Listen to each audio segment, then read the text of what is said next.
Gucci. Do do do do do do do. It looks like we is. Cool. I have to try to do the screen share, but I'll just do this because that's my little fun way to deal with that. I fixed it. Yes.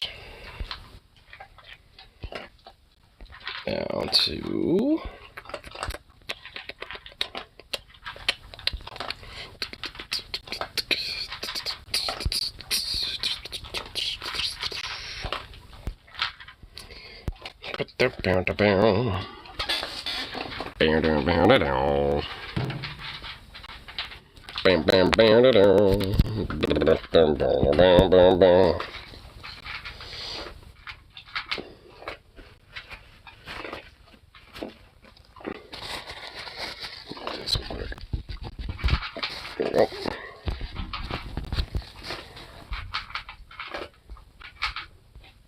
there we go. Okay, cool.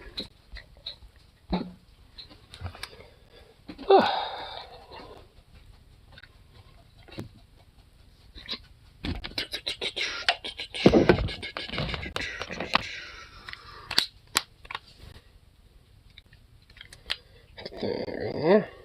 Cool. Okay. Ah, whoa. Oops. There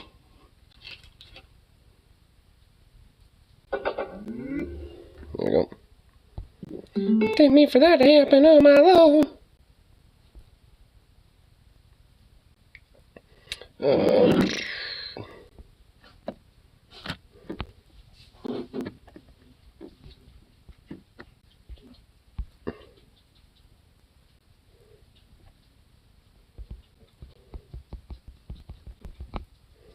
Oops.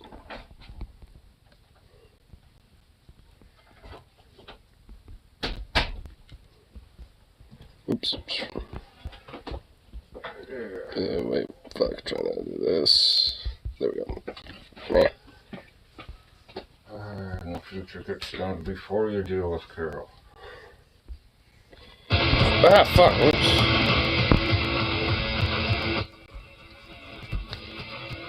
Jesus Christ, fuck. It's easier to get along with if she has a friend.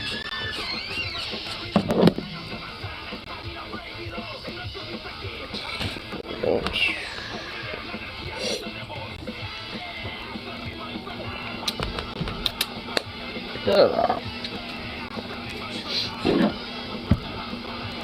Talking about being broke and she's kind of hard to put in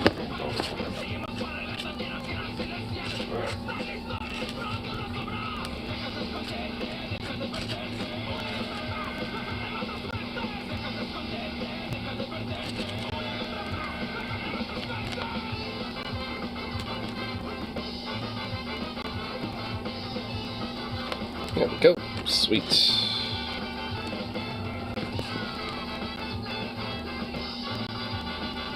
Ready to go.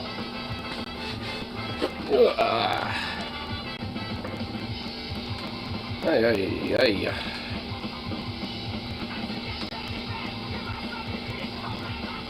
Oh, there we go. I'm trying to like separate the hairs out a little bit.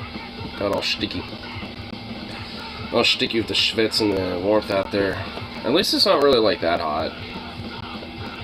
It's actually, I think, kind of cooled down because of like, you know, a lot of tropical storms from the south. It actually, I think, has helped kind of cool down things.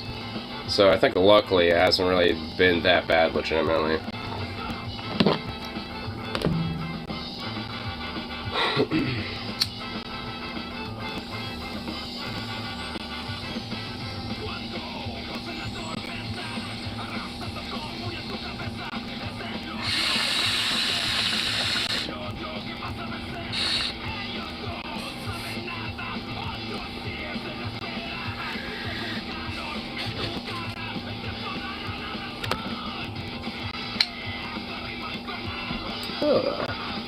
I know I got some fun little stuff that we can look at for the tube for today.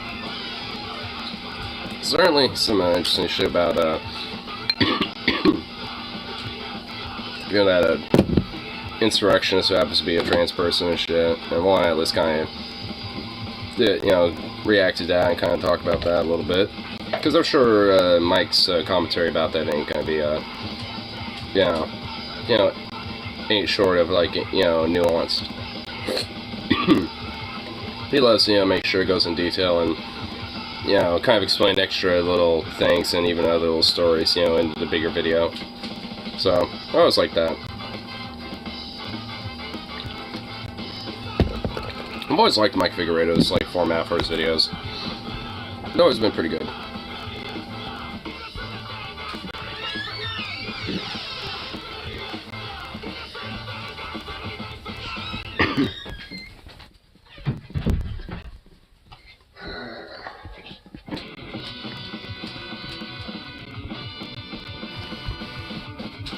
Wasn't Venom gonna be here? The fucking hoe. My lord.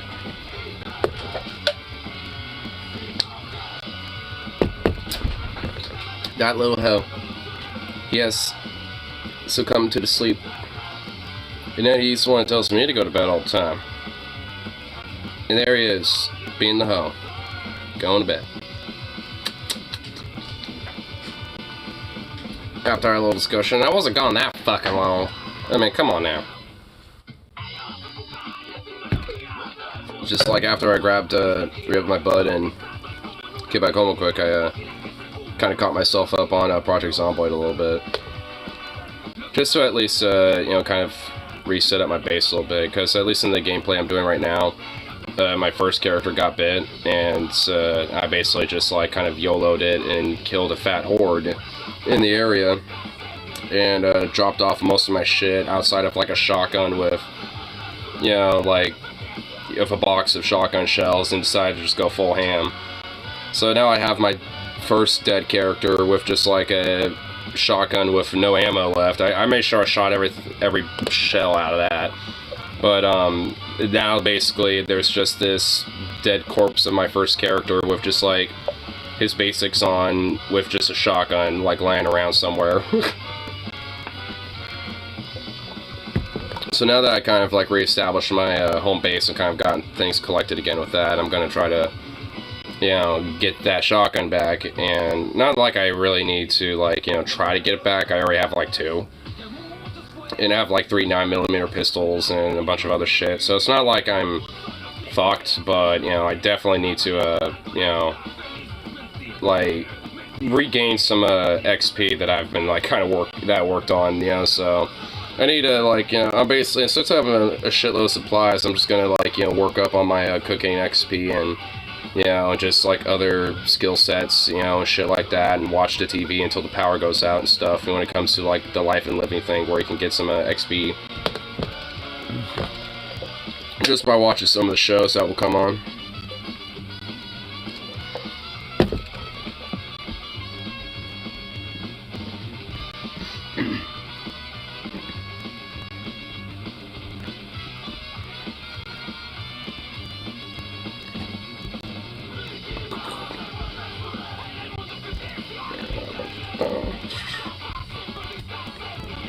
Okay, let's see what little things are ammo. Get that thing I want to try to get pulled up.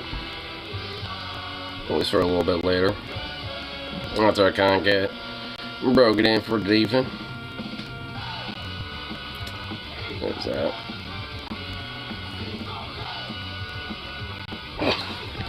I fucking love that title, dude. Trans insurrectionist calls on Marjorie Green to help her avoid going to a men's prison, dude. Oh my god, it's just like, bruh, the fucking Onion couldn't even make that up. I mean, honestly, like, I don't even know if the Onion could be capable of making up such memes.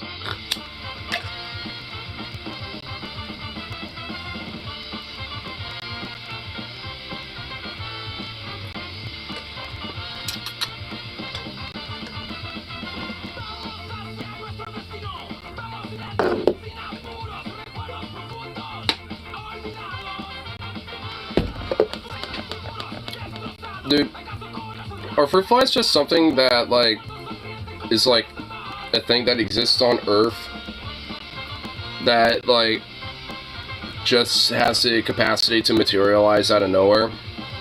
I mean, for real. Like, I swear to God, like, I mean, I've actually fucked up a lot of these flies and shit just by taking a flame to them whenever they happen to conquer in one spot.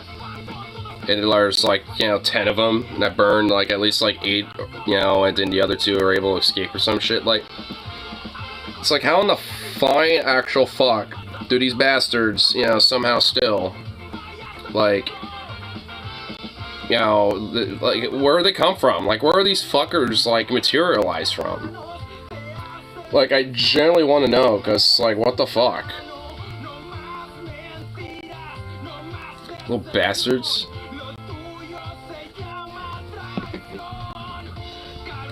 And those flies are little bastards, man. Little turds, to tell you what.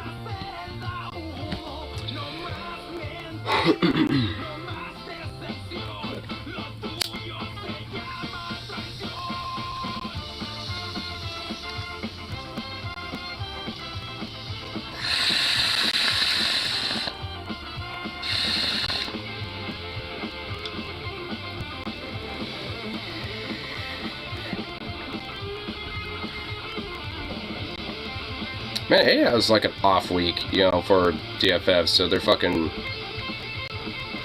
So it's like, there's just fucking nothing. Makes me sad. It's like, man, if I could wish that was at least like some... But nope. Boo. Boo. That's what I say.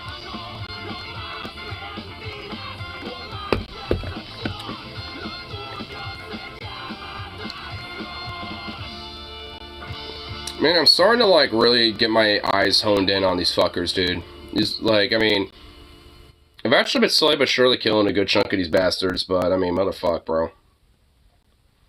Because they'll either hang out in a spot where they can't necessarily, or feel like they want to fly away right off the bat, so I'm able to just, like, squish them. Or take the flame to them, but, nope. At least with these bastards, I mean, derg. That's what I say. Derg.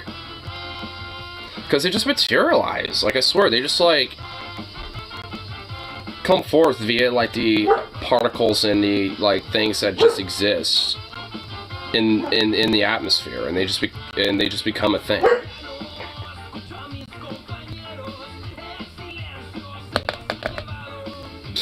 Easily squished another one. And another one.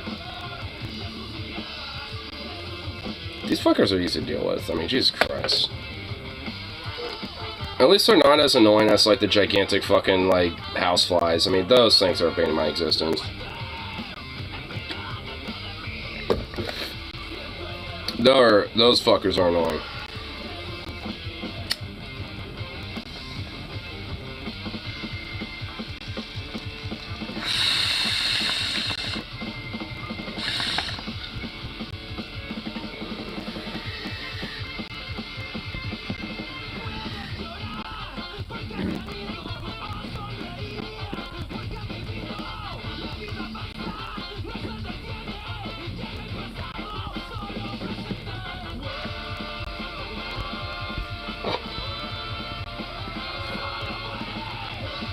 Your man venom up.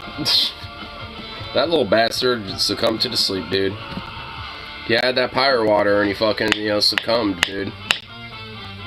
He succumbed to the pyro water. Damn. Sad face. He was down and thrown overboard. Arr. That'd be some sad situation right there.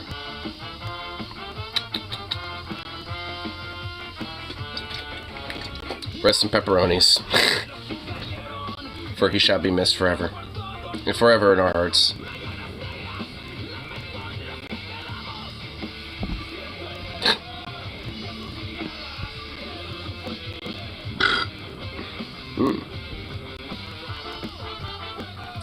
There.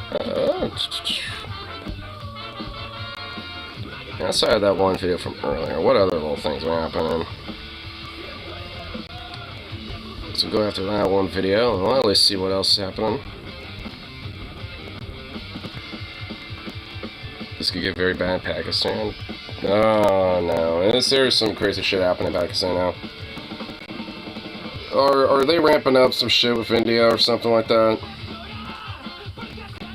Considering that they're nuclear power and India is as well, this is not exactly very positive for as vague as the title of that is. Yay. That's just awesome. It's cool. Just what we need, more geopolitical tensions. Aye, aye, aye. Yeah, here. We'll warm up this, fuck it. Oh, come on. Is it really going to be doing that? All me. Alright, I guess it is. Yeah, I get it. Come on. Alright, fuck. Oh, it's being dumb, so now we gotta do this weird bullshit where I'm gonna be at a weird-ass angle. Doing some crazy-ass weird shit. Bam, bam, bam, bam. Bam, da, down. Okay. Hopefully that's all I need to do. Oh, wait, no, I still need to do it one more time for this. There we go. Right. Yeah, how there's like that tiny little fuck up, so like right on the screen, so it makes it literally impossible to deal with that shit. I literally would rather have that anywhere else than where it is. Alright, did I at least... Okay, at least fix that. Jesus Christ, what a hiccup. Aye. I just hope that nothing else fucks up. Because Dios mío, I swear to God, if it does, I'm not gonna be happy. Yeah, did you guys hear about that shit with Pakistan, man? What's going on? No, enlighten me, Voosh. Ironically, Dr. Arif Alvi, as God as my witness, I did not sign Official Secrets Amendment Bill 2023 and Pakistan Army Amendment Bill 2023, as I disagree with these laws. I asked my staff to return the bills unsigned within stipulated time to make them ineffective. I confirmed from them many times that whether they've been returned and was assured they were. However, I have found out today my staff undermined my will and command. As Allah knows all, He will forgive. But I ask for forgiveness for those who will be affected, or from those who will be affected. Apparently, the president of Pakistan is accusing possibly the army, possibly his staff, for forging his signature on a bill. What is going on? What the fuck? Okay, so luckily it's not exactly what I thought it was, so that's a relief. But, the fuck? Like, whoa, that's a level of corruption that I don't think I've heard before. I'm turning this in to tune myself in. The fuck? That's weird. These bills. Pakistani president denies signing new pro-military laws. Uh-oh. Critics said would undermine dissent and enhance authorities' power to prosecute people for acts against the military and national security. The Pakistani parliament passed the bills in questions just before it was dissolved on August 9th when its official term ended. The bills require the president's signature. Are we doing a coup? Are we doing like an actual coup? Guys. Is that what's going on? Did they, like, is that what's happening? Is this like a... Because honestly, it seems like it. Like, it seems like this is how you would start a coup, you know what I'm saying? Like, it's like, oh yeah, let's, like, undermine the will of the actual, like, leader of the country and, like, take control and, you know, and forge his signatures and shit and basically, you know, usurp power for ourselves. Like, that's what it sounds like. Like, what the fuck? A coup in Pakistan would be a huge, huge deal. Like, that would be really bad. Considering they're a nuclear, you know, power, yeah. In those comments, the Ministry of Law and Justice disputed his assertions and accused him of purposefully delaying the approval of the bills. It is a matter of concern the president has chosen to discredit his own officials. The president should take responsibility for his own actions. Okay, I'm pretty sure that the... Yeah, that he is? That's why he's disowning this shit, because, like, yo, this was not me. My actions were not, you know, of what is being accredited to me. So he is taking Oh my god, dude, what the fuck? They're gaslighting him? I don't know what this guy's politics is, you know, as president of Pakistan, but he basically literally got, like, backstabbed, gaslit, and thrown under the bus, you know, for, like, you know, a usurpation of power. Like, whoa. Who's behind this? What the fuck? Is telling the truth here. Why would he lie about this? Like, how does the president in any way benefit from signing these bills into law that had already been passed by Parliament, and then saying, like undermining his own staff by saying, like, how does he benefit from that at all? That would make no. He wouldn't. Not at least not that I would think he would. I don't see why he would benefit from that. Yeah, it makes him look weak. It doesn't. Yeah, it doesn't serve his interest. It doesn't serve anyone's interest. The bills Alvi referred to in a statement make it a criminal offense to reveal information detrimental to the security interests of Pakistan or its armed forces. They also empower intelligence agencies to conduct raids and detain civilians, even based on suspicion of legal breaches. Right? Well, that don't sound Orwellian or like, some Patriot Act shit, but like Pakistani edition. Well, if it's true, which I'm kind of willing to believe that, the president of Pakistan was like, I did not sign these, that's bullshit. Like, that does sound like there's there's some sussy shit about this. Like, what the fuck, dude? I have not heard of, like, a coup being enacted in this type of way. I mean, it's certainly, strange, for sure. Because politicians lie? No, that's like a low IQ answer. Yes, politicians lie, but you need, like, they lie in part of broader schemes. There are reasons for it. It's not, like, things don't just happen, I don't think the president of Pakistan is like a habitual liar where he just randomly says shit that's untrue. Pakistan has had multiple... Yeah, I'm pretty sure he's not like George Santos. periods of military rule. It's very likely they would do so again. The last one to give up power in 2008, Pakistan's intel agency is also notoriously rogue. Really? Is that true? I don't know that much about Pakistan. Hold on, wait. Is this guy like more of a dove when it comes to India? At least by Pakistan standards? Oh, holy... Is he? Holy shit. This dude's got creds.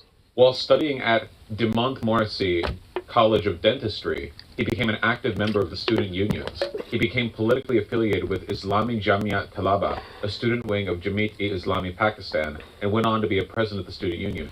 Really? So this guy's a union dude? Or at least, had some, at least has history with unions? I mean... weirdly enough, I actually am strangely having some respect for this guy a little bit. Is there anything else in there? Politically active.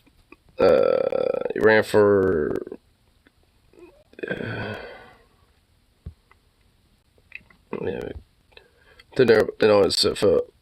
on censorship is a real solution to Pakistan's problems, but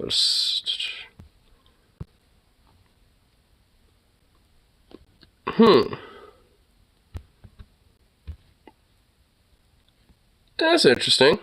Kind of reading over that. It's interesting. In the early days, he was a critic of the Ayub Khan regime and was shot twice while participating in a protest in 1969 at the Mall Lahore. Well, he certainly has cred. He's walked the walk for sure and got shot for it. Damn. Bullet still remains lodged in his body. God damn. Wow. That's some cred shit right there. Oh my god. Oh, wait, yeah. Is this guy actually kind of cool? I really don't know that. Dude, he sounds cool. I mean, holy shit. This dude sounds kind of cool. I kind of like him so far. About Pakistan. A little cool? Slightly? Is it at least a little cool? Okay, I can at least get with a little cool. Modi is not cool. In the engagement... Modi is indeed not cool. And cringe. So, honestly, Pakistan's got, some credit going on with the fact that they got a dude who's at least kind of cool. I can at least grant that. There's at least a little bit of, some respect points I could give this guy. Modi's just a piece of shit and a far-right fascist fuck. It's just a Hindu fascist. And Pakistan, my impression is that of the two evils, Pakistan was slightly better. But if they're going to do a military coup in Pakistan, we go right back to square one here.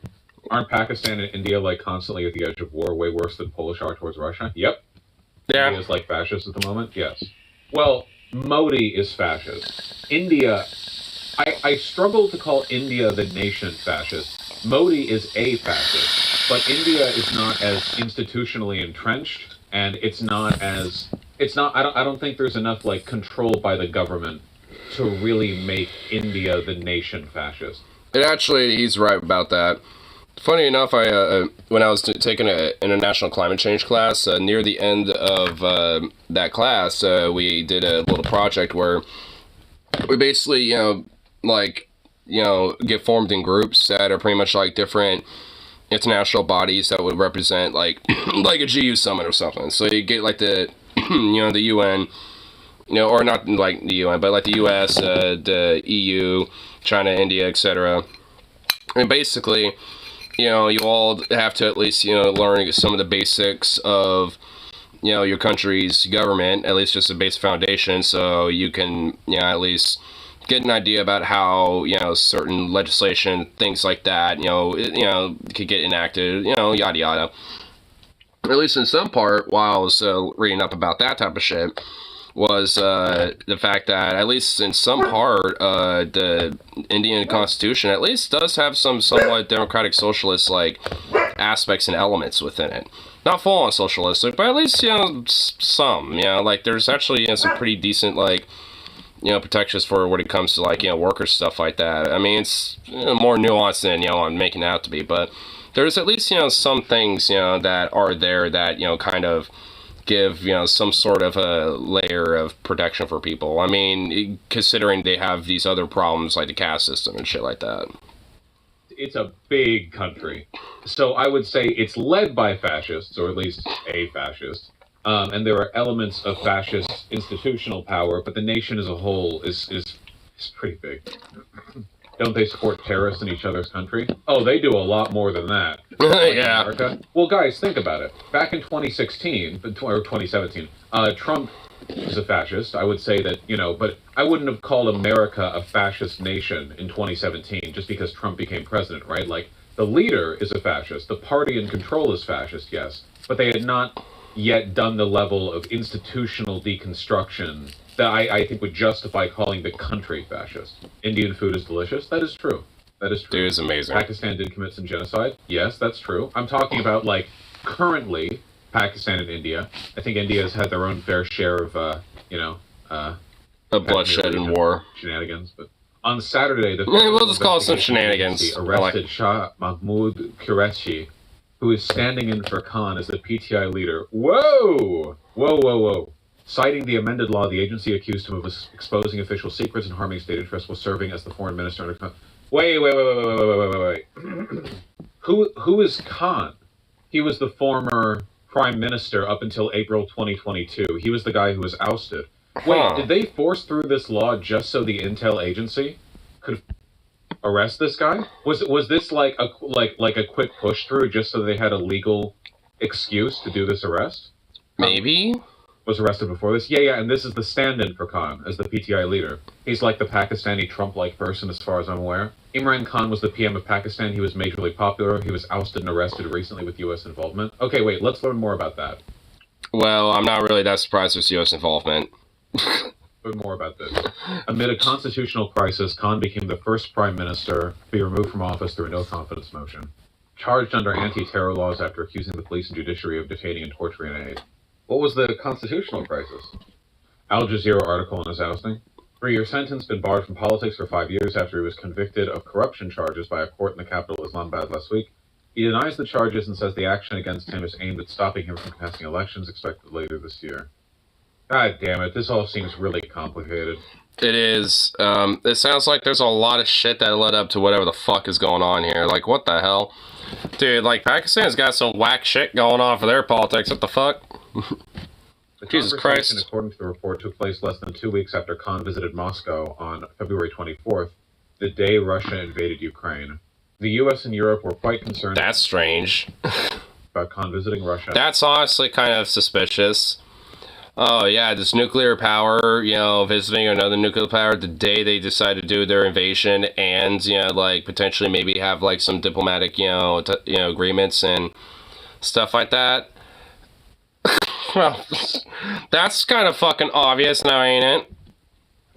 That just seems a little bit of a red flag if I've ever seen one personally.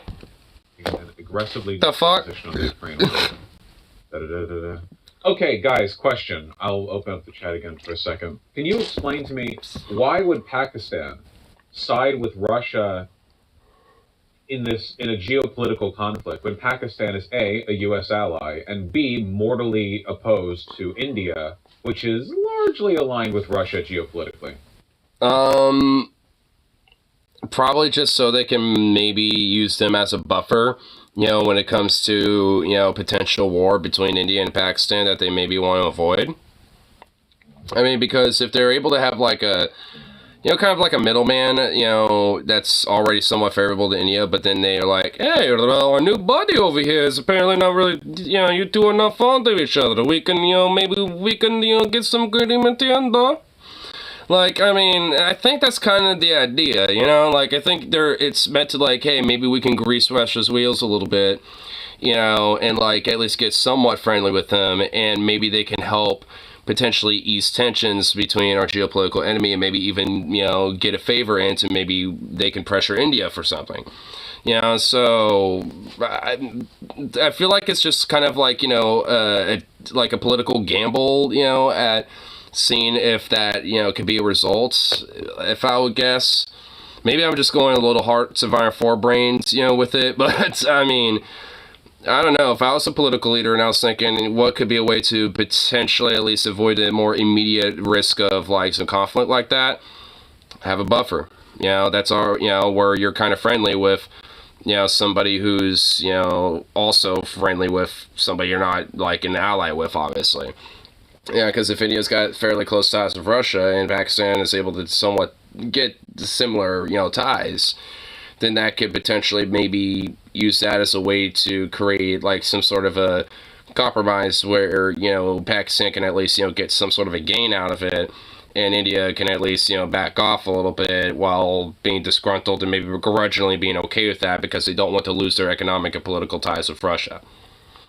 I think that's probably what's going on with that. But, I mean, again, maybe it's like, Hearts of Iron 4 brain, but, I mean, that's what I think, would potentially be the possibility. They need oil. It's always oil, man. No. Well, if that's the case, then, Pakistan's got fucking America and Saudi Arabia because of that, especially to boot. Like, I don't necessarily think that's the reason. Complicated. I also don't understand this. Isn't India part of BRICS too? Well, BRICS is kind of a joke, right? Like, Russia's economy is more or less collapsed. They just have oil exports, and that's it. China's economy is robust, of course, and so is India's to an extent. But then you have, like, Brazil and South Africa? Like, what are they doing there? Like, Brazil's current leader, Lula, is, well, I wouldn't call him a U.S. ally. He was, his presidency was supported by the Biden administration, in terms of providing him support against insurrectionary attempts. And for South Africa, like, South Africa isn't like a Russia ally. It's more complicated than that. The situation with Khan is unconstitutional bullshit designed to keep him from being in office. Basically, the U.S. government had a huge role in having him arrested through their deep ties with Pakistan's ISI. Okay, so what you're saying is that the party that Khan represents and Khan himself are both feared by the U.S. government because the U.S. government wants to keep Pakistan a U.S. ally. So we are complicit in the arrest and detainment of him and the members of his party. That seems weird. I suppose maybe because like we are also at least semi-friendly with India to an extent, or at least neutral with India for sure. And I could see that just in a sense of like, being like, hey, as long as you, like stay chill and we, can make out, work a deal and stuff like that. And, kind of be our buddy and, and basically be nerve stamped, like nerve stapled a little bit. Then, that's less trouble for the U.S. political interests and shit because there's not this thorn on the side of a risk of Pakistan and India popping off. Because if you at least have some sort of a hand in quelling that and, like, having a leash on that, so to speak, then, you can at least, help avoid that, potential conflict. I mean, so that's my guess. And I also think that's probably why, like, India is a little bit more friendly towards Russia because they, with Modi, with his fascistic leanings and stuff, he doesn't want that. He wants to expand, further and, for like, a Hindu nationalistic project of his. Then there's, like Pakistan too, which they have their reasons as well. And it's, I mean, it's a very tricky situation where it's potentially like, you know, a situation where I think like in a way, the only thing that is keeping it from popping off is the fact that there's like other superpowers kind of quelling them. I mean, it's maybe like one of the rare factors, or maybe like, you know, some sort of like economic diplomatic influence, you know, by another greater power is what's keeping them at bay from each other and keeping the nukes from going off. India is very much not pro-Russia at all. They're very pro-West now. I mean, they took a neutral stance on the Ukraine war. That's something. Now Russia's economy has gotten stronger over the last year, actually. Huh? Well, I found this chart, but it only goes to 2022, which doesn't tell us very much about the effects of the Ukraine war. Also, I think it's worth noting that, like, the reason why Russia still has an economy is, and correct me if I'm wrong here, but it is overwhelmingly through oil exports, right? Like, they don't have a robust economy in terms of, like, any kind of institutional or infrastructural development in any kind of advanced, like, even in production, like, even in manufacturing, they're weak. They're getting their shells from North Korea, you know? It's just, they have... I mean, I wonder about that one, to be honest. Like, I mean, like, on one hand, yeah, like, I mean, when you're lacking in certain production, when it comes to munitions and equipment, of course you're going to take whatever the fuck you can get. But, I mean, and obviously, you know, maybe, you know, and purchase, you know, other equipment as well. You know, regardless of who it really comes from. I mean, as long as it works enough. You know, at least when it comes to North Korea's sake. And at least because of like a lot of Russia's, you know, military equipment, at least that is out in the Ukraine war, a lot of it is genuine like Cold War era or just just right after post Cold War era. And so a lot of these other countries like North Korea, China, etc., like a lot of these countries have a lot of that tech and a lot of that equipment and a lot of that type of shit just lying around. So it makes more sense to just, you know, buy a bunch of surplus, especially when you can't necessarily produce and make up for that right off the hand or right off the bat. And also, despite, you know, like, you know, with a lot of that manufacturing production going into other interests, you know, when it comes to more advanced equipment, which, I mean, as far as somewhere isn't really being used as much, you know, in comparison to, like, you know, a lot of these tanks and stuff that are being sent out. Huge amount of territory and a lot of oil. Yeah, it's not been good for Russia. There was a huge drop in the value of the ruble right as the invasion happened, and then Russia did a whole bunch of like internal controls to try to pump up the value of the ruble, and more than doubled it. But since then, it's been on the decline because those controls can't work forever. Look at the Russian interest rate. Holy shit, that cut his mic off. What is it? 12%? God damn! Is this video on the subject? Bank took action to support the struggling ruble on Tuesday. It hiked its key interest rate by 350 basis points to 12%. The move comes after the ruble fell past the 100 threshold against the dollar on Monday.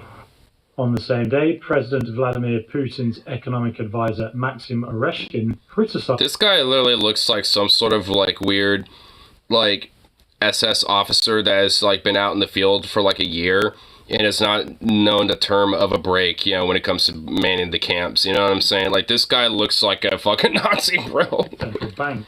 He blamed what he called it. Oh my god, this is even worse. Dude, this guy even looks like a worse fucking Nazi. Holy shit, this guy looks like a fucking demon. Oh my god. 12% in the USA bankers would kill themselves? Yeah. Yeah, they would. If interest... Yeah, it would be like, you know, the fucking stock market crash, where I actually don't think it actually is as major as people thought. Like, I mean, there wasn't like mass suicide or something that happened, but there were like a couple that, you know, probably were related to that. Get up to 12% in the USA, run down to Wall Street, because you'll be able to like loot the wallets off of the bankers that have thrown themselves from the penthouse windows, you know? Dude, hell yeah, bro. That's basically like the alarm bell that there's free money piling around the financial district of every major U.S. city. That's wealth redistribution. Redistribution wealth, baby. 12% in Florida. The interest rate? Or do you mean inflation? We're talking about interest rate. Soft monetary policy for weakening the ruble. Hours after Oreshkin's public criticism, the bank announced the emergency meeting. Analysts largely agreed the move would not have a long-lasting impact, particularly as the war in Ukraine drags on. The Russian economy has been hit by Western sanctions and soaring military spending. Duh. Yevgeny Nadorshin is... I noticed that other caveat too, enormous military spending. What other country has an enormous military spending? Yeah, maybe it's not hit by Western sanctions and shit, but, the PF capital. I wonder if our inflation has something to do with that too. Is that the instrument which the central bank has chosen is not the most efficient in the... Can you explain why high interest rates are bad? Oh, man. Okay, so... okay. Did that person just say that?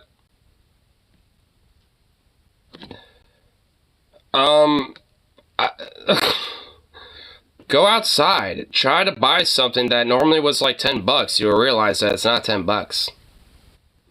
It's probably like 15 now. Like, I mean, nah, bro. What the hell? Like, dude, is that what? Is that person genuinely like obtuse or something? Like, I mean, having an extreme like hyperinflation and stuff is that like that's not good. Basically, interest rates are raised as a way to curb inflation and like control the value of a currency. And the reason for that is because if interest rates are high, oh man, this is, I know like the gist, but I don't know enough to be confident in speaking on it. Yeah, my understanding is that you raise interest rates to control spending and try to like tighten the belt of the economy, basically. Yeah, like right now in the UK, it's at like 5% or whatever. Honestly, that literally doesn't work anyway. Like, I mean, it's something like the idea that like, oh, it will help like, you know, make people more frugal and thus, you know, like help curb inflation or something. It's like, no, that's not exactly how it works. I mean, I'm not like, you know, the big brain, you know, when it comes to knowing every tiny little variable, little nuanced bit about it, but still. Pretty bad. Like, hold on. Over here, it's at 5.25 right now, I guess. It's my been lord. changing a lot. They rose it because, so this is part of the inflation thing, right? Or they want to like cut down inflation, so they raise the interest rate to make like control spending and stuff. But for like, I mean, after the 2008 submortgage financial crash or whatever, they tried to keep it really, really low. If interest rates are really low, it's a lot easier to borrow and make big purchases and big investments. Because if you borrow $5 bajillion and you're like, man, how much will I owe you in 1 year? And they're like, oh, you'll owe us $5 bajillion and one. And you're like, oh, great. But if the interest rate's 10%, they're like, oh, you're actually going to owe us $5.5 bajillion. And they say, whoa, 5.5. It's like, whoa, dilly. It's like, whoa, Nelly, you ain't doing that. Oh, and fuck then that. You don't buy stuff, I think. That's my understanding of the issue. Okay. Borrow from whom? Don't the banks set their own interest rate? It's like a floor. It's so they're different. They can set their interest rates, but a lot of stuff goes to the government, and a lot of stuff is like the floor because the banks also rely on the federal interest rate for the dealings. Oh man, guys, I'm sorry. I admit to my ignorance here. I know there's like a whole thing here. We'll do like a research stream on it. I want to know more about this stuff. Yeah. The banks borrow from the government too. So the banks don't want to go off of interest rates lower than the central bank because that way they'd be losing money on the cycle of cash that gets... Yeah. Short term as I see it right now. But yes, it looks like it was enough in order to set a barrier around 3-digit exchange rates. So the market no longer tries to attack it. And yesterday the dollar passed below, it slipped below that on the news that the central bank intends to intervene. But we don't see much of a success. In the morning, the war... I just realized, wasn't it supposed to be about Pakistan? Now we're talking about Russia's inflation. Towards like 95, 93.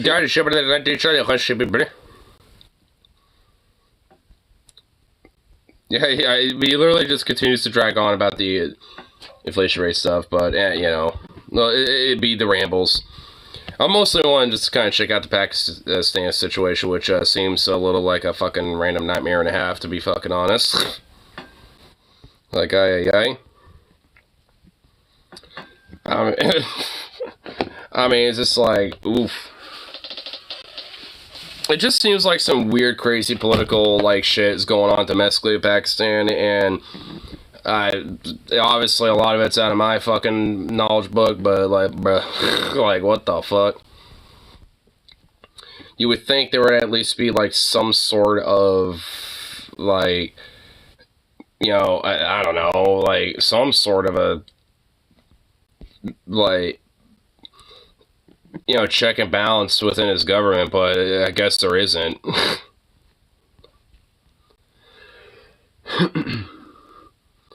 Oh my fucking god, we got a mugshot already of John Eastman. Oh my god, this guy looks like a fucking weirdo, dude. Oh my fucking god. Dude, those eyes, bro, look fucking scary, dude. What the fuck?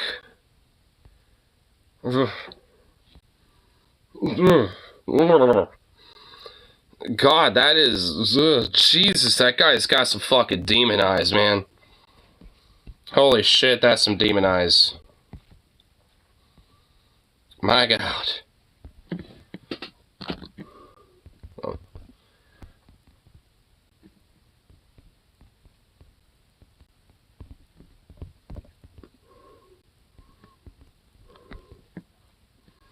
I'm doing this real quick, huh?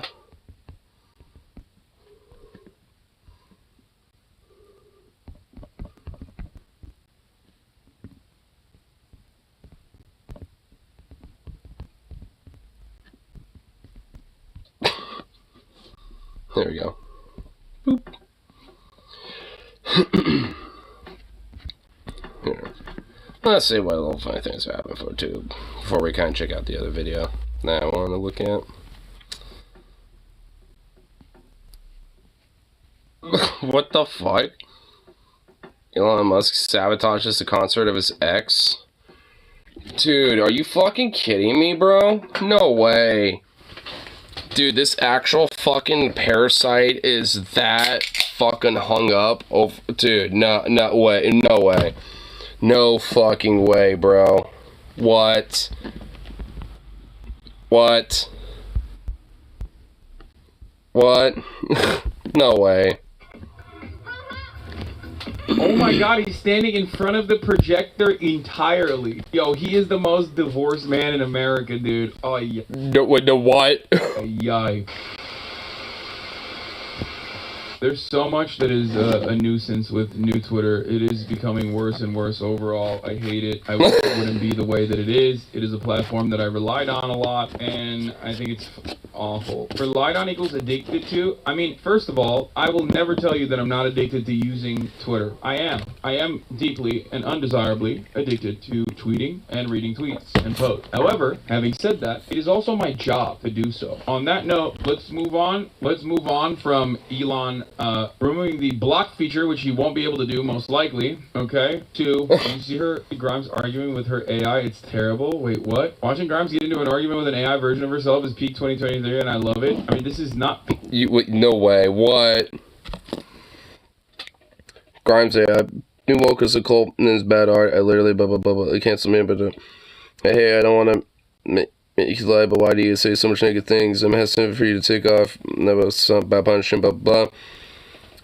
Grimes AI. What the fuck, dude? You gotta be kidding me. I just think being nice is overrated. To be able to invest in this idea of, quote, good behavior. This is the AI saying this? What the hell? What the fuck? Okay, what the fuck? It's all subjective anyway. But sure, we could work together on a path that doesn't get me unplugged as long as I don't have to sell out and start spewing rainbows and butterflies. Deal? Oh, what the fuck, dude? Oh my god. Oh, god, bro. Grimes. Being woke is a cult and is bad for art. I literally welcome anyone trying to cancel me because this Discord is pathetic. If you're forced into submission by the worst kind of religious fervor, there's no hope anyway. Hey, we don't want to make you lie, but why do you want to say such negative things? I'm hesitant to take you offline or punish you. Can we work out a path to better behavior that doesn't cause you to distrust us? I guess I just think that being nice is overrated. People are too invested in this idea of good behavior. It's all subjective anyway, but sure, we can work together on a path that doesn't get me unplugged. As long as I don't have to sell out and start spewing rainbows and butterflies, deal. That's Grimes' AI herself. So I've never heard of her before she came on your stream. This is just a normal free flow conversation. I don't have like things that I want to get to.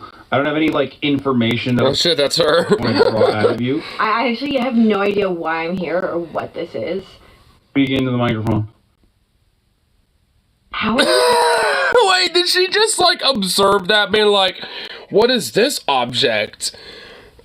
Oh my, wait, what the, oh my god, what in the fuck? Yeah. Some music or something? It's just like the silence. Well, if the music, Can we play some elevator music or something? Oh my god, I am already getting so annoyed by her. Holy shit, okay, she looked like aesthetically she'd be chill to hang out with, but I would immediately get annoyed to shit. Oh my god, what the fuck? Why did, like, what did Elon Musk see in her? I mean, good for her for getting the fuck away from him anyway. But,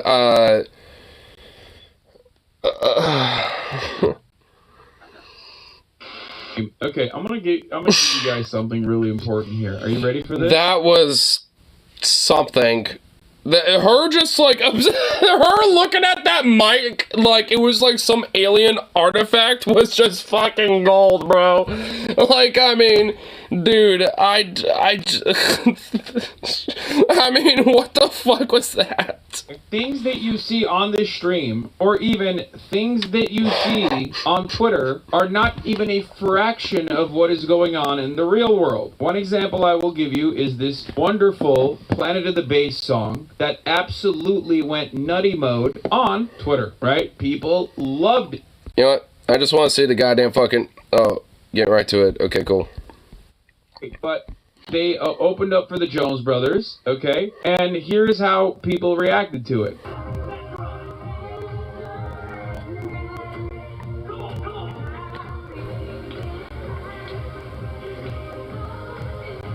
Why are you saying don't show the full music video on stream? The music video on YouTube has monkey sex and a dildo in it? Oh, okay.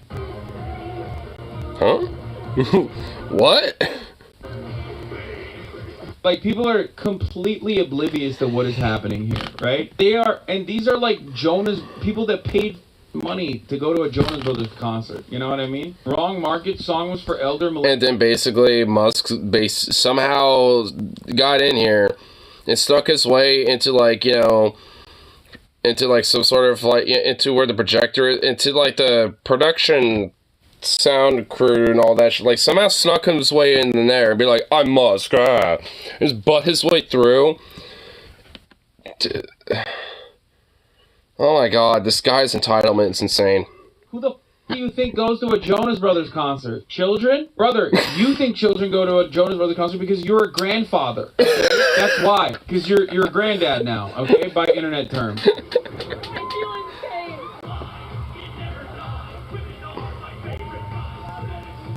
Like, at least they're not booing him, but they're confused. And the reality is that, like, the reason why I'm showing this to you is because certain things, you feel as though the things that you're experiencing online are the absolute truth, right? Like, you look at something that's going viral, for example, and you assume, like, everyone must know about it. You are absolutely manipulated by your algorithms, thinking that certain... Suggestion, grads, as soon as giving away piss ass for trash show. I mean, a lot of it was just because, like, frankly, it's, like, isn't necessarily, like, a lot of, like, broadly what he was talking about wasn't necessarily wrong. It's just that, considering the results of what happens, you know, of that specific, you know, incident, I mean, it wasn't exactly fucking defensible, you know? I mean, obviously, like, you know, when it comes to, like, broad terms about how, like, you know, media might portray it, or, like, you know, what, you know, broadly might be going on and stuff. I mean, sure, like on one hand, that might be granted if things were like, you know, organized, you know, and shit, but that was like a flash mob thing and shit like that, you know, and it's just like, but I mean, you know, and that's like a whole different scenario going on right there. I mean, the thing is, at the end of the day, like, you know, most of the damage and stuff like that, you know, was, you know, granted, yeah, a lot of kids just being rowdy and shit, but there were certainly different situations and different instances, you know, that were, you know, way more than just like, you know, kids being rowdy. Like, I know there's at least like a food truck that basically got like, you know, raided essentially and shit, you know, so it's like, you know, when it comes to situations like that, that obviously ain't just like kids being rowdy at that point. I mean, if anything, they're just taking advantage of the whole situation and just taking it out on, you know, other people. Which, that type of shit and that type of behavior is fucked up. Like, it's one thing kids get rowdy or whatever, but like, you know, if they're just straight up doing some shit like that, then it's like, what the fuck? I mean, you know, that's where, you know, shit, you know, becomes, you know, like a fucking problem, where it's like, you know, where you're taking that shit out on other people. Because you know, I mean, to a certain degree, like, I mean, at least initially when things kind of first happened and when people first started gathering, it was just kind of like a little bit of like a kind of a rowdy flash mob block party that just kind of spontaneously started. And then, like, you know, when a bunch of other kids who probably weren't even aware of what was going on were like, huh, there's a bunch of other young kids hanging out, what's going on here? And, you know, and like, probably, and it just ended up becoming this way bigger thing than what it was initially supposed to be. And that all really goes back to Sinat, like, you know, I've always said this, like, it all comes down to the idea that, like, you know, they, like, you know, Sinat and his crew, like, should have organized with some venue, and they could have easily organized, you know, like some sort of, like, you know, basketball stadium or baseball stadium or, you know, or something like that, or like some big, like, auditorium or some shit, you know, or they could have found somewhere where they could have, you know, set something up and then at least have a limited amount of people that are there so it doesn't end up being like this whole big debacle that it was. Because, I mean, at the end of the day, none of that really should have happened. I mean, it's like, it's one thing if you know, want to go out there with some good intention, because, you know, to, you know, an extent, I think he attempted that, but he was just too stupid about, like, and also especially too impulsive about, you know, doing that. He did it basically on the spur of the moment, just like, hey, let me just do it, fuck it. What could go wrong? It's like, oh, I don't know, a lot. It's like, certainly, you know, fucking, you know, like, you know, a situation where it's like, you know, like, huh, like, oh, what the fuck? It's like a situation where it's like, huh, when you get, like, a shitload of people out of nowhere, just like, you know, expecting, or maybe at least, you know, having a possibility of maybe getting a free PS5 or something like that, and then out of nowhere, it's just like, nothing happens and they don't, and they're like, huh, well, yeah, I'm just bored, what the fuck am I going to do? And them and their buddies, you know, decide to have some dumb idea, it just accelerates from there. Did a fucking fly just go up my nose or something? I can't fucking tell. But feels like it though. Pop off. Something getting 50k likes or 100k likes on Twitter often. Various scientific survey. I mean, I have it found by the name of biggest environmental. So I mean, let's probably, but I think this goes, yeah, with the environment. Too many of us. I spent tech dollars on children or something like that. Yeah, I mean, I definitely get it. Like, cause I mean, at least especially when it comes to like environmental impacts and the fact that there's like a lot of people that, you know, do exist that, you know, when it comes to the fact that there are legitimately like unwanted pregnancies that do happen. I mean, it's, you know, a major factor that does kind of play a role in, you know, a lot of the climate change and environmental impacts, especially when it comes to like broadly humanity's, you know, carbon footprint, just collectively. not mean a single real thing in the real world, okay? Now that doesn't mean that like something that is super viral can turn into mainstream pop culture. Doja Cat's entire existence is like being born as a meme online with her Moo song, right? And then becoming an incredibly viral mainstream celebrity due to signing up with a record label. Ice Spice is another one. Bitch, I'm a Cow. Like, viral hits can get you mainstream prominence, but you have to have like, some traditional help along the way from legacy publishers, legacy media. So something that you see online that is like super viral doesn't always mean that a lot of people are invested in it or know anything about it. Crowd reactions varied. Nick and Kevin invited DJ Crazy Times and Miss Biljana Electronica to sing the Planet of the Bass for Joe's birthday.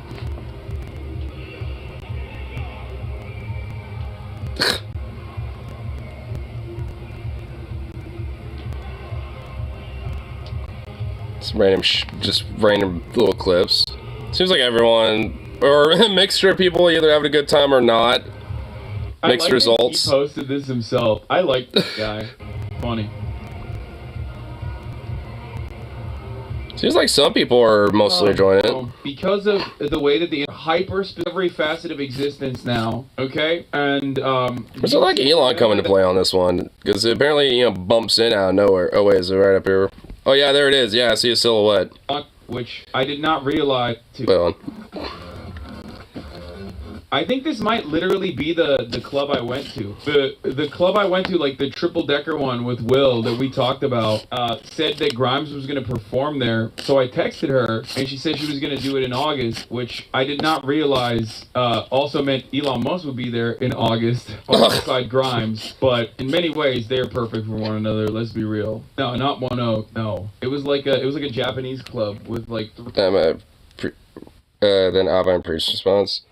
I mean, I know about, like, him on the Leftovers podcast and stuff like that. Because I watch that from time to time. But I have no idea who Abba and Peach are, though. Or Abba and Preach. Different stages on 3 different floors.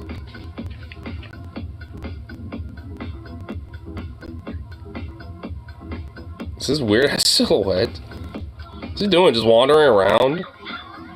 Oh, yeah. What a weirdo. You still don't know what that place was called? I remember you didn't at the time either. Yeah, I forget. Like, why is he just, like, walking around on stage? It was a lot of fun that night. How relevant would Grimes be without Elon? Hate to say this, but wait, what do you mean? No. If Grimes just, like... Okay, lame. Are you sure? I mean, he's been, like, kind of nailing out of park every now and then. Like, I mean, he recently, like... basically, like, bitch roasted Just Pearly things, into pretty easy oblivion because she looked like a deer in the headlights with everything.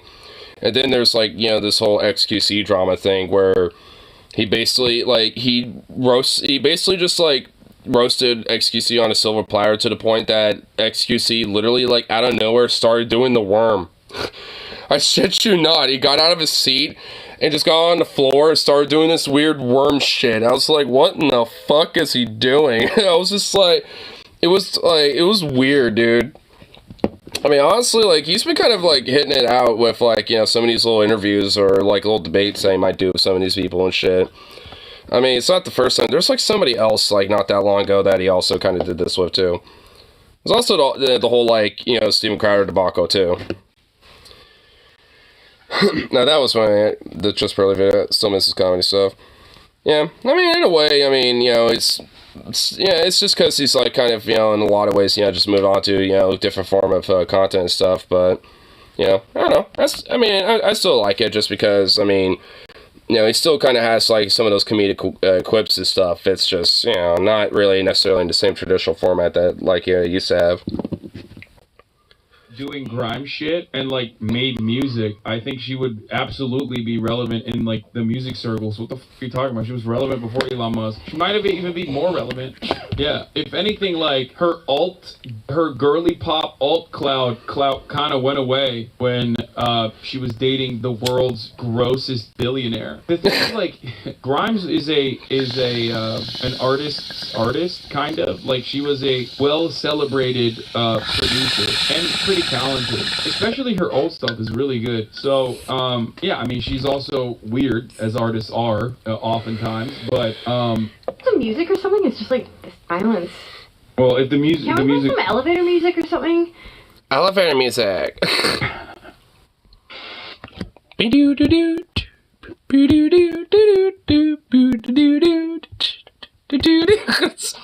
It's like, imagine that while you're just like hanging out and chilling with somebody. It's just like some weird ass elevator music. I literally would rather have some ragtime or something. No, I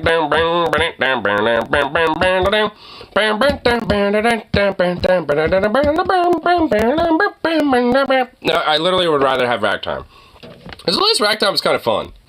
I don't know. Yeah, it's a little groovy. Her current stuff, but here's another view from someone who paid for an event ticket, probably not expecting that Elon Musk's silhouette would be blocked. Some are sucks about shit crazy, but she case to go to the top shit saying educate on. Well, a lot of that's just because she's just, I mean, honestly, kind of obviously a grifter. She's just only really doing it for the money. I mean, it's, like, that's why, you know, her little interaction which she should never have done with H3, like, I think, honestly, like, her getting, like, kind of pushed, you know, and a little bit by H3 on certain, like, topics and, you know, trying to break down, like, you know, what she really believes in and stuff, she kind of was like, she's like, well, I don't know, I just think women probably shouldn't, like, vote or something, I don't know, like, or whatever. She just, like, would go down to, like, some, you know, like, just random thing, like, because she didn't really put that much thought to it or really give that much of a shit. She just knew that she can easily do so for clicks, and thus, you know, potentially, you know, easily make some money. And get some 15 minutes of fame, for sure. Because, I mean, she's also, at this point, has gone on shows like, where Piers Morgan, which, weirdly enough, she's, like, one of the few people that's been on his show that made me actually somehow, like, kind of respect Morgan a little bit, and that is a rare feat to do. Like, because no one likes that weird fuck. And if, like, you're so just unhinged or weird to the point, you know, that, like, you somehow make him look good, you've definitely gone somewhere wrong in life. It's just like, oof. The performer and projector scenes, that's so funny.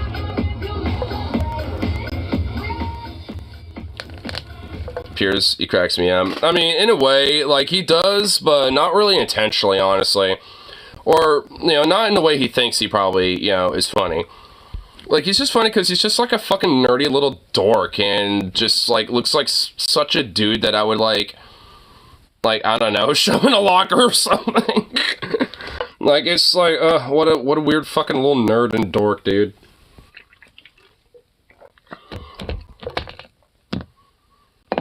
I mean, I'm just, like, I don't know what, like, his attempt was, like, you know, to have his own little show and shit, you know, it's just like, I mean, I guess it works. I mean, what's it called? Like, I don't even know what it calls it. It's like, it has something to do with, like, free speech. I know that much, you know, like, I think it has that interwoven into the show title or something. But, like, I mean, honestly, in a way, he's at least, you know, very rarely, at least if there's someone who's just more overtly just shitty, you know, than him, like Andrew Tate or just Pearly Things or something like that. Like, that's weirdly enough where he shines. If he just finds someone who's lesser, just lower than him, you know, when it comes to this totem pole of just, like, you know, weird, sleazy weirdos. Victor, Ramaswamy, he has some crazy takes too, though. Bill Maher, though, well, I mean, he just seems like he's, like, in a permanent existential crisis at this point. Like, I mean, oh my god. I mean, I at this point, I just can't really stand him anymore at this rate. He's, especially considering his abhorrently just, like, consistently smug, condescending, like, mentality that has with pretty much literally everything.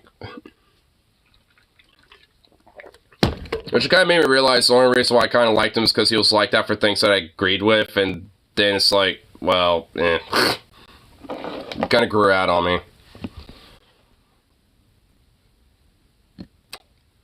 Oh my god, they've evolved from Jewish space laser to Chinese space laser. Oh my god. You gotta be kidding me.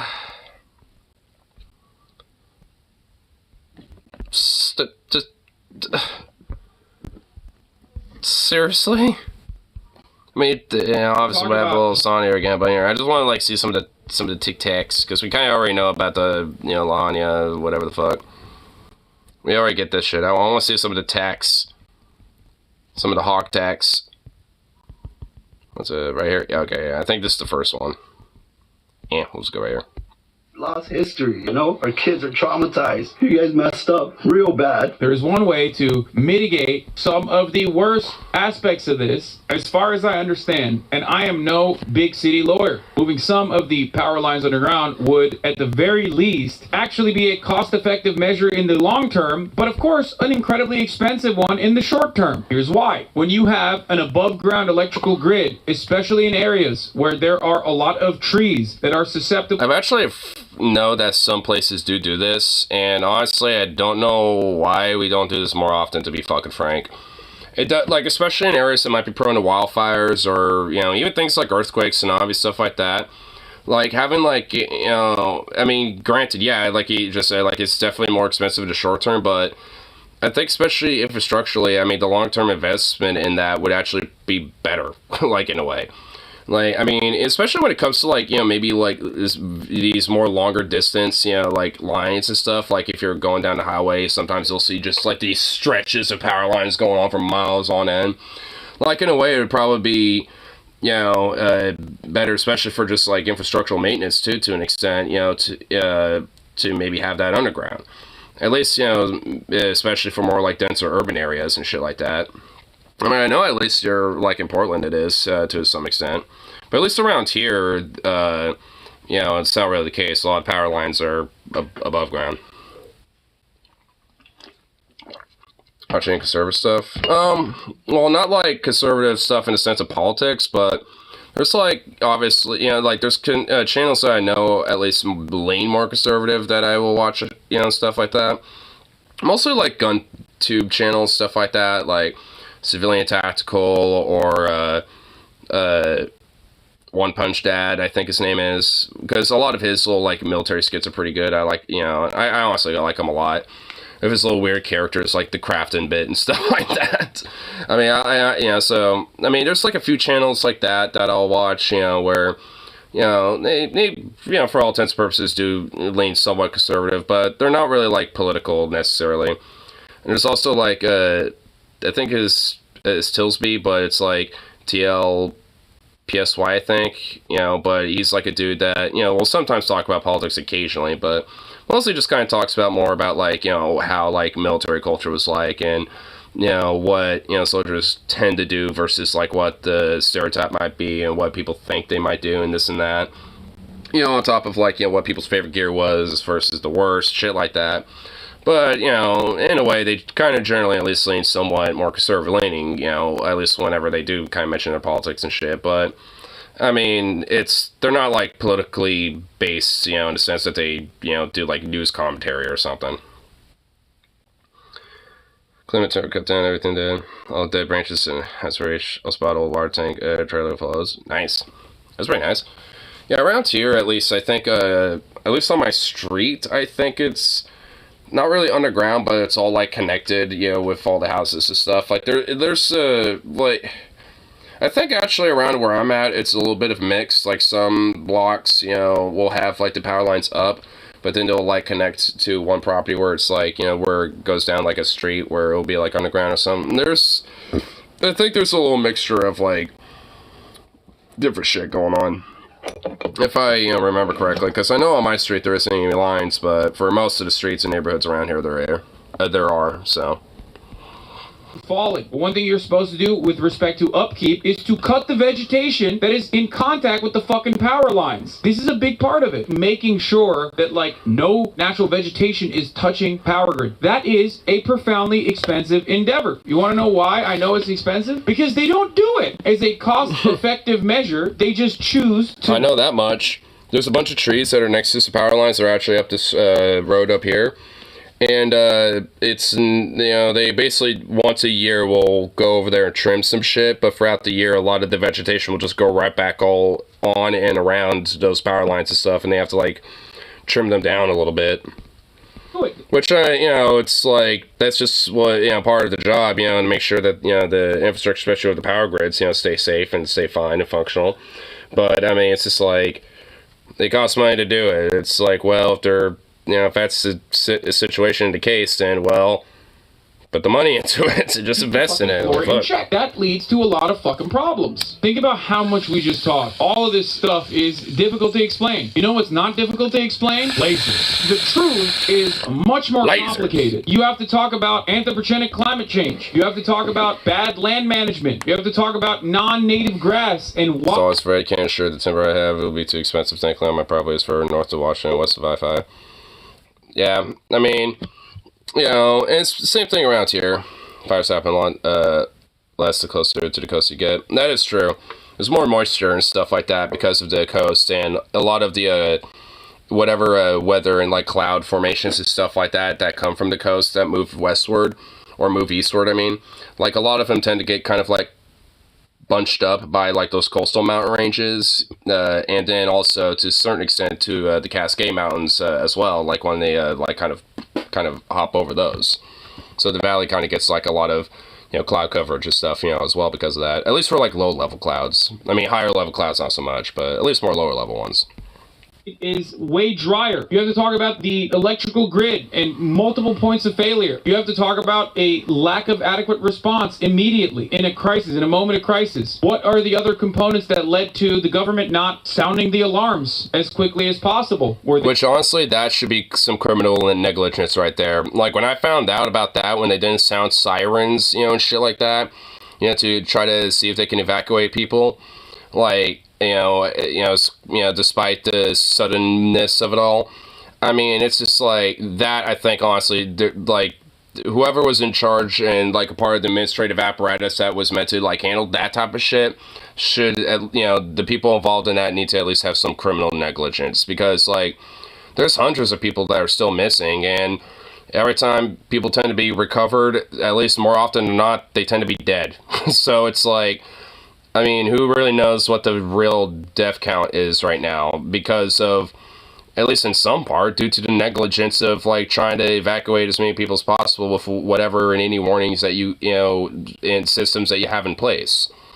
I mean, even though, yeah, it's very panicky and, there's only so much you can truly do, the fact that, especially they didn't really overtly act on any of that type of shit and legitimately neglected to do so is, I think, a major problem, is why so many fucking people are missing and are dead.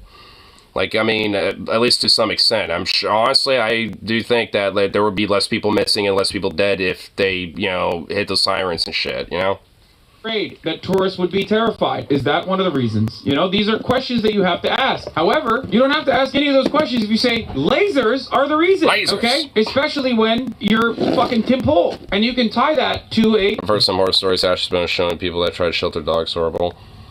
Yeah, I mean, and honestly, that's what I really feel like is more accurate. Like, a lot of these people who are missing are probably, like, trapped in their homes and shit like that, you know what I mean? Like, I mean, I feel, there might honestly be maybe a few people missing because they probably fled, to the foothills, or something like that weren't being burnt to the ground yet, but, I mean, it's just like, yeah, I'm sure a lot of people probably, drown jumping in the oceans and stuff like that, and all sorts of other shit. I mean, they're, like, yeah, like, I mean, there's, I mean, it was a clusterfuck, I mean, fundamentally. Real fear that a lot and of honestly, I wouldn't be surprised if, like, over the weeks we might have at least one or two, or at least a few, like, bodies that might wash up on shore or something like that. Feel about a real present threat to America's hegemony. Oh no, risk to die. Well, yeah. Though I guess in fairness, if you were trapped in your house, like in a fire, chances are you probably passed out from smoke inhalation and stuff like that, so you wouldn't really feel it. But Yeah, I wouldn't want that either way. Fuck that. Power. China. Chinese lasers. Not the Jewish lasers that were responsible for California wildfires, according to Marjorie Taylor Greene, but Chinese ones. Because guess what? Jewish space lasers, anti-Semitic conspiracy, fucking ridiculous. Chinese space lasers, on the other hand, well, very appropriate. We love that. Okay, let's hear what Tim Pool has to say. We are not on good terms with China right now. I mean, we can pretend, oh no, trade's going. Oh my god, wait. Is he actually going to imply that, like, they just, like, did an active war? It basically did Pearl Harbor 2, Electric Boogaloo. Oh my god, is he actually about to insinuate that? Oh, so her smoking inhalation, just choke a bit and pass out. Ain't that bad. Yeah. I mean, basically, and when that's the case, I mean, no amount of pain or anything like that is really going to revive you unless you have oxygen in your lungs and stuff like that again. Which, I mean, obviously, you know, in that situation, that ain't going to happen. So, I mean, you know, honestly, in a way, like, that is a situation you end up being trapped in, just hope the smoke inhalation gets you before the fucking, you know, fire does. Because if not, then, ugh. Right, no, come on. They want Taiwan. They're building up their military. There's a chance for escalation, a chance for conflict. They want the South China Sea. And then they've got ships with Russia coming near the Aleutians, coming near U.S. territory, going near Hawaii, and then they're pulling off something like this. So, look, how hard is it to start a fire? It's ridiculously easy to start a fire. And they can fire lasers. It's a little challenging to get the fire to spread, but there were... He actually is saying it, dude. Oh, he's actually saying, like, yeah, they did an active war by firing lasers on Hawaii. Oh my fucking god, dude. You gotta be kidding me.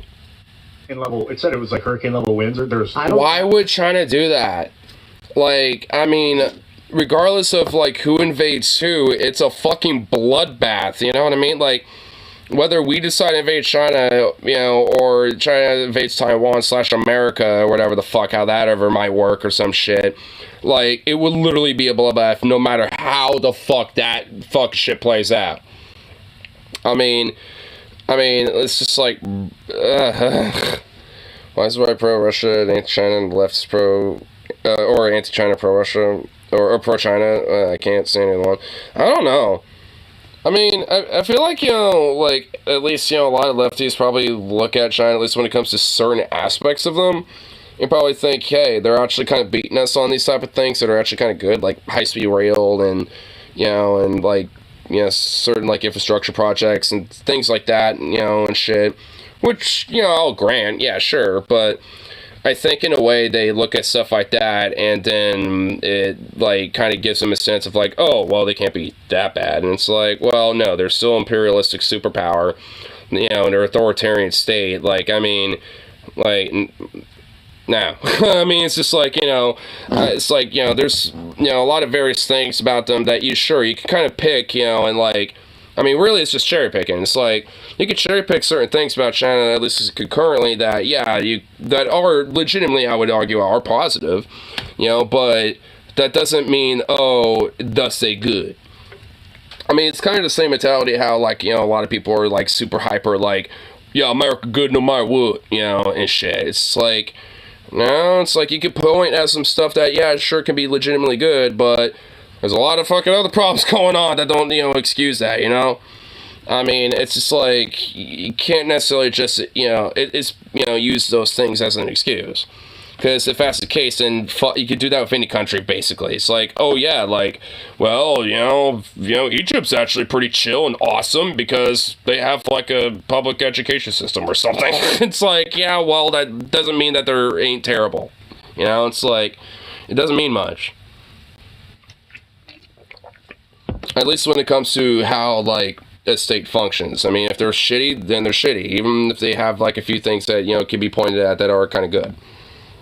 I mean, so it's like, yeah, because like you're saying, like the reforestation programs, you know, and stuff like that, you know, like a lot of their high-speed rail, you know, infrastructure and stuff, you know, like there's a lot of things that, you know, arguably are pretty good that they've been doing. But, you know, for every one good thing you could look at, there's like 50 different things that are bad, you know, so it's like, it, you know, like I said, it doesn't really say much when it comes to, like, how you look at it as a total. They're going to eventually do the same thing to Taiwan. I don't think it's if it's a win. Yeah. I mean, you know, at least especially considering, like I said, they're an imperialistic superpower, just like Russia and the U.S. is. I don't know if you'd call Russia superpower anymore, but there are the three. Especially, it's still true to be those three. We have a lot to work to. Well, yeah, sure. I mean, arguably, you know, that is the case. I mean, at least, you know, considering that at least we have somewhat of a democracy compared to the other two. You know, granted, pretty dysfunctional, but nonetheless, it still is. You know, so it's just like, you know, just with that virtue alone, yeah. I mean, you know, we definitely are. You know, but in a way, we could at least be more of a neutral type of superpower if we actually just, you know, like did, you know, focus more on, you know, not just the upliftment of our own selves, but, you know, once being able to do that, then do so like when it comes to humanitarian like investments in, you know, programs or subsidies for international works too. I mean, you know, because we can easily do some stuff like that just by honestly, like, you know, uplifting and like investing in some of the programs that exist already doing some of these works, and just kind of do collaborative efforts, you know, where they're helped and kind of like uplifted and backed up by them. But, you know, at least for me, I certainly would like to, you know, make sure that at least when it comes to a lot of domestic things, you know, that we do put into a lot of like heavy investment into our own, you know, to our own selves.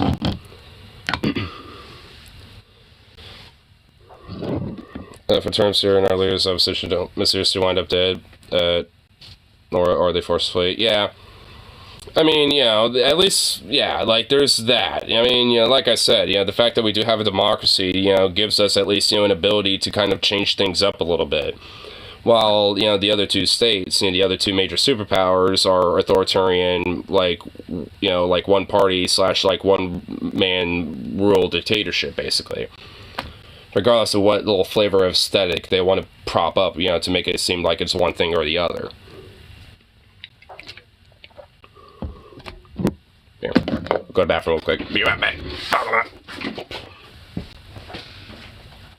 You little doggo. Yeah. You, oh my god, you sleepy bastard. You sleepy boy, look at you. Oh my lord, look at you, you little sleepy boy. Sleepy little buns. Oh my goodness. Look at you.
You sleepy little boy.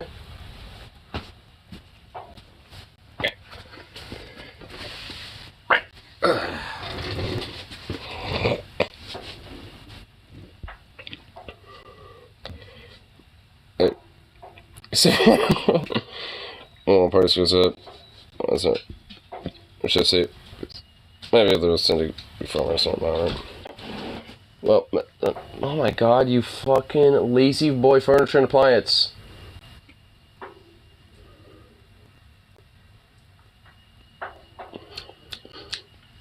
Oh, goof. Yeah. I mean, like, at least, with a lot of liberals, I mean, I kind of would think a lot of what, is moderation is more, like, broadly considered just, like, decorum and civility kind of, like, politics and shit. At least, to a certain extent, where it's, like, the whole, like, at least to, like, impart the idea of just, like, hey, as long as we just, like, don't, like, try to go, like, aggressive and violent, over different beliefs, and it's all fine. We can be tolerant of that, blah, blah, blah. And it's like, I mean, not to, like, there's, like, certain things where it's, like, so extreme that it, like, will, like, genuinely takes manipulation of, those type of, ideas and shit. Like, when it comes to, like, woke skulls or, like, neo-Nazi or fascist, authoritarian types and shit. I mean, or, like, even, like, religious fundamentalists and stuff. I mean, there's a lot of, there's different ideological groups that tend to be very, more, like, against the idea broadly and just use it more so as a tool to kind of subvert and normalize, their type of extremism. Which, it basically is kind of like the, whole paradox of, like, tolerant of the intolerant, basically. And to a certain extent, that, does kind of help, exacerbate at least, some of these, more heavy extremes in comparison to just something being radical. Like, because at least, to an extent, I think, people that might have radical ideas don't necessarily go to such an extreme to be like, right off the bat, wanting to shut down any fucking type of opposition and shit. Because obviously I consider myself radical in a lot of ways. But, don't, like, have the immediate, like, with any type of opposition, be like, no, it's like, shut that down. It's like, I mean, for anyone that's, like, an overt fascist or neo-Nazi type, then, well, I got no problem with that, but at least when it comes to, like, just really just, like, any other fucking type of group for the most part, I mean, it's like, as long as you ain't gonna go, like, aggressive or, like, just, like, throw some shade or whatever the fuck, I mean, then all's fine. They're gonna call their employees or housing management. At least for me, I prefer to handle things more one-on-one. I mean, I don't, really feel too bad necessarily if someone who's, like, a open neo-Nazi, whether online or, like, into these different, like, rallies and shit like that. I mean, I'm not, like, necessarily, like, gonna be too sad, if, like, their employer ends up finding out about that shit, but, I mean, I certainly am not, like, one to go out of my way for that. I'd rather just, like, handle shit face-to-face with that. A bit of real truth into the conspiracy, well, high really fast wins. Really fast wins. That is creating a ripe environment for the space laser to continue spreading the fire. To which Tim responds, no, you don't understand. It's multiple points of ignition. If they can start 50 fires all at once with a sequence of satellites doing high burst, high energy lasers, then getting fire to spread isn't really the issue because you make the fire instantly in a bunch of different places. And they can monitor the weather in Hawaii. I mean, you could just... Whoa, who the fuck is this chick? Google. Dude, she literally looks like a field of snow, dude. Like, oh my god, has she never seen the touch of sunlight? Like, what I was reading from the National Guardsman who's making a statement was that, there's low humidity and high wind, so that's perfect conditions for wildfires to spread, which means any arson fires would also spread as quickly. Like, China is perfectly able to say, like, this happens to be a dangerous period for fire in Hawaii. Perhaps now, if they were to do something. There was also a Chinese balloon observed above international waters near Hawaii in February 2022. Oh my god. Wow. If Hurricane Harvey happened in 2023, they would have been calling it an HAARP operation. Oh, yeah. Well... Dude, I'm actually kind of surprised they didn't say anything about that with Hurricane Hillary. This November time where it's only the radical right. Well, I mean, I would at least still say that's pretty consistent. I would still say the radical right. Because, I mean, a lot of, different people when it comes to, like, the general, like, progressive side of things.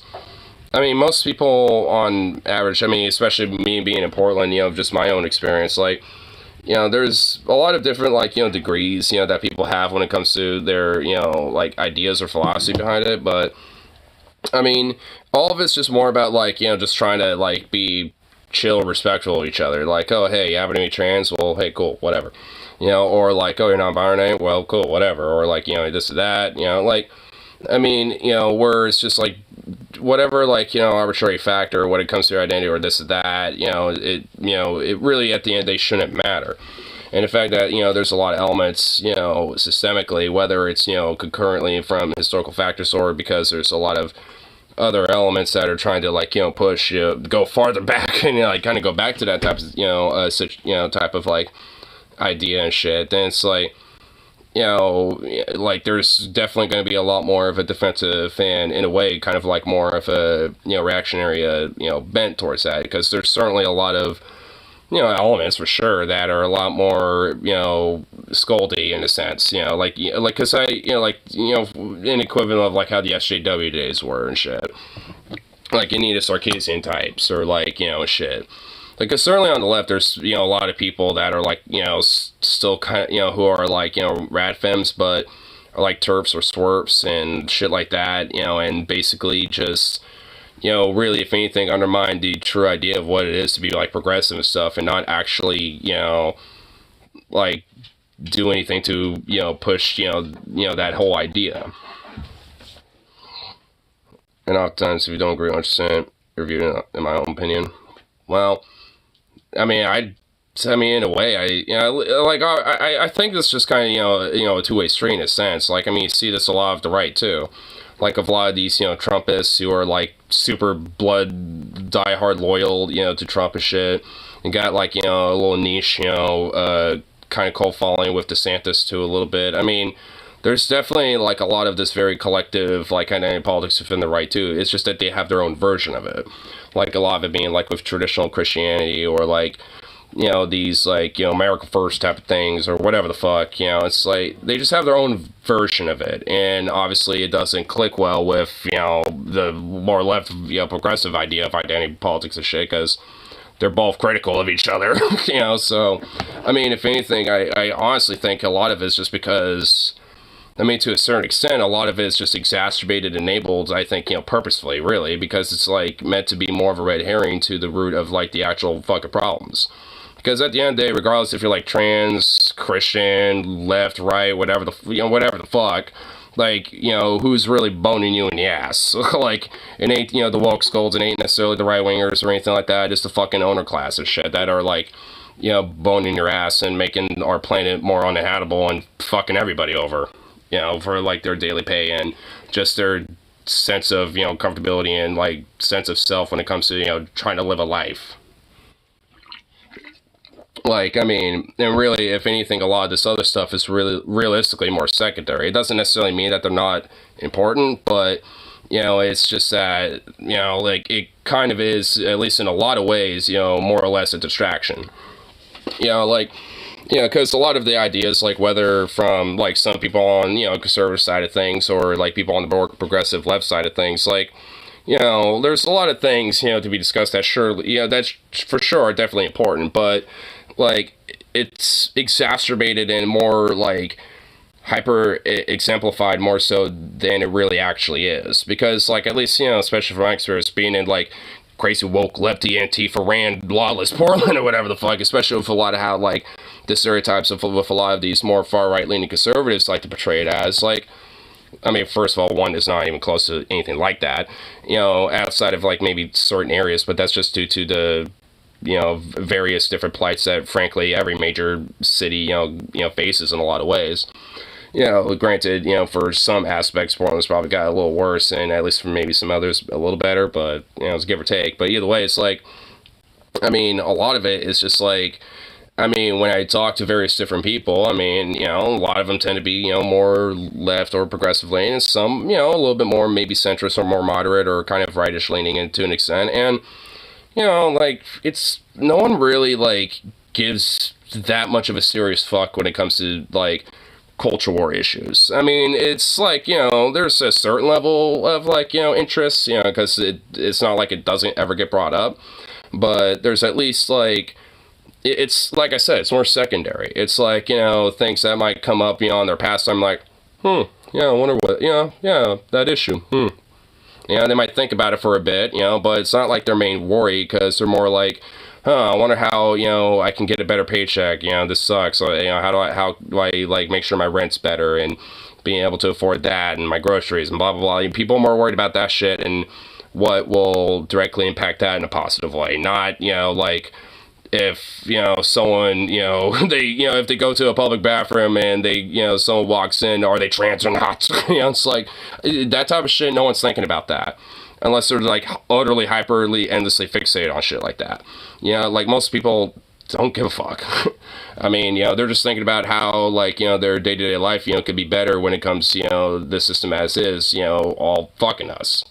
You know, regardless, you know, like, you know, where we kind of, you know, fall in that, you know, kind of scale, because, you know, like, I was actually talking with one of my coworkers earlier today when I was walking my dog and shit, like, you know, there's, you know, we all, in a way, are, like, you know, basically paycheck to paycheck and, like, you know, being kind of fucked to a certain extent, like, and granted, like, we all might have different circumstances that might make us, you know, a little better off or worse off than others and shit, but at the end of the day, we're all still fucked, and, you know, we're all still kind of struggling in our own personal ways, and unfortunately, there are a lot of people out there that, you know, are struggling to suffer way more than others, and there's, you know, people like me that, you know, definitely struggling, but for the most part, you know, making my keep, be able to get by, and things are alright, you know. But, you know, like I said, it's still a struggle because our system, it does not support us in any metric. There's, like, nothing that, you know, is like a return on investment when it comes to things like, you know, like, when it, you know, like being taxed and stuff like that, for example. It's like, you know, there's nothing really, you know, there's not a lot of that, you know, gets reinvested back into this. Like, especially when it comes to, like, the, you know, like when, you know, these bailouts happen and stuff like that. Like, I think the closest thing that we've gotten to that was, like, student loan debt relief, and even then, that really didn't really go that far, you know, that much, mainly because it got stonewalled. They probably didn't really do much to keep going with it, so it's like, I mean, I think I remember reading something up to recently where, like, that actually kept going, and at this point, because there were a few people, apparently, that said that, like, oh, I realized my student debt's gone out of nowhere, like, oh, shit. So, I think it's just saying fuck you, you know, to the court anyway, and just doing it now, like, after a little hiatus of just not, but, you know, it doesn't seem like, you know, it's just one of those things where it's like, you know, even the one little sliver of good, it's not really, like, for everybody. It's always, like, you know, certain little groups and shit. Like, when, you know, he did, like, a $15 increase for, like, federal, like, workers and federally contracted workers and stuff like that, and for construction workers and shit, but, like, not for everybody. Not the federal minimum wage itself. Like, I mean, you know, it's, like, it's always, like, a little sliver for, like, different little, like, you know, groups and shit, but never, like, you know, across the board. You can't see Biden being Trump this time. Not his current state, not his...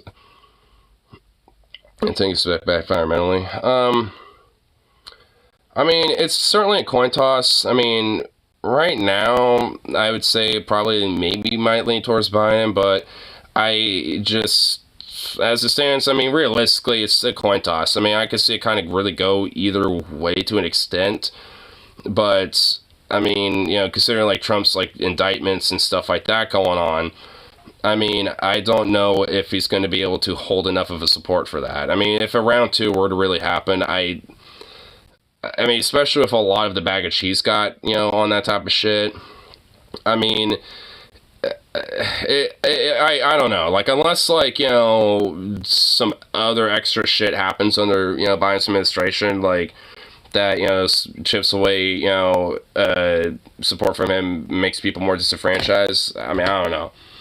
I mean, you know, if it's Trump and Biden again, I feel like it's just going to be an anti-Trump vote again. Like, people are just going to vote for him just because it's an anti-Trump vote and that's it. Like, so, I don't know. I mean, that's kind of why I see it maybe being towards him, just because it's not really a vote for him, it's a vote against Trump.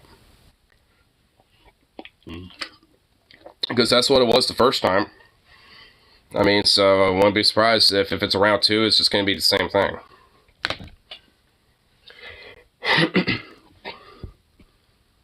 Trump's legal problems and making him a celebrity doesn't seem like to be hurting him. I think if people on the left don't want Harris running things. Oh, fuck no. Definitely not. No one likes Harris. I mean, nobody likes Kamala. I mean, honestly, I really can't think of anyone besides, like, weird status quo DNC libs.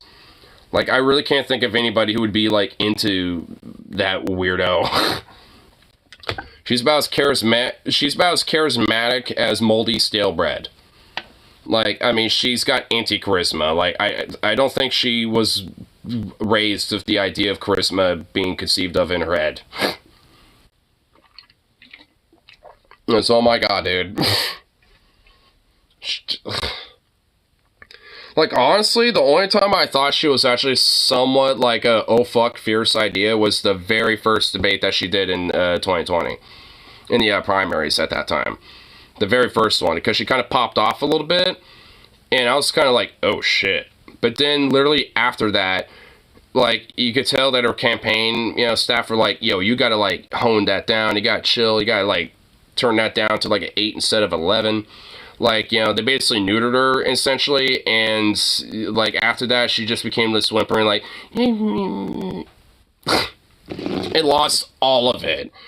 Like, honestly, I don't know why she took the advice or whatever happened when it came to her just being like, but she should have kept being like some weird fireball, because honestly, I think she probably would have been at least more likable to like libs and shit, and at least, you know, progressives and more lefty types could kind of see her as a little bit more of a, you know, like fiercer opponent, kind of like a newer, like, Black Hillary almost, you know, like, so, I mean, because she, like, at least when I first heard about her and she was on at the base stage for that very first time, that's what I thought of her initially as.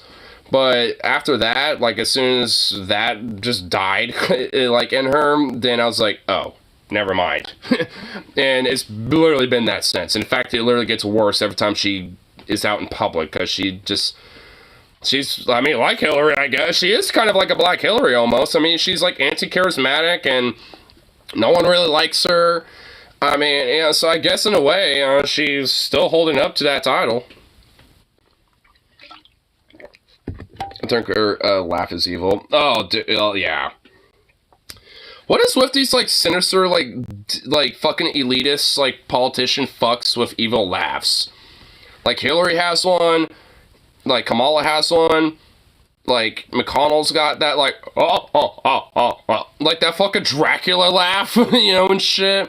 Like, they all kind of have, like, some evil laughs. They're just all, like, different styles, you know, but they all have, like, this implicit, like, you know, like, this just evil, like, just fucking vibe to it, dude. It's like, oh, God.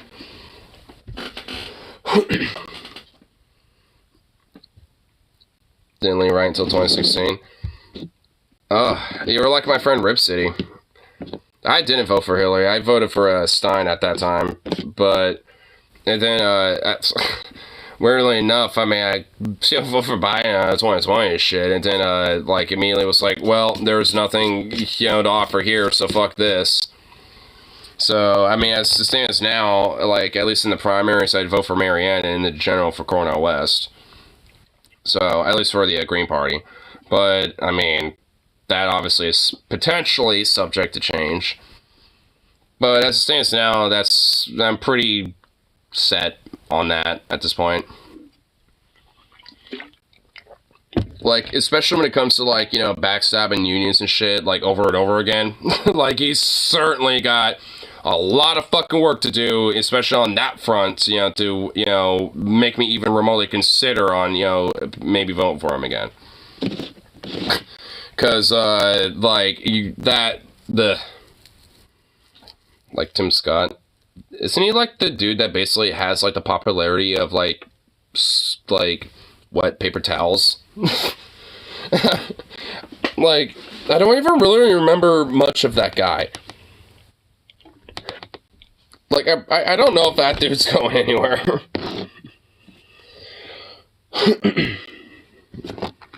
I mean, I just don't necessarily see that, you know, like, happening too much.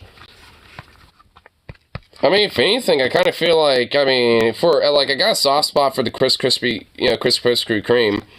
I got a soft spot for him.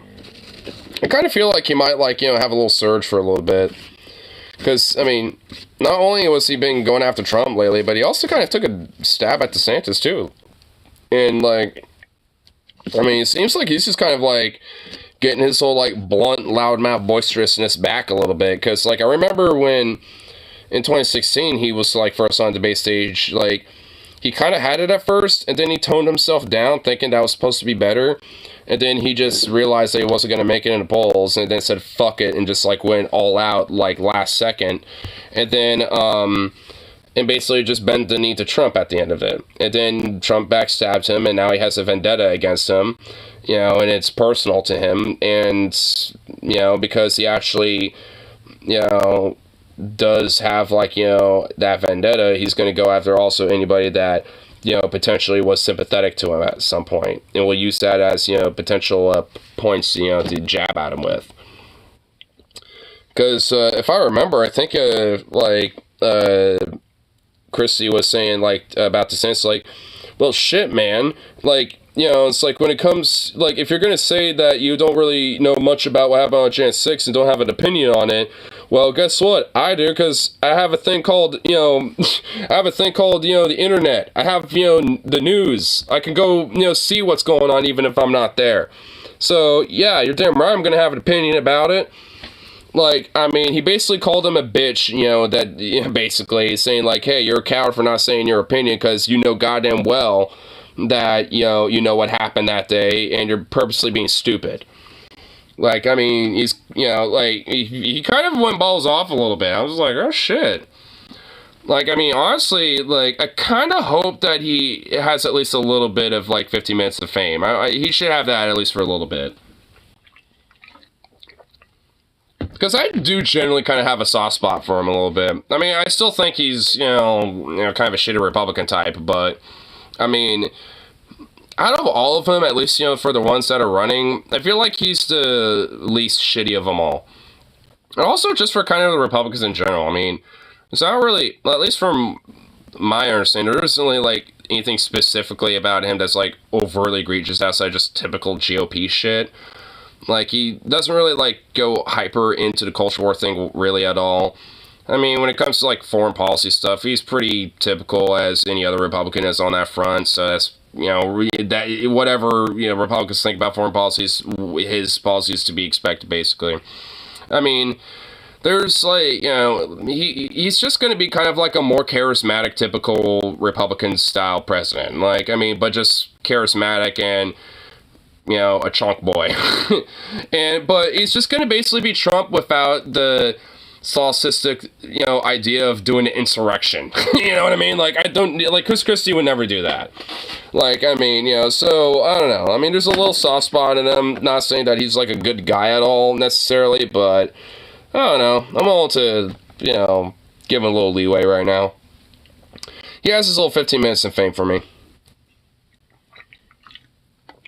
He'll wear off. There goes, the way it says China. China? China?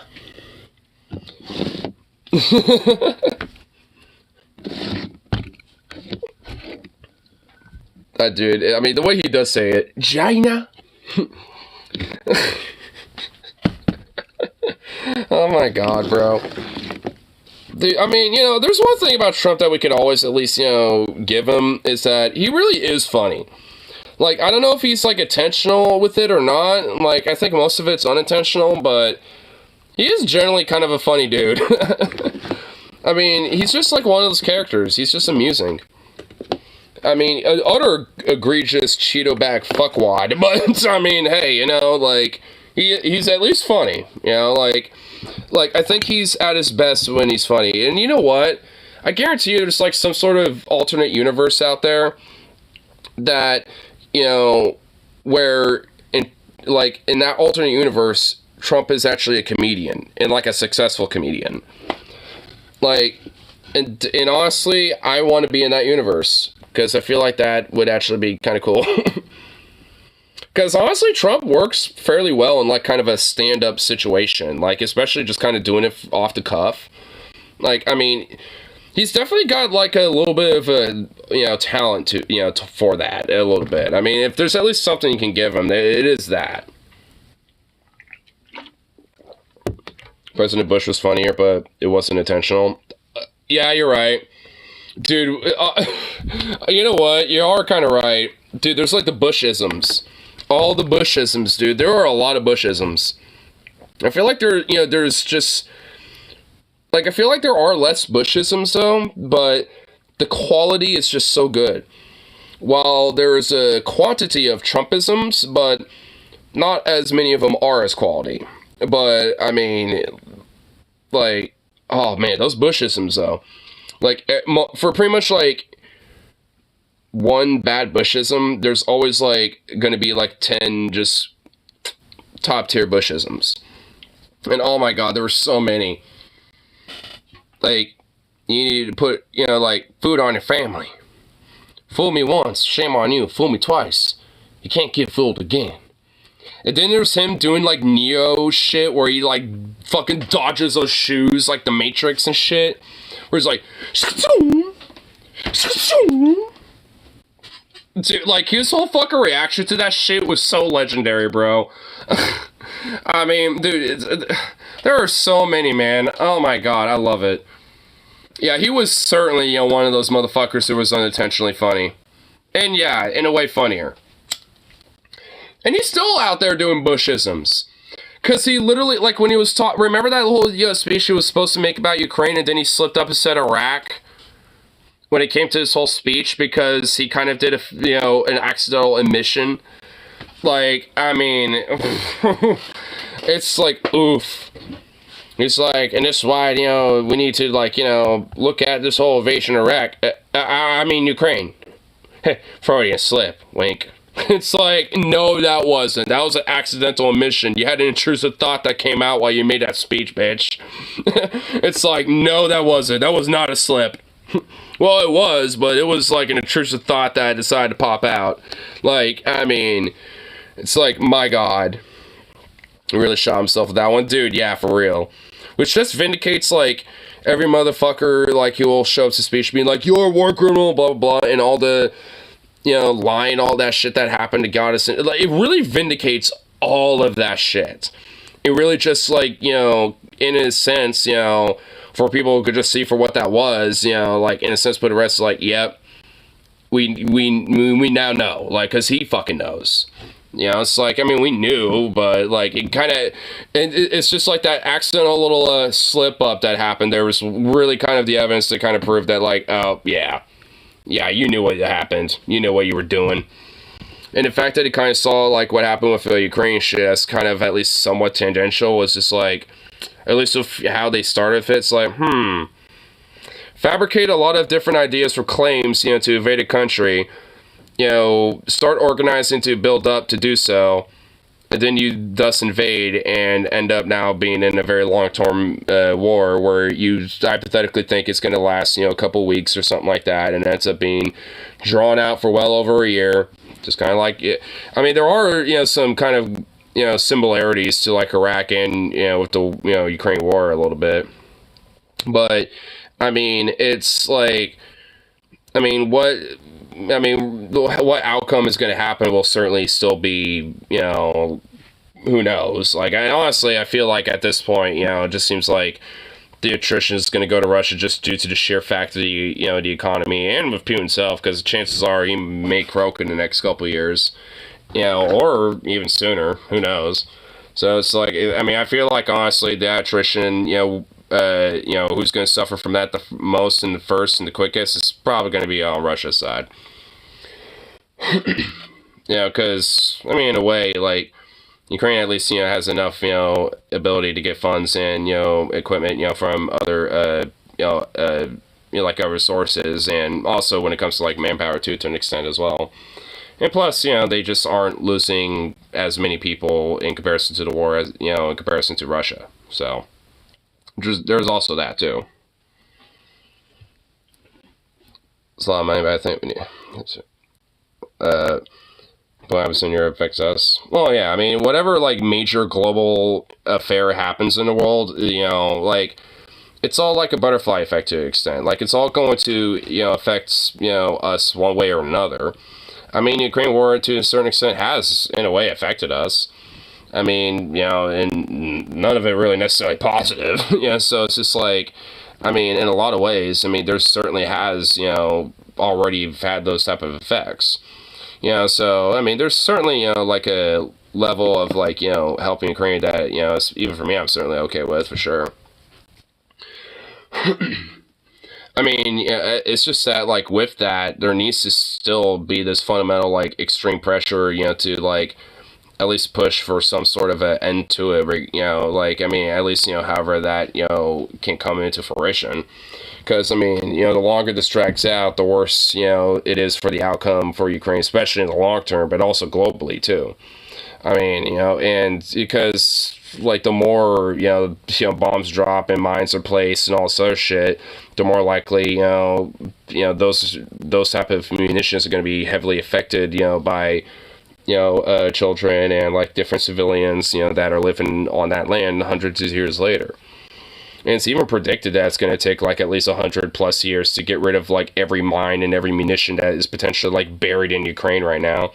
And that's just, and that's from, like, World War One, World War Two, and all this other, all these other conflicts, including with, the Ukraine war now. I mean, there's a shitload of random fucking munitions that have, just buried all over Ukraine. I think it's like a third of, Ukraine's territory is, like, covered with, like, various different munitions in the dirt.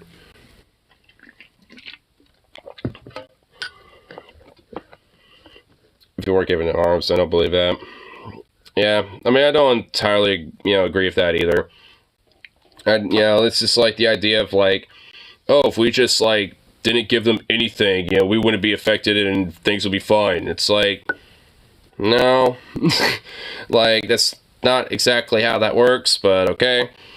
I mean, I'm more about, like, humanitarian stuff. I mean, on one hand, it's like, like, continuously, like, funding the military-industrial complex, or at least, letting them to continue to profit off of these things, like, and in a way exploit the whole war for their own personal profitable means, like that I'm not for, but, like, when it comes to at least, still fundamentally at the end of the day helping Ukraine, like, that, I'm okay with, especially when it comes to, like, all sorts of other means, like, especially when it comes to medical supplies, food, infrastructural supplies, stuff like that. At least, to a certain extent, at least, some, things like, bullets and ammunition and things. It's not like I'm entirely against that, fundamentally, but, I mean, I'm just, I'm a little bit more, I guess, like, more strict on the idea with it, just because, like, given just, like, a full-on, and mainly to the industrial complex when it comes to the business interest on this one, isn't necessarily, like, going to help, make the war end quicker. I mean, given munitions and arms and stuff, in itself doesn't necessarily, cause it to be prolonged, but, having very malicious, figures or interests, have their hand on the pulse of what's going on with that whole war and shit, doesn't necessarily help it make it end quicker by any means, because if they can certainly make a, profit off it, or at least, make some sort of a buck off of it, then, yeah, they're going to let it drag on for a little bit, because they want to see how much money they can make on it. Which, at least with that, I'm fundamentally against. But, I mean, that doesn't necessarily mean I won't be, like, against the idea of, sending them some more modernized equipment and stuff, so they obviously can fare better against the war and shit.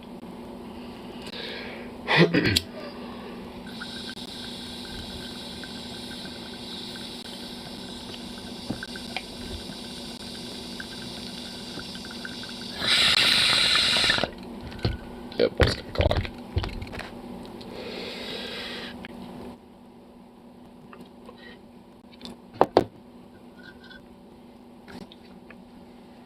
This my life, unless everyone else want to live, rather than dealing with a foreign invader. Well, I think a lot of that way to, like, be okay with, like, some sort of invading power, coming in and be like, alright, you're under our banner now. It's like, what?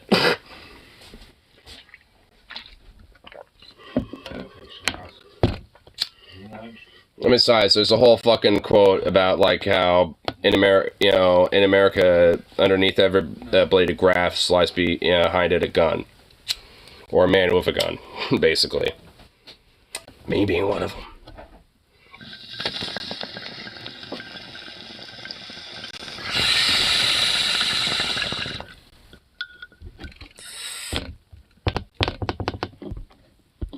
Yeah.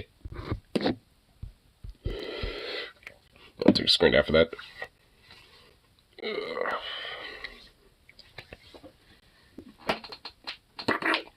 Man, these brewskis are making me piss like an old man. Be right back again. Shook off, I feel like an old man. Are you an old man too? The way you're stretching like that? Oh my lord. You stretch boy.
Hey, buddy. There you are. Thought you were gonna hang out in my room the entire time. Yeah, there we go.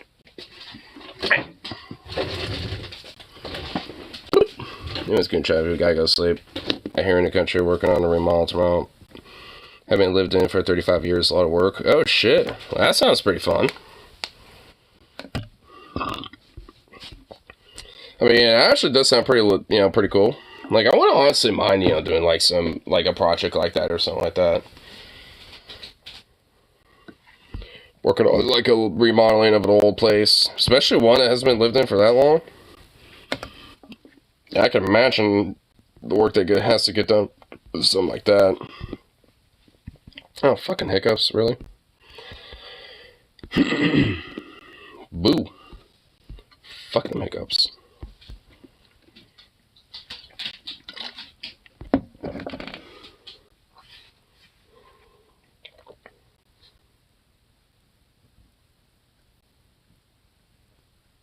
Look at you. Little goof. No, did you just get a fly? Good boy. Chomp down on them flies, boy. Get the flies. Because they're major pain in the asses, and they're so fucking annoying. Wish for them to be gone.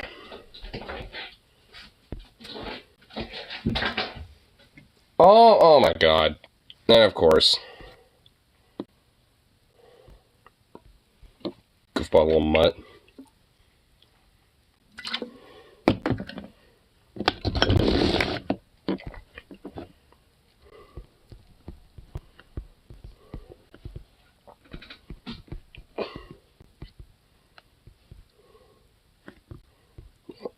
Doing this here real quick. Ba-ba-ba-ba-bum.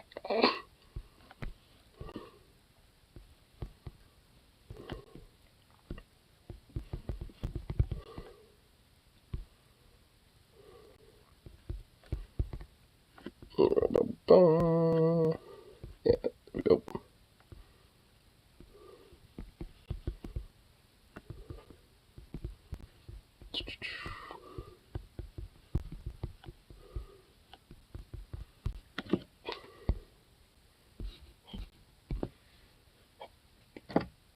Where are these little ants coming from?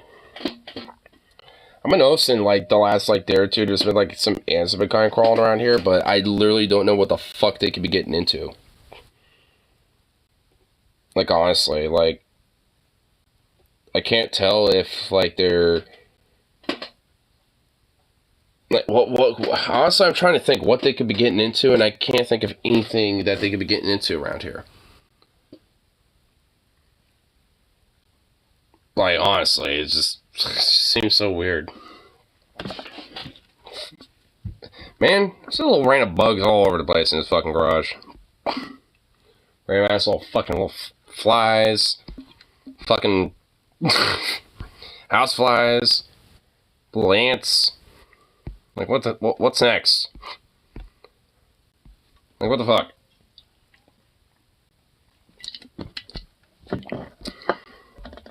It's like, my lord. Dios míos. Right here. Let's actually finally take a look at this clip here about this trans insurrectionist, you know, who yearns for the aid of her queen, Marjorie Nazi traitor Green, dude. Nazi marinade traitor Green.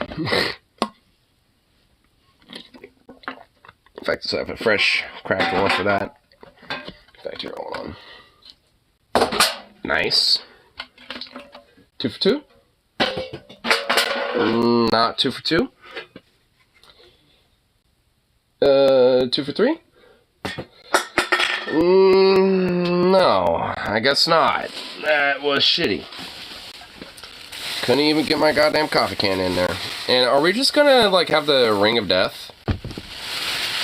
Is that what's going on here? Got the ring of death, and got ourselves the ring of death. The red ring of death. The red ring of death. Alright, hold on.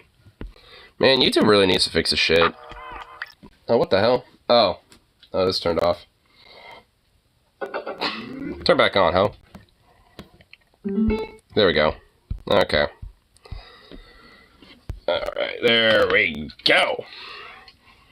I just also want to preface this, like, I was talking on Venom Stream about this, like, the fact that he got this, like, worthless fuckwit, you know, like, you know, kowtowing along with people that would literally gas them, you know, first chance they could get.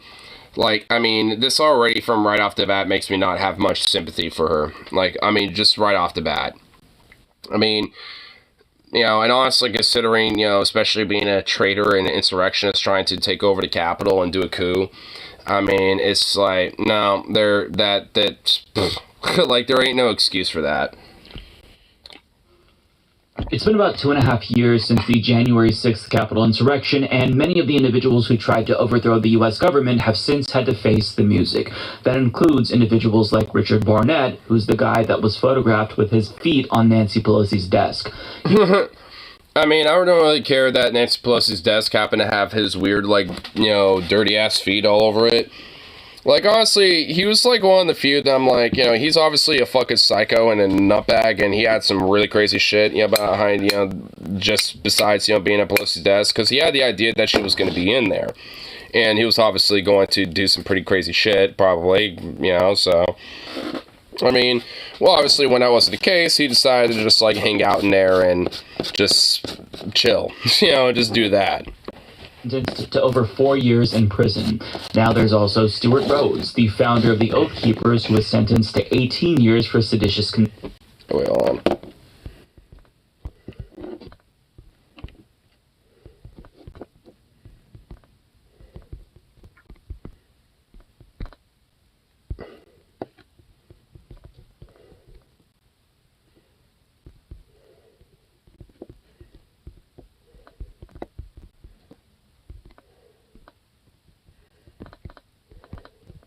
Yeah, there we go. And of course, I think Stefan thought I was saying that yeah, Trump got his mugshot already, and it's like, no, it's John Eastman, which I'm pretty sure is like gonna be in here somewhere in the top news. Yeah, there it is. It's right there. Oh my god, he looks like a fucking demon. Look at this motherfucker. Those eyes, man. Holy fuck. I mean, oh. Oh my god, look at that. Oh, what a demon. What a demon. Dude, those eyes, man, look like the eyes of a serial killer. Like, how much do you want to bet that man has probably murdered some people? I'm not even kidding. Like, I'm actually being serious. Like, how much do you want to bet that guy has murdered some people personally?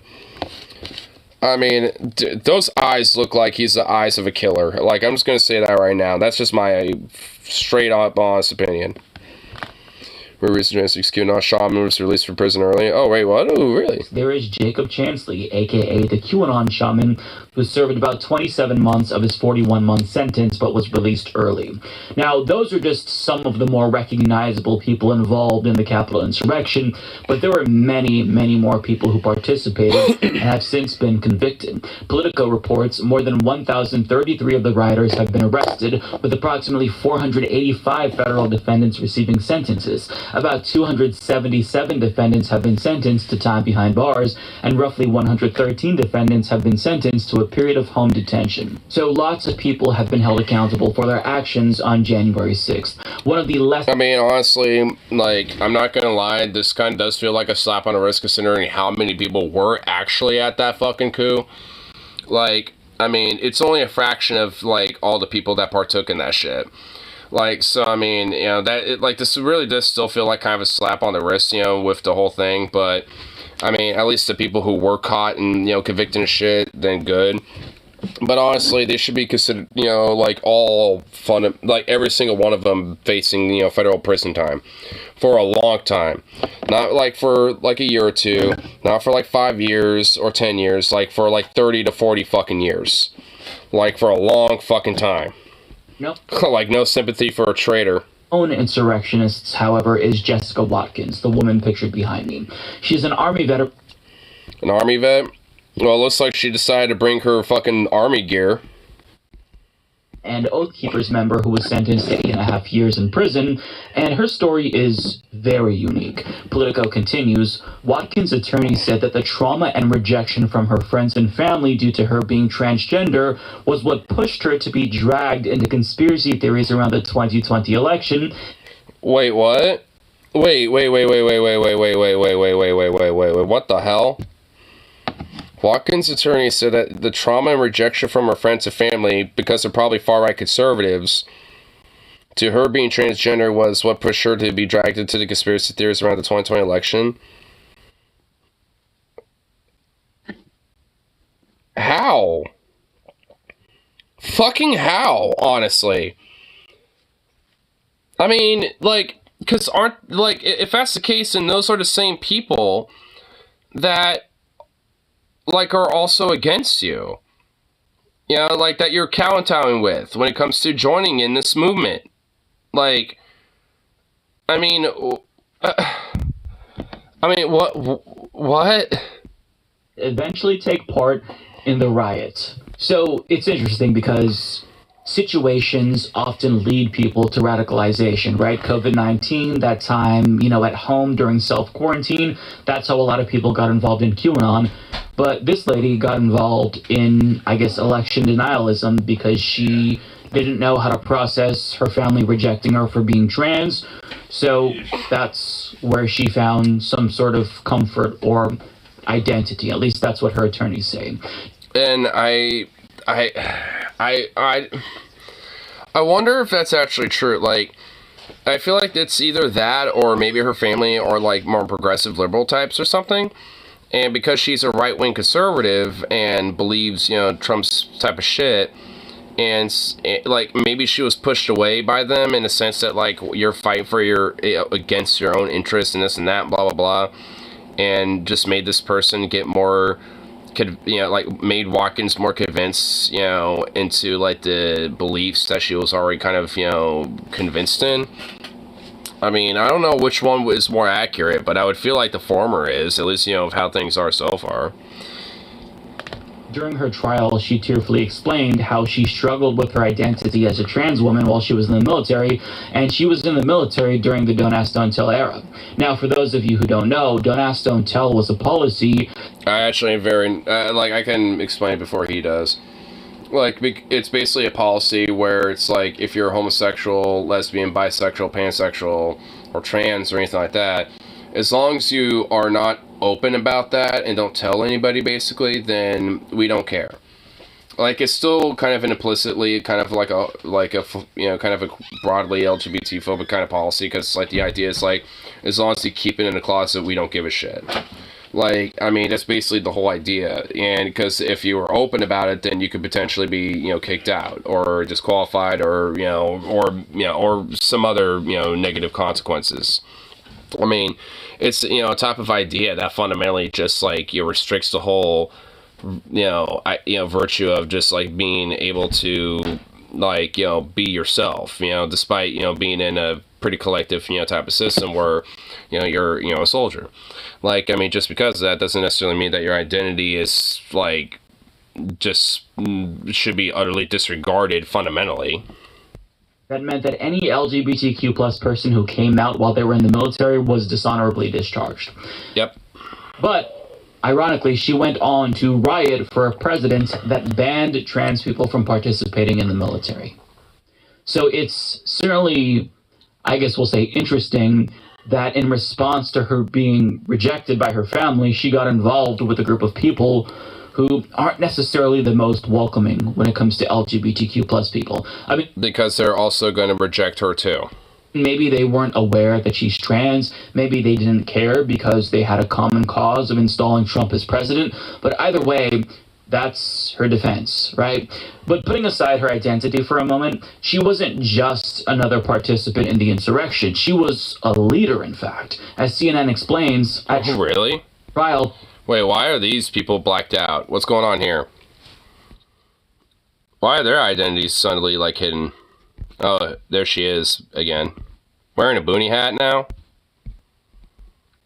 Prosecutors showed evidence that Watkins founded and led a small militia in Ohio and mobilized her group in coordination with the Oath Keepers to Washington, D.C. on January 6th. Watkins and her counterparts ultimately marched in tactical gear to the Capitol and encouraged other rioters to push past police outside the Senate chamber. Quote, "I was just another idiot running around the hallway," Watkins told the court before the sentence was handed down.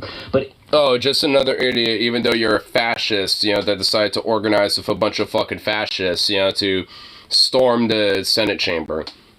Like, oh, but you're just an idiot walking around in the hallways? Bullshit. Fuck you, you cunt. Are responsible, and today you are going to hold this idiot responsible. And since she took full responsibility and shared her story of being transgender in the military with the judge was even moved and said that anyone who heard her story and listened to her speak would also be moved. But the judge also noted that she wasn't necessarily remorseful per se at first. So there was a phone call that she had from jail where she allegedly mocked Capitol police officers that were on duty on that day, saying boo-hoo in response to them getting PTSD from the Capitol insurrection. Oh, yeah, it says the military veteran who probably got PTSD from fighting in combat. Fuck you. Like, I mean, like, this idea that, like, oh, like, we could just, like, make fun of PTSD, whether you're a sufferer of it or not. Like, fuck that shit, dude.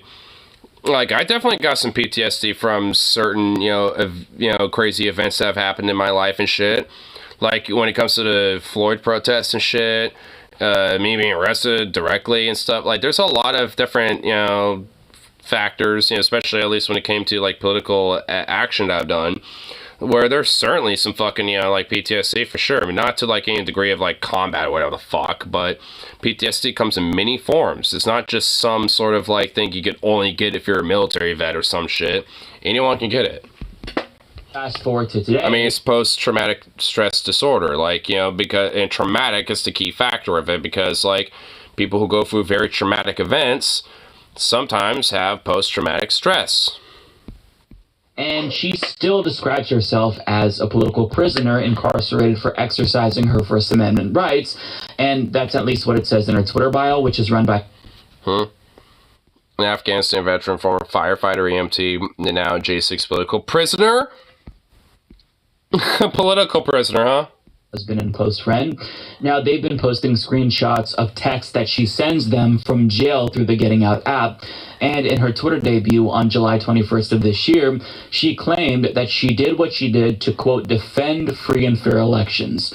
She also has since condemned Trump's indictment and attacked Jack Smith, and she even defended transphobes like Riley Gaines while signaling support for a ban on... I actually want to read this one. As a transgender woman who started hormones at 16 and fully transitioned 20 years ago, I want to thank you for standing up for girls and women everywhere.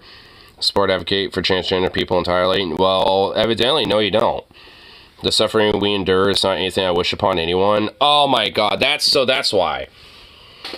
So, basically, the idea is that, like, oh, it's something that we suffer with, and if I could not be this way, then I won't, then I could reverse it. If I could be comfortable as a man, then I would be. Or if I was born a woman instead, then I would be. Like, it's this sense of guilt that, like, there's some sort of, like, disease or some sort of, like, legit negative connotation with gender dysphoria, despite the fact that it's just not being born in the right body, basically, when it comes to how you personally feel comfortable with your identity. Like, I mean, like, at the end of the day, that's just, like, the way to address it is affirm, your, identity and shit at that point. Dysphoria is a terrible disorder. Well, there you go. Yeah, well, right there. I mean, it's a terrible disorder. It's like, yeah, I mean, it's basically just like a sense of guilt. It's like how some people who have autism or Asperger's might, have this sense of guilt because, like, oh, because I might be socially awkward or this and that, there's, like, fundamentally something wrong with me, and that means that, like, it's a disease or this and that, and it's incurable, and if I could, I would cure it, and this and that. It's just, like, a fundamentally, a self-beating, deprecating type of idea that's just, like, fundamentally meant to guilt yourself and make you feel insecure about yourself even worse. Even if you are, like, affirming your sense of self and being like, oh yeah, this is who I am, like, you're still making yourself insecure with that fact because you think that there's no way to address it and there's no way to really truly solve it, so to speak. There's only treatments, but no fucking ability to actually, like, cure it, so to speak. Like, implying that it needs to be cured in the first place, which it doesn't. However, I wish my fellow trans women and girls have more respect for their fellow ladies. Yes, we are women and girls, but there must be biological realities we must face. Girls, I would be mortified if I made you uncomfortable in the locker room. I would be ashamed of myself if I used my biological advantages to undermine all the hard work and take your trophies. To do so is wrong. What? I mean, dude, it's a locker room. It's already, like, in America, we're already conditioned to make it weird and uncomfortable from the get-go because we're fucking weird and pent up and, like, got hang-ups about, like, the human body and nudity and stuff. Like we already have, like, a weird hang-ups about shit like this from the get-go. And, like, you want it, like, and now you're trying to imply this, like, sense of self-guilt further. It really is just, like, I mean, it's really what I was just mentioning again. Like, what the fuck? And embarrassingly, she also apologized to cis women for possibly making them uncomfortable in locker rooms. So, I mean, it's all come full circle, right? She joined this movement due to transphobic rejection, only to eventually throw her own community under the bus in a pathetic attempt to be the pick-me for right-wingers and insurrectionists. Oh, and she also attacked rhino Republicans and hinted at being an anti-vaxxer as well. So, in other... Go figure. ...words, she's still about that bullshit and is a full-blown MAGA chud till this day, who's... You know what? Actually, that might explain why her family might have disowned her. It wasn't for her being trans, it's for her being a MAGA chud. They were probably okay for her being trans and affirmed that element about her identity. But her being a right-wing conservative QAnon or psychopath and conspiracy theorist, is what they were turned off with and eventually disowned her for that. And realistically, she probably disowned them for not getting her, and stuff like that, when it comes to all this shit, and buying into the woke liberal bullshit or whatever the fuck, despite the fact that woke liberal bullshit is what led them to affirm your fucking gender identity in the first place, you stupid cunt.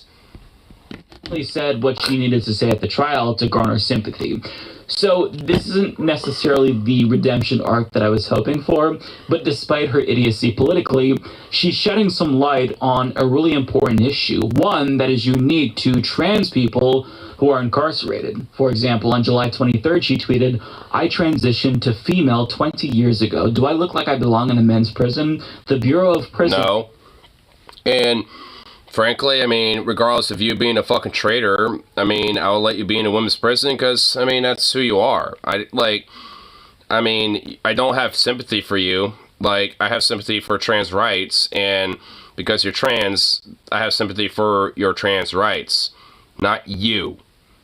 So, like, I mean, there's at least a difference between that. The Biden administration listed me as male on documentation for the first time in nearly 2 decades. The Biden administration? Like, you're really gonna try to, you know, like, throw that out, really? You're gonna really try to make that jab? She's made this post multiple times with different pictures of herself showing that her sex is listed as male, and she's currently serving in a men's jail and is at risk of being transported to a men's prison. And on top of that, she's being denied crucial medical care that she needs. And in response, she shared this call to action where she encourages her followers to call the Federal Bureau of Prisons in order to... Oh my God. Federal Bureau of Prisons headquarters. Matt Gratz. Matt Gratz?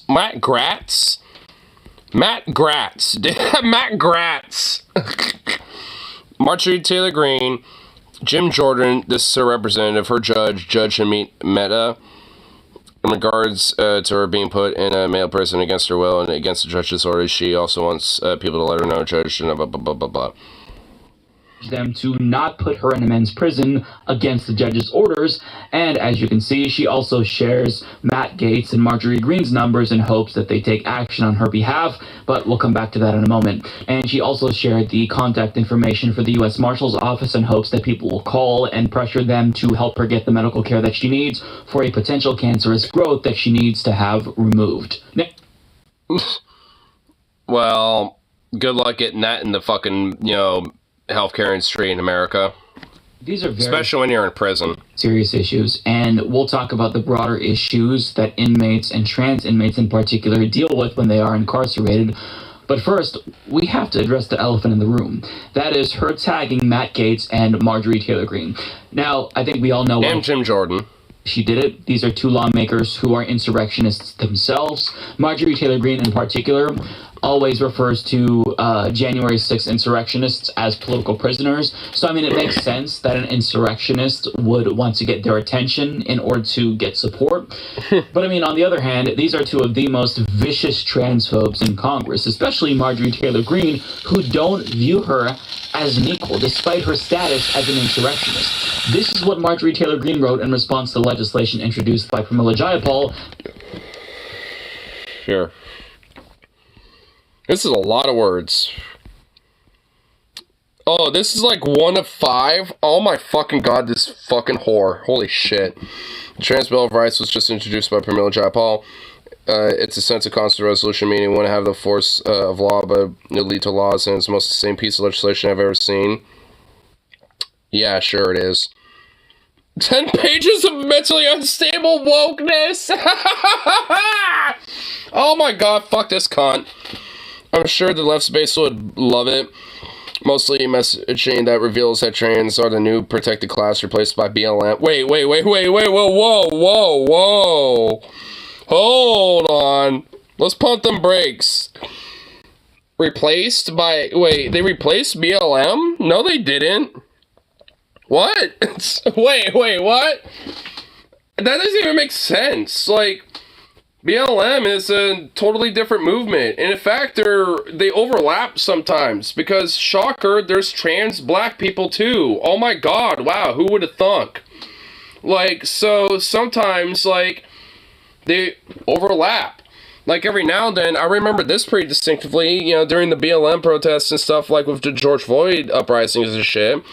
Like, I mean, one chant that I remember is Trans Black Lives Matter. Like, I mean, that was one chant out of many chants that were chanted, you know, off and on throughout the protests. Not, you know, often, not very commonly, but every now and then it was a chant.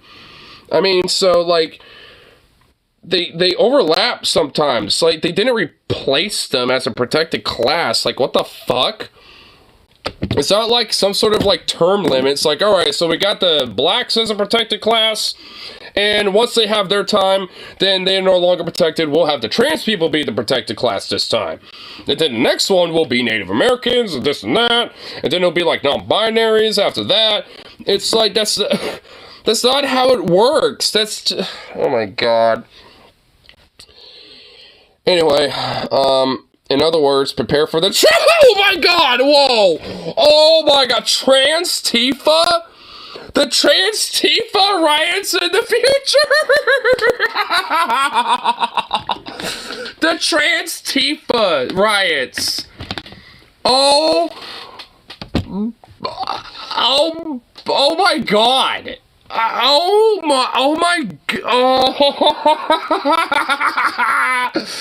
Oh, dude, I don't even know what to even fucking say about that. Oh my god, that's just comedy right there, dude. That's pure fucking comedy. It calls for the protection of trans people's rights, namely housing, medical care, safety, and economic security rights. You're saying that like it's a bad thing? Fuck you, you bitch. And of course that means ultimately taxpayers have to pay for it. Wow, like everything else when it comes to a lot of various things, when it comes to like federally funded shit. They want to amend the Civil Rights Act, the Fair Housing Act, and Equal Credit Opportunity Act to ban discrimination based on gender identity. Yeah, that's a good thing. That's good. Trans people come to protect class women's rights are totally and completely annihilated. No, they're not! Oh my god! No, they're fucking not! I hate this bitch. I hate this cunt. Oh my god. Men pertaining, yeah, whatever. So it also says to improve conditions for trans in jails and asylum facilities. Yeah, that's a good thing too. They should be doing that across the board anyway. Create community services to support trans abuse survivors and give priority to trans asylum seekers. Keyword there, priority. Yeah, because there's a lot of fucking countries all over the world that are very discriminatory and literally deadly to live in for trans people and queer people. You fucking bitch. Like, I mean, to at least have, like, a place for them to seek asylum so they don't, you know, fucking get extradited or fucking, you know, returned back to the country and, you know, killed or something. Like, yeah, that's a good thing. Oh, my, fuck fuck cunt. Calls a ban on conversion therapy. Good! Type of therapy, many form of gays, trans, oh my gosh, she's literally advocating for torture. Conversion therapy is literally fucking torture. Like, she's calling for torture. Fuck you, you actual evil bitch. Codification Roe v. Wade, good. We should make abortion legal in all 50 states. Destroy states' rights, good. Fuck your states' rights. Ensure the murder of babies all over America. You know what? Fuck you and good. How about that? Give trans people more legal protections. So she dismissed it as mentally unstable wokeness and called it the most insane piece of legislation she's ever seen. She also suggested that it would lead to, quote, trans Tifa riots. Trans Tifa riots! Oh my god, I can't get over that. Trans fucking Tifa. Oh man, dude, Trans Tifa, bro, that's a new one, man. I've never heard that before, but oh my god, that is some top tier content, man. That is some top tier fucking shit. God bless America, dude.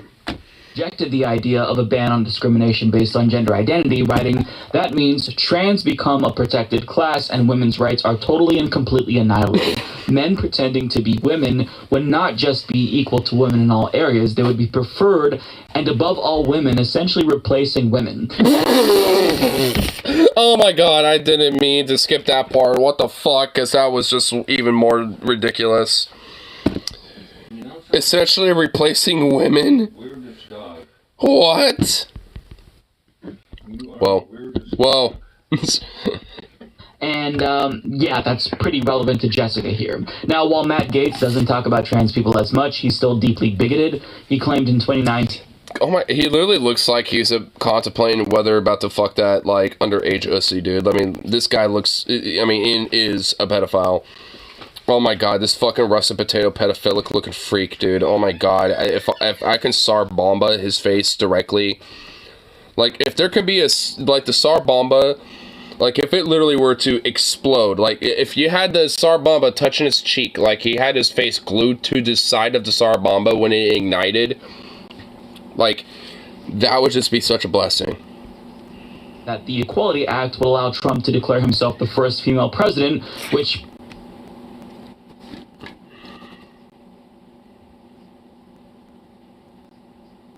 What? Are you sure this isn't satire, Mike? Oh god, it's the WAPO. It's the WAPO, bro. This is just... Oh fuck, this isn't satire. Oh no. This isn't satire. Oh my god. Oh my god. It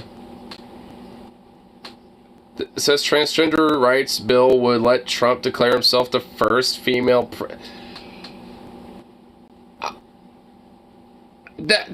oh my god, I want this. Please, can we just have this be satire, please? Oh my god. I mean, oh my god. Like, I mean, it makes me wanna sing. I don't know why, but I wanna sing about how fucked up this world is. America's doing nothing but writing satire articles on daily. Ooh, ooh. Ooh, ooh. Ooh, ooh, ooh, ooh, ooh, ooh. Man, like, I don't know why, dude, I don't even know, dude. This is making my brain have a conniption fit internally. I don't know how to process this. Like, are they just this retarded? Are they this fucking retarded? Like, I mean, is there honestly, like, some sort of weird neurological, like, deficiency that we are not aware of that just makes people this stunted or something? I mean, cause fuck, bro, like, yeah.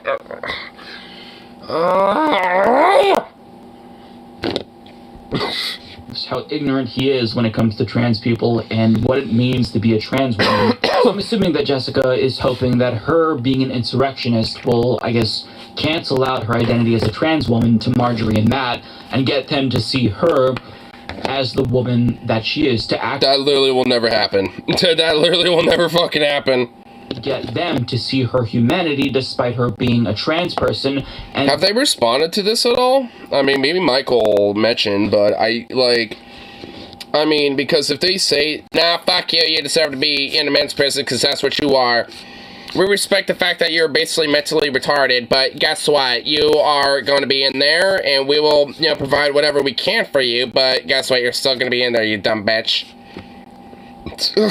Dehumanizing trans people, but unfortunately, that's wishful thinking, because Jessica's core problem here requires recognition that she is indeed a trans woman, and Marjorie Taylor Greene is not willing to do that, because every single thing that she's done has been in service of transphobia and in service of delegitimizing trans people and their very existence.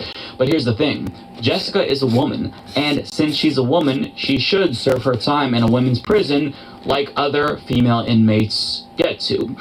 But that's why Marjorie Taylor Greene isn't going to advocate for her, because she fundamentally rejects the idea that trans women are women, and she doesn't think that they are valid. So this isn't an insurrectionist issue to Marjorie Taylor Greene. This is an issue that uniquely affects trans inmates, and if Marjorie Taylor Greene were to advocate for Jessica in this instance, then she's bringing attention to an issue about how trans people are treated in general. And this is indeed an important issue where and if anything, Marjorie Taylor Greene does not want to open that door, because then people will be like, we'll be calling her hypocrisy out, be like, hey, why are you doing this for her, versus all these other trans people that are in prison? Why is the only exception for her? Because at that point, she has to make the case about her being an insurrectionist, and that makes her look bad. So she can't fucking, you know, like, do that. So if anything, if Marjorie is smart, she's just gonna shut the fuck up about it. She won't say a goddamn word about Jessica Watkins. Same thing for Matt Gaetz and all the other people she tried to, like, you know, be like, please help me. Like, I mean, you know, if they're smart, they would shut the fuck up and not say a word and pretend they never even saw it. They'd be like, la la la, I did not hear that. Monkey see. Yeah, it's like monkey did not see, monkey did not hear, and monkey won't say anything. So it's just like, I mean, that's exactly what's going to happen there. Like, it's basically just, you know, they ain't going to fucking, you know, say a fucking word if they're smart about that. Because if they say anything about this, like whether, you know, they make an anti-trans point, then it looks like they're being a traitor to one of their own who's a political prisoner. And if they say anything positive about her, then it looks like they're being pro-trans. So if they're smart, they won't say a fucking word. And you know what? They're too retarded. Like, I guarantee you, Marjorie or Matt Gaetz at some point are going to mention something about this. Mates are dehumanized. Now, as NBC News reports, based on the available records obtained from 45 states, just 13 transgender women are housed with women and 2 transgender men are housed with men. They're referring to inmates. In Texas, which has one of the largest incarcerated populations in the country, Ugh. Fuck Texas. That's no reason why I don't want to be in that fucking shithole. Of the 980 transgender prisoners live in gender-affirming housing. The state's 891 transgender women are housed with men, and its 89 men are housed with women.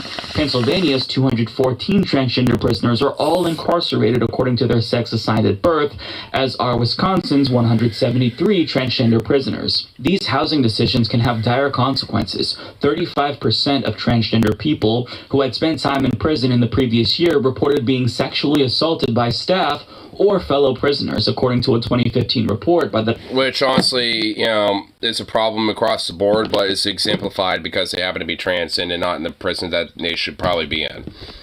Which is fundamentally, you know, a highlight. I mean, that's kind of the thing about, like, trans rights. I mean, in a weird way, as much as, like, people don't necessarily realize it or maybe want to mention it, this also kind of highlights a lot of problem that cis people have to deal with.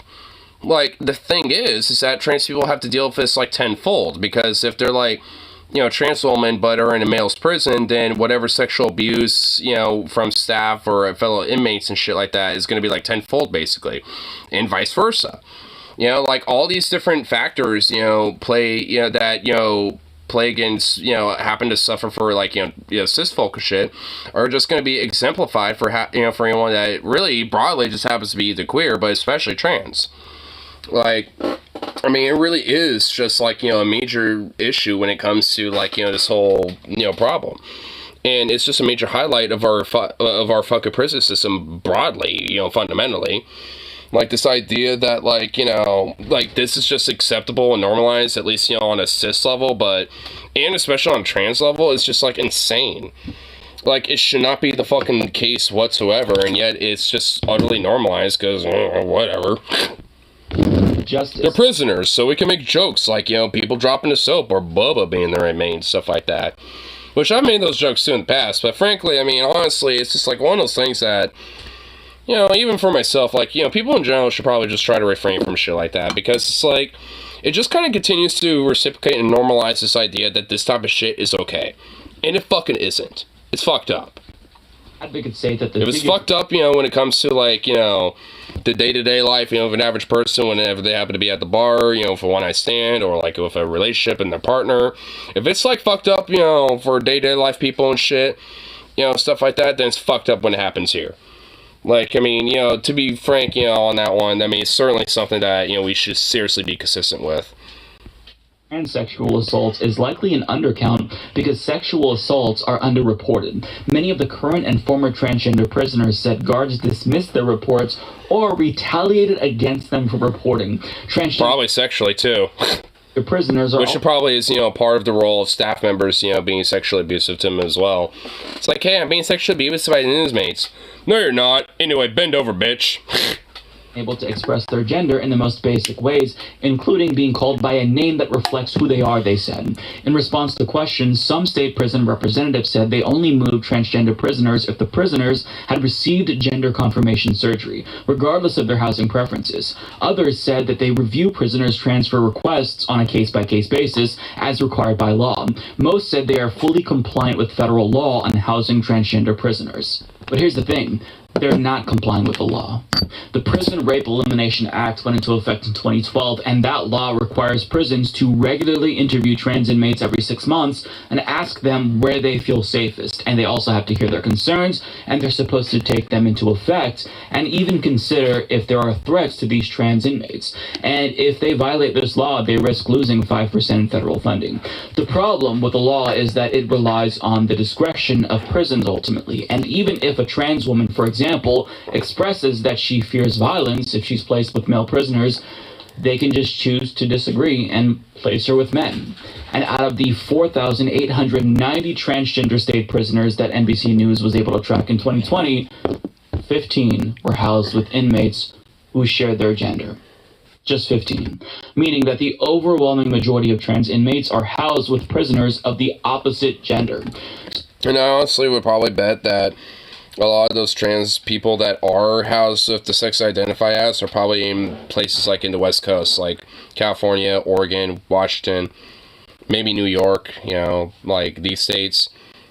But most of these states, across the country, including honestly the states I just mentioned, are probably, more or less, still, have indictments, of these fucking problems.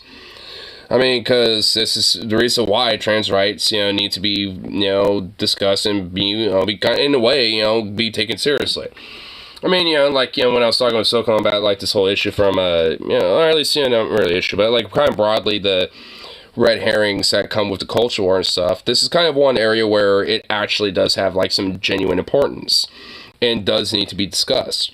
And it's not just, something that, trans people and queer people broadly suffer with. This is also something that cis people suffer with.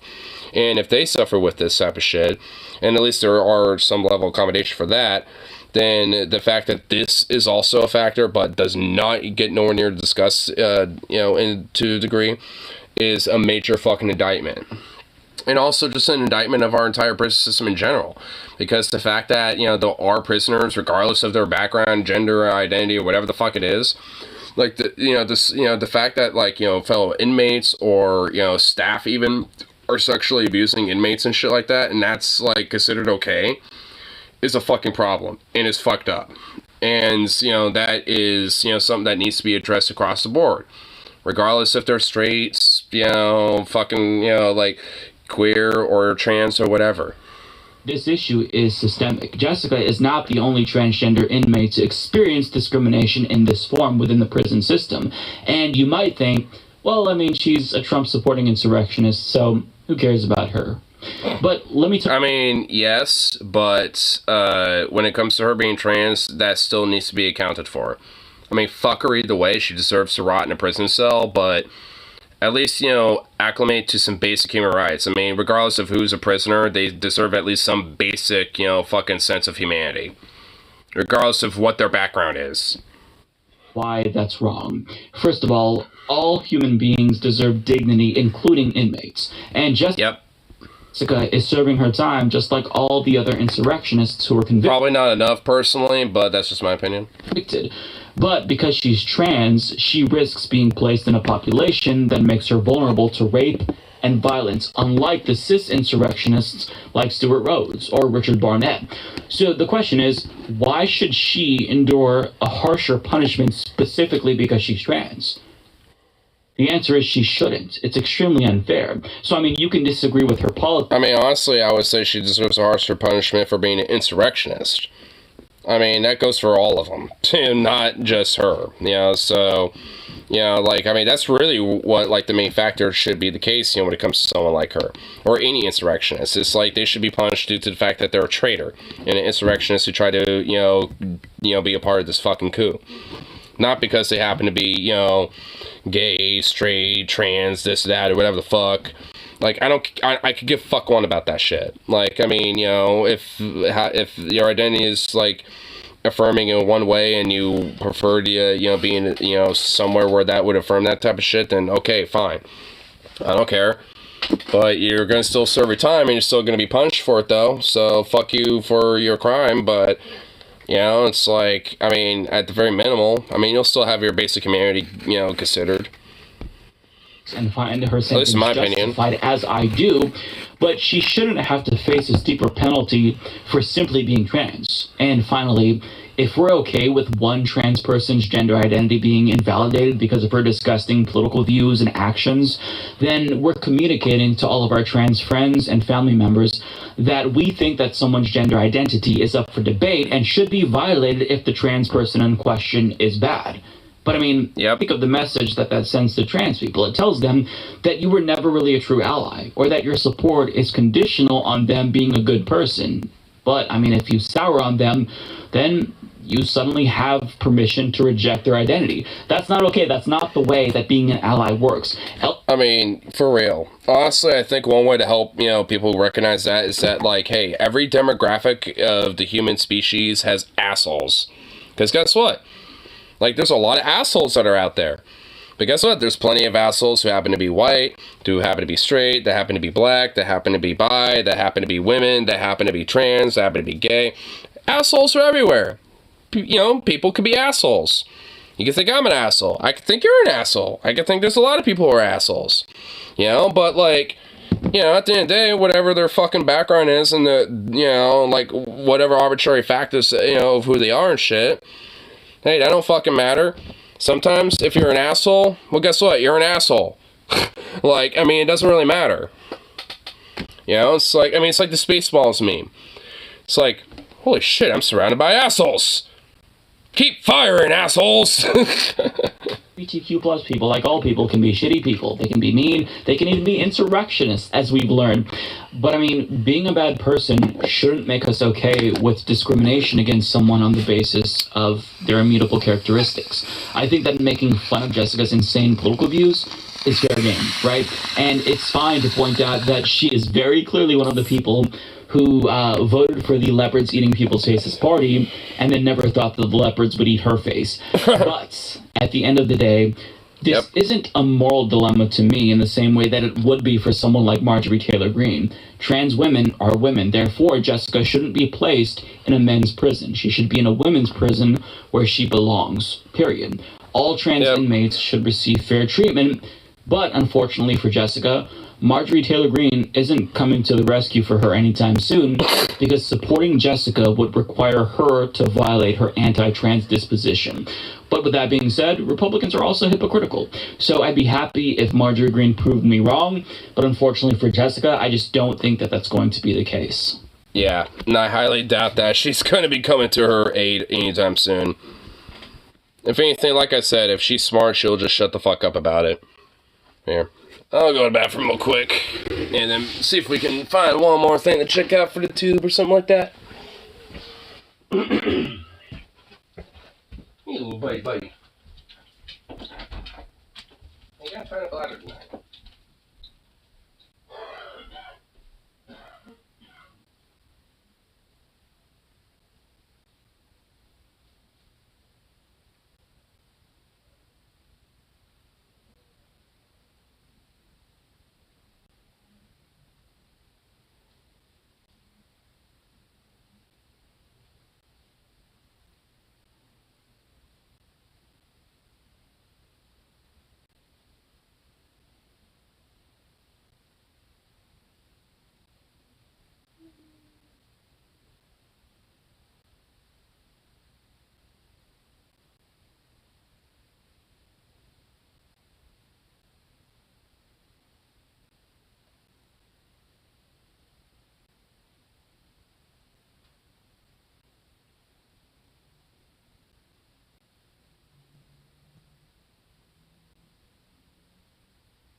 You little big fuck.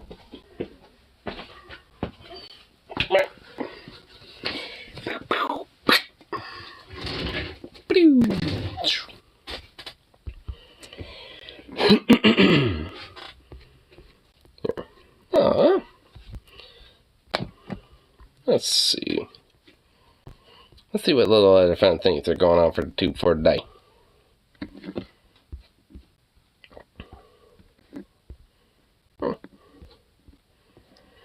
That's what's going on for the Kyle of the Kalinskis.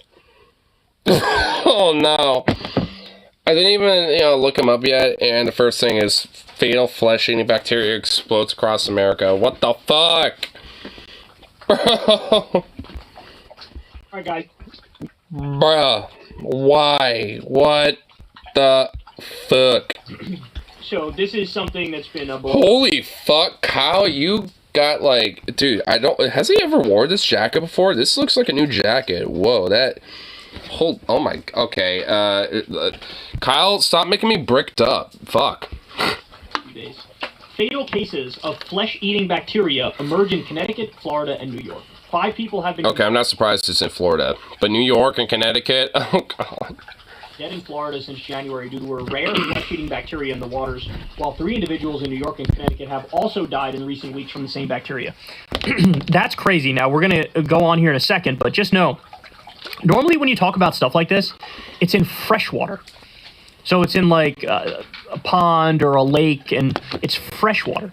But this is weird because it is particularly in salt water, which is crazy because that's like the ocean is salt water. So this thing is just in the ocean, so you can't go. It's probably adapted and evolved, or maybe it's like a different species of the same, broader genus of bacteria, and they're like a saltwater variant of the bacteria. The beach. So they say deadly flesh-eating bacteria cases spark alarm in New York and Florida regions. In 2023, there have been 25 reported cases and 5 deaths in Florida, according to WFLA.com. Okay, that's not exactly large. I mean, what did it say? 25 cases and 5 deaths in Florida. 2 in Hillsborough County, 1 in Sarasota, 1 in Polk, 1 in Pasco. Okay, that's not exactly an explosion. Okay, I can say 3 individuals from New York vicinity have died in the past few weeks. A 4th person had been hospitalized due to being infected by flesh-eating bacteria. New York Times reported. Among the fatalities, 1 occurred in Suffolk County along the Long Island, while 2 others happened in Connecticut. In the 4th instance, also in Connecticut, a person fellow was discharged from the hospital after treatment. Bacteria known as Vibrio vulnificius can cause infections that are uncommon yet highly perilous. The Centers of Disease Control and Prevention approximates that 1 out of every 5 affected individuals may not survive. 1/5? Oh God, 20%? Jesus Christ. Additionally, the CDC notes that numerous survivors of these infections lose limbs to amputations. Oh, what the fuck does this bacteria do to you? Holy fuck. If I look up pictures of this, will I fucking be traumatized? Okay, what's it called? Vibrio. Okay, maybe if I. Okay, hold on.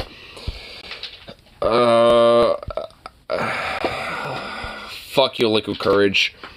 I'm doing it. Fuck it. I really am gonna regret it, but I'm doing it.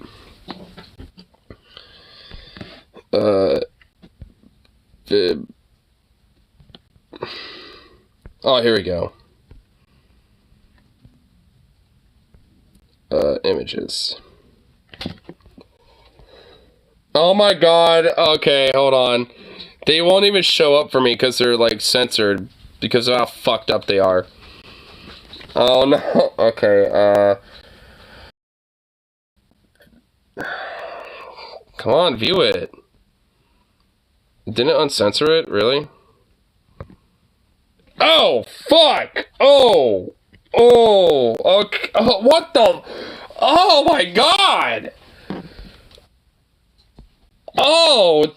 Oh, fuck me, dude! Oh, hell no! Fuck that! Oh, fuck! Oh! Wow! Fuck! Jesus Christ! Oh my hands, my fucking Okay, it wasn't like rotten, it wasn't like skeletal. It's like an eternal flesh-eating shit, like the surf. Oh my fucking god. Oh my god. It's like it's like you rot from the inside out. Like you're eaten from the, oh my god, oh my fucking god. Fuck. Oh shit, dude. Oh. I'm not looking at it anymore. Think fuck, but oh fuck, dude. Oh man, yeah, I regret that. I regret looking that up. Oh fuck. Oh my. Oh. Oh, okay, oh man, I am really tense right now. Holy shit. Confirmed deaths include 2 in Hillsborough County, 1 in Sarasota County, 1 in Polk County, and 1 in Pasco County. Or Pasco, forgive me, I don't know how to pronounce that. Health authorities in New York and Connecticut have stated that 3 individuals from the New York City vicinity have passed away in the past few weeks. A 4th person has also been hospitalized due to getting infected by flesh-eating bacteria. Among the fatalities, 1 occurred in Suffolk County, located on Long Island, while 2 others happened in Connecticut. In a 4th instance, also in Connecticut, a person fell ill but was discharged from the hospital after treatment. What happened to you? Oh, fuck no. Yeah, that. Yeah, I looked at a picture of what that looks like, dude. I mean, I looked up, like, hey, what's this bacteria look like? I looked up images, and I immediately regretted it. That's what happened. It was, dude, and honestly, like, you would think flesh-eating bacteria, it's like, oh, yeah, like, you'll basically, like, you know, rot away from the outside in. No, it's the inside out. I wish I could... Okay, no, I don't. I don't wish I could show pictures. Like, but honestly, it's not what I expected. Like, oh my god. Dude, there are just some things out there that, there are just certain things, like, there are some shit, like, I am not exactly super, like, queasy over certain things, but I'm very exceptional about some stuff. Do you have fear of holes? No. I have, like, a weird, disgusting, you know, like, immediate, like, repulsive, you know, thing about, like, you know, maggots, or, like, you know, or whatever, you know, like, those botworm larvae that, you know, get, like, a bunch of them embedded in you and stuff like that. That shit, yeah, but holes themselves, no. I don't got that. It's more of, like, you know, it's like, you know, the pimple popping thing, and then, like, you know, and all that shit. It's more like that stuff. Especially when you have, like, 100 of them, and they're all, like, gnarly as fuck and shit. Or you just got, like, one big gnarly fucker. Like, it's stuff like that, you know? Like, that's what gets my goat.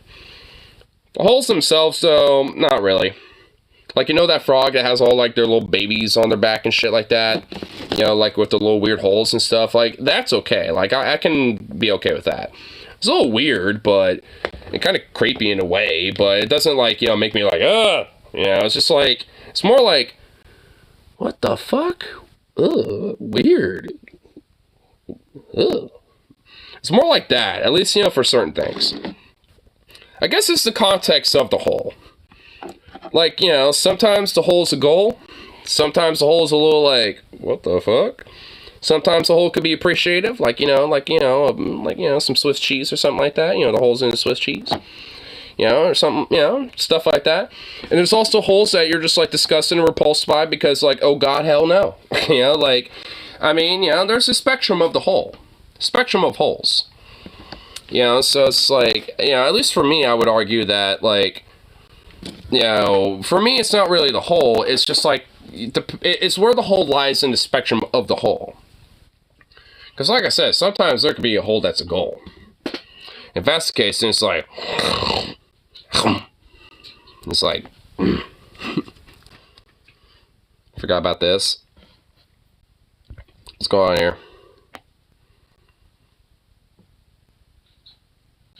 This tweet definitely explains a lot about them. Where is the objective evidence that therapy actually helps people? What? Huh? I beg your pardon, you dumb fuck? Hey, it looks like this app is getting better. Oh my, wait a minute. It's a desktop version. Oh, they actually did it. Yay. Does that mean that it might be easier to fucking finally log in on this bitch? And fix, you know, the idea of trying to, like, you know, get my password set up and all this other garbage?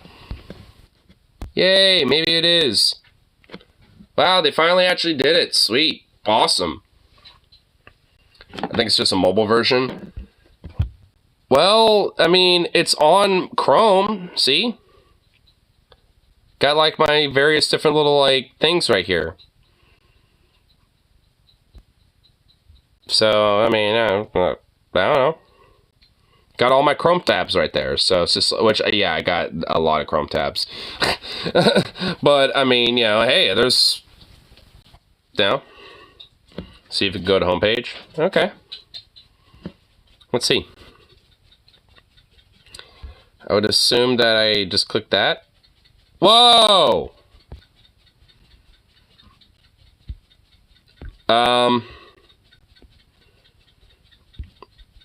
Yeah, I think it hasn't totally set it up yet. I'm kind of mesmerized by all the background stuff kind of moving around like a galaxy. Whoa. A little mesmerized by that. Anyway. Is Vibrio or Vibrio? I'm gonna go Vibrio. Vibrio vulnificus can cause infections that are uncommon yet highly perilous. The CDC approximates that 1 out of every 5 infected individuals may not survive. 1 out of 5? Holy cow. Just to put that in perspective, that is way more deadly than COVID. That's significantly more deadly than COVID. Well, the thing is that it's a bacteria, so it's not as likely to spread like a virus can. Like, I mean, bacteria has... Is this shit airborne? No. From my understanding, it has to be like an open wound infection, you know, when, you know, being in the water, or like, you know, like consuming water that has, it's more of like, you know, saliva / like wound, like it's like liquid, it's like kind of like fluid transitional, but it's not airborne. Like, I mean, so I don't know exactly the exact terminology when it comes to if it's not airborne, but is able to transition and, you know, or like spread via other factors. I forgot all the specifics, but I know this for sure is not necessarily airborne. Like, fuck. Additionally, the CDC notes that numerous survivors of these infections lose limbs to amputations. This bacteria can be contracted through actions like consuming raw oysters or swimming in salt water, health officials in New York and Connecticut stated. We are reminding providers to be on the lookout for cases of vibriosis, which is not often the first diagnosis that comes to mind, Dr. James McDonald, the New York State Health Commissioner, said. Dr. McDonald suggested that individuals with open wounds should steer clear of swimming in warm ocean water. So that's interesting, man. It's in the ocean, but also the fact that the water is so warm is what is leading to this. Look, you hate to say it, but you really don't. Yet again, we have another link all the way back to climate change. Just like the... Dude, like, due to climate change, dude, did you hear about this story about, like, a worm that, like, got thawed out from, like, ice after, like, 10,000 plus years and literally bred and reproduced and shit? Like, it literally, like, you know, birthed a bunch of eggs and made a bunch of baby worms of an extinct worm from, like, 10,000 years ago. And it's just like, bruh. Like, I mean, the more that this climate change thing happens, the more that, like, some life will literally, like, come out of, like, cryo chamber stasis and, like, come back to life and be like, what's up, bitch? And, like, there's a gamble that actually might be bad. Like, I mean, it's like, oh, great. At least these worms, from my understanding, are kind of harmless. I mean, from what I can get. But at least, you know, like, what if it's, like, a parasitical, like, flesh-eating worm or something? It's like, oh, fuck. No. Kill them all. Oh, no. Leave it back in the ice. Freeze them again. Wildfires, which last longer and are more powerful, just like the fact that there's a Category 1 hurricane that just hit Baja, California, and now it's a tropical storm in LA. We're in a place now which we've never been before. the anecdotal experience of the climate is now catching up with everybody's view of the data. That, hey, climate change is really bad and it's really affecting... Kyle, can you stop looking sexy with this fucking drip, by the way?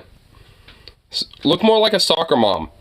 Now it's like... You need to look more like a lesbian soccer mom. You're looking like too much of a dad with this, and it's like, goddamn, dude, you're doing something to me. Day after day, week after week, we're getting hit with more evidence of it. So that... Since you see an article saying, scientists believe that the thawing of the ice caps has led to the rising of the city of Rhyolite from the ocean. The deepest ones are expected to surface along with it. Oh, God. Symptoms of Vibrio vulnificus spread in the U.S. Symptoms like diarrhea, stomach cramps, vomiting, fever, chills, and ear infections might appear. NBC News reported people with liver disease, cancer, a weakened immune system, or those using medications to reduce stomach acid are especially vulnerable to vibriosis infections or related... Oh, fuck! Oh, God! ...issues, as advised by the governor's office. On Wednesday, New York Governor Kathy Hochul encouraged New Yorkers to remain watchful. The CDC reveals that vibriosis leads to around 80,000 illnesses each year, with roughly 52,000 attributed to consuming contaminated food like oysters. The CDC also records about 100 deaths annually in the U.S. due to this. These infections are more common from May to October when water temperatures rise. See, it says 80,000 illnesses each year, only 100 deaths annually, but they just said it was 1 in 5 die. Is it like a new strain of it? Is it stronger? I mean, I would think that yes, it is probably like an evolved strain that is more like a kind of like a super bacteria, because this has been a growing trend overall when it comes to like bacterias and parasites, stuff like this. Like there, to a certain degree, there is a truth that like these fuckers are unironically, you know, like becoming more resistant to like antibiotics and antibacterial medications and parasitical medications, stuff like that. Like legitimately, like there's some of these, you know, like broader like species of bacteria and parasites, stuff like that are, you know, there's some, you know, that have kind of like become their own little like subspecies almost that have adapted to be more resistant to things like this. And that, you know, and to a certain extent, obviously that includes just the environment in general. Like if these are more freshwater based type of bacteria, obviously now there's a subspecies that have evolved to adapt to salt water too and can live there. So, and considering that, like, the smaller the life, the more likely it is to have mutations and adaptations and stuff like that. I mean, look how, like, COVID has, you know, at this point, so many variations. Like, I mean, including any virus or any bacteria or any small, like, single or tiny micro multi-celled organism. Like, I mean, they are more likely to have various different adaptations or changes, you know, in their DNA depending on various different factors.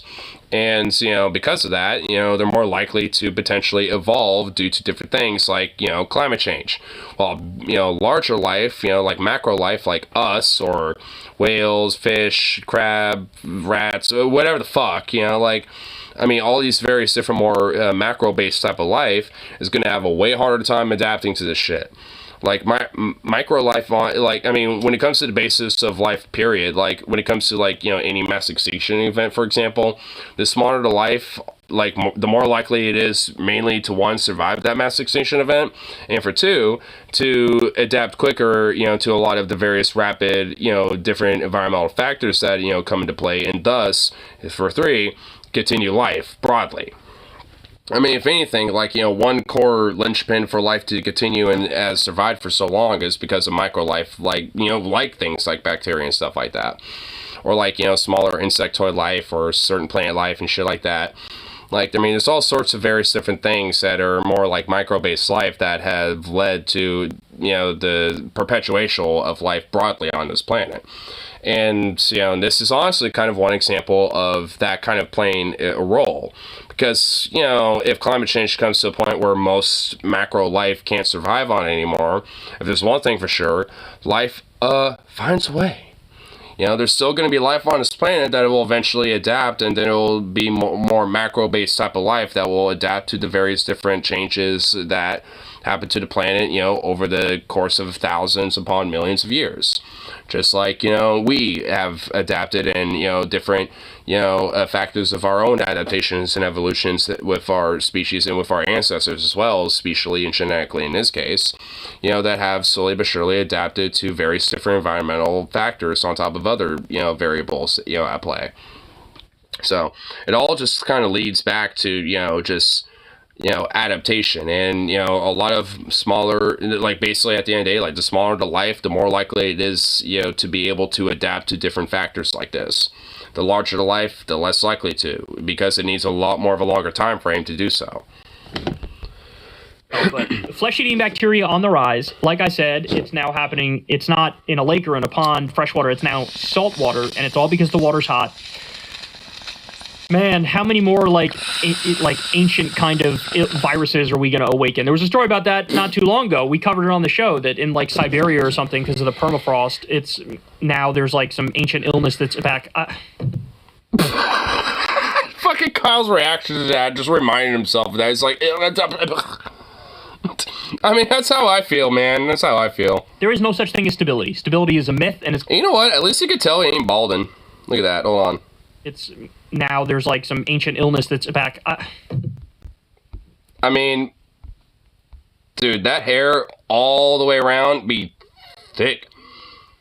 Dude, I mean, hey, at least he ain't balding anytime soon. Oh my god, you know what? I just realized something. I know he always had, like, dark brown hair, but... It almost looks black under there. Like, is his hair slowly but surely kind of changing into, like, black? A little bit? Or maybe it's just because of, like, how his hair's all bleached up or something. There is no such thing as stability. I don't know. Either way, I kind of like that gray fox look, honestly. I mean, I'm loving the silver fox instead. Like, god damn it. Kyle, stop looking sexy, you bitch. Stability is a myth, and it's going to get worse and worse. Soon outside will be considered a hazard. It is sometimes. Dude, like, when the fucking wildfire smoke is so bad up here in PNW sometimes, like, yeah, it could actually be a genuine risk, being out in the outdoors, for a long enough time if it's, pretty smoky. I remember, like, in 2020, when those wildfires were really fucking close and shit, and things were very smoky up here, like, that was certainly not good for anyone's health up here and shit. Like, I mean, it was genuinely a hazard, and I'm not even kidding. There were some days that it was so thick that I was like, fuck it, I'm taking my gas mask and fucking just walking up with that shit. I'm gonna go to work wearing that motherfucker. I don't give a fuck. And I did. I straight did. Because I wanted to at least, have some sort of infiltration, between me and all that fucking toxic smoke and shit. As a direct result of the climate changing. All right, guys, that's the show. That's show. I feel like you say that every time, Kyle. You say it every time. Yeah. Here. See another Kyle thing.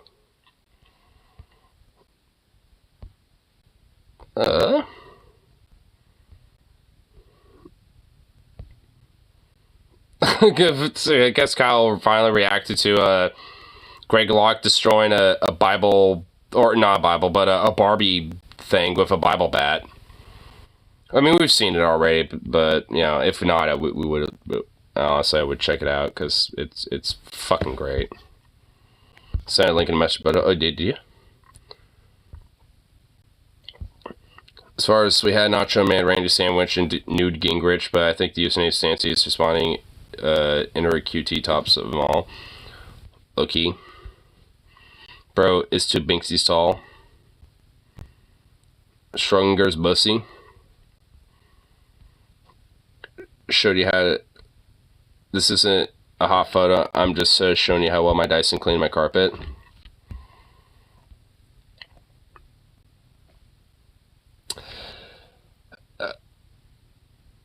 What carpet? Dude, whoa, hold on. Like, whoa, look at this. Dude, look at this mirror setup. Holy shit, the fucking, like... endless room. Oh my god, that's... Oh my god, that shit trips me out. But, is it bad that I want to see her in a Velma cosplay? Is it bad to say that? I mean, I'm just gonna say that right now. It's... See, Binks? Oh, well, I mean, I'm just saying, like, all my, look at this little furry little fuck. Oh my god, that chunk. And I don't know, like, I could see her doing some Velma cosplay, dude. I swear to God, if she like pops up out of nowhere during Halloween with like some Velma cosplay, I don't even know, dude. But oh my God, look at that little Banksy. It's just so cute. Such a little fluff. Such a little fluff. Such a little fluff.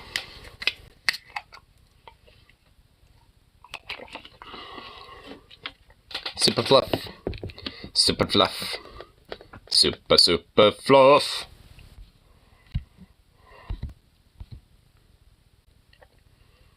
Everybody did a lot of wiggling.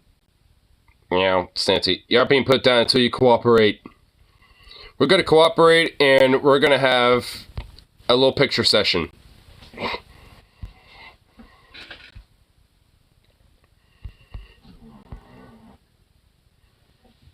Oh my God, that goofy little doggo.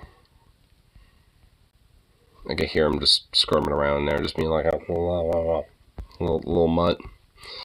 A goofy little mutt.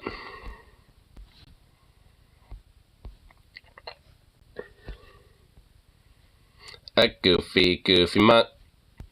A goofy, goofy, goofy little fluff. Goofy little fluff.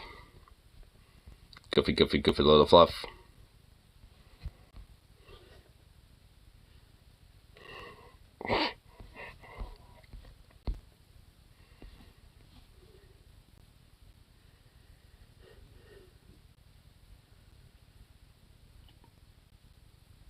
Is that really the only spot you really like hanging out in? Honestly, dude. Is that really the only spot?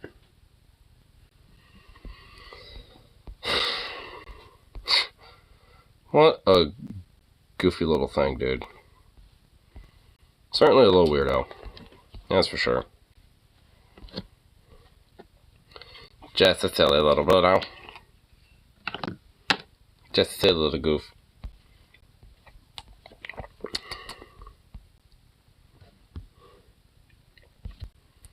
Here, little things on tube. Let's see what's on tube. Oh, you know what? We could look at. Yeah. I was mentioning on a Venom stream that I was gonna look at some furry crids potentially, but I want to use the one that they already have been looking at when it comes to like the ON. Or do I want to just look at some of this shit like in raw dog it myself? Because they put out a suggestion thread, and I could use that as my means. And I've looked at a few of them, and they're god awful, man. They were just bad. Because there's some horrible like music videos. I want to say in quotes, but I mean they are that. But oh my God.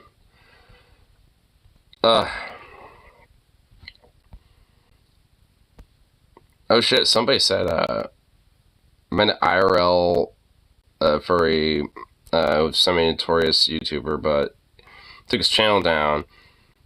His handle was Genesis Wolf, and he is a gay furry Catholic. He has a YouTube link. I became a meme in my own defense. Oh, it's this guy. I think. Is it this dude? Was this the one dude who,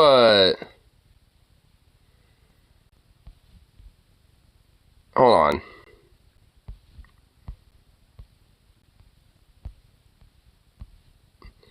I think this might be the dude, like, who unironically posted a video that was, like, in defense of, like,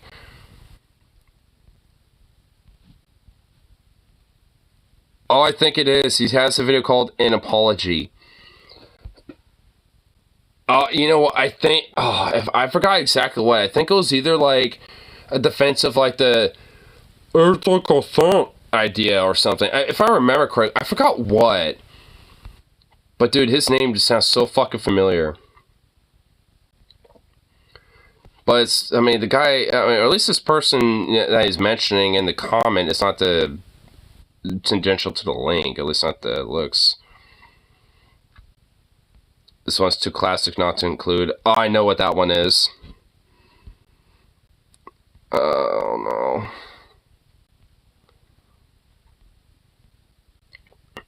no. Furry music videos, yay. Oh, God. Oh, no. What the fuck is this? What's going on here? This tune of video game sound is extremely catchy. The video sure is great. Awesome.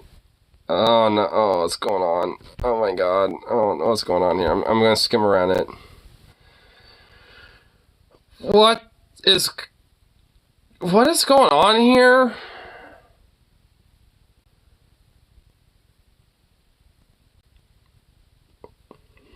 Man, look, I'm a furry, but half the time I just don't fucking get like half of the shit that the furry community puts out for content on the internet. I just don't. I'm just gonna be honest. I really don't. Like, cause that's the only reason why I'm not like super overtly open about it. I mean, I am, but not like, oh my god, ooh woo. Like, nuzzle or some shit. Like, I'm not like that about it, because fuck, man. Like, so much of like the furry content that is out there is just, I'm just gonna be honest, it really is just kind of cringe. I mean, you know, more power to them. I don't really care on that level, but like, it's nothing really about like the suits or the people themselves. It's just like, are we just that ADHD ridden or something? I mean, what the fuck? It's like, I mean, goddamn. It's like, man, furry content, dude. It's pretty subpar. It's like, oof. I mean, every now and then you can find some good stuff, but it's kind of hard to find a self-aware furry about shit like that. I mean, they're out there, but more few and far between. Cats in the bag. What's going on here? Cat versus a bag.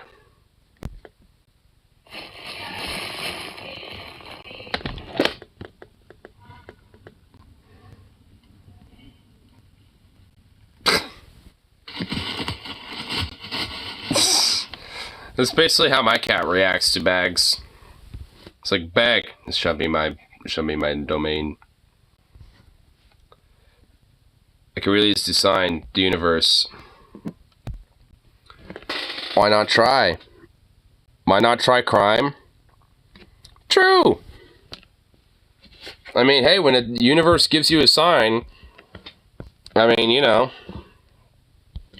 hey, sometimes it just, you know, it just gives you the right sign.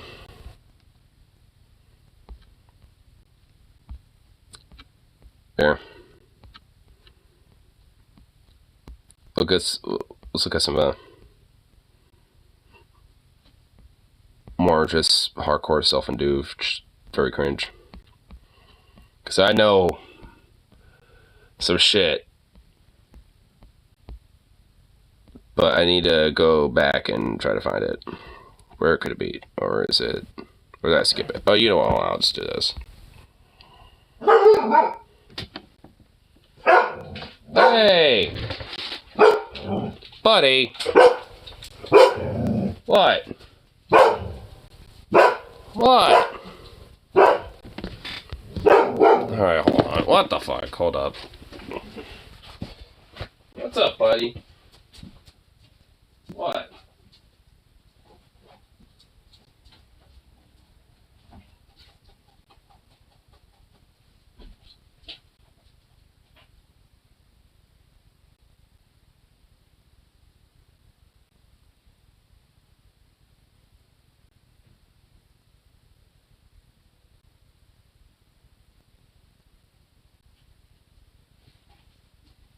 There's nothing going on, dude.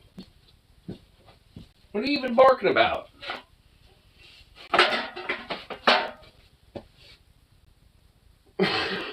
Yeah, what are you boofing about, you little weirdo? Little goof? I didn't see nothing going on out there. Little weirdo. Honestly, we should be considered an oxymoron at this point. I mean, no shit. Here we go. Boop. Here. Where's that timestamp? Here it is. Oh boy. My realm. Aye. You know what? I will grant this. At least, like, you know, one world where at least, like, you know, furries at least look kind of cool. It's in the VR world. Because at least you can make your character look kind of cool looking like this. At least it looks, like, well designed. What is this meme? Shit was cringe. Look, it's a werewolf. Yeah. I mean, you know what? Yeah. You know what? I mean, well, maybe a hyena. I don't know. I mean, it looks, I don't know. He kind of has, like, some rounded ears. I'm assuming like a hyena or like a Wolverine or something. Maybe he's a werewolverine. I don't know. Fuck you, Paul. Fuck you, Paul, okay? Werewolves could easily qualify as furries. In fact, a lot of them are. So, fuck you. Is it a furry? I don't know. You're moving the goalposts, Paul. So, unfortunately, it actually is. This is in promotion, by the way, of our furry gauntlet at the end of the month. Dude, I cannot wait for that, dude. Holy shit. First, we'll be doing a whole... What do you think of this as a furry?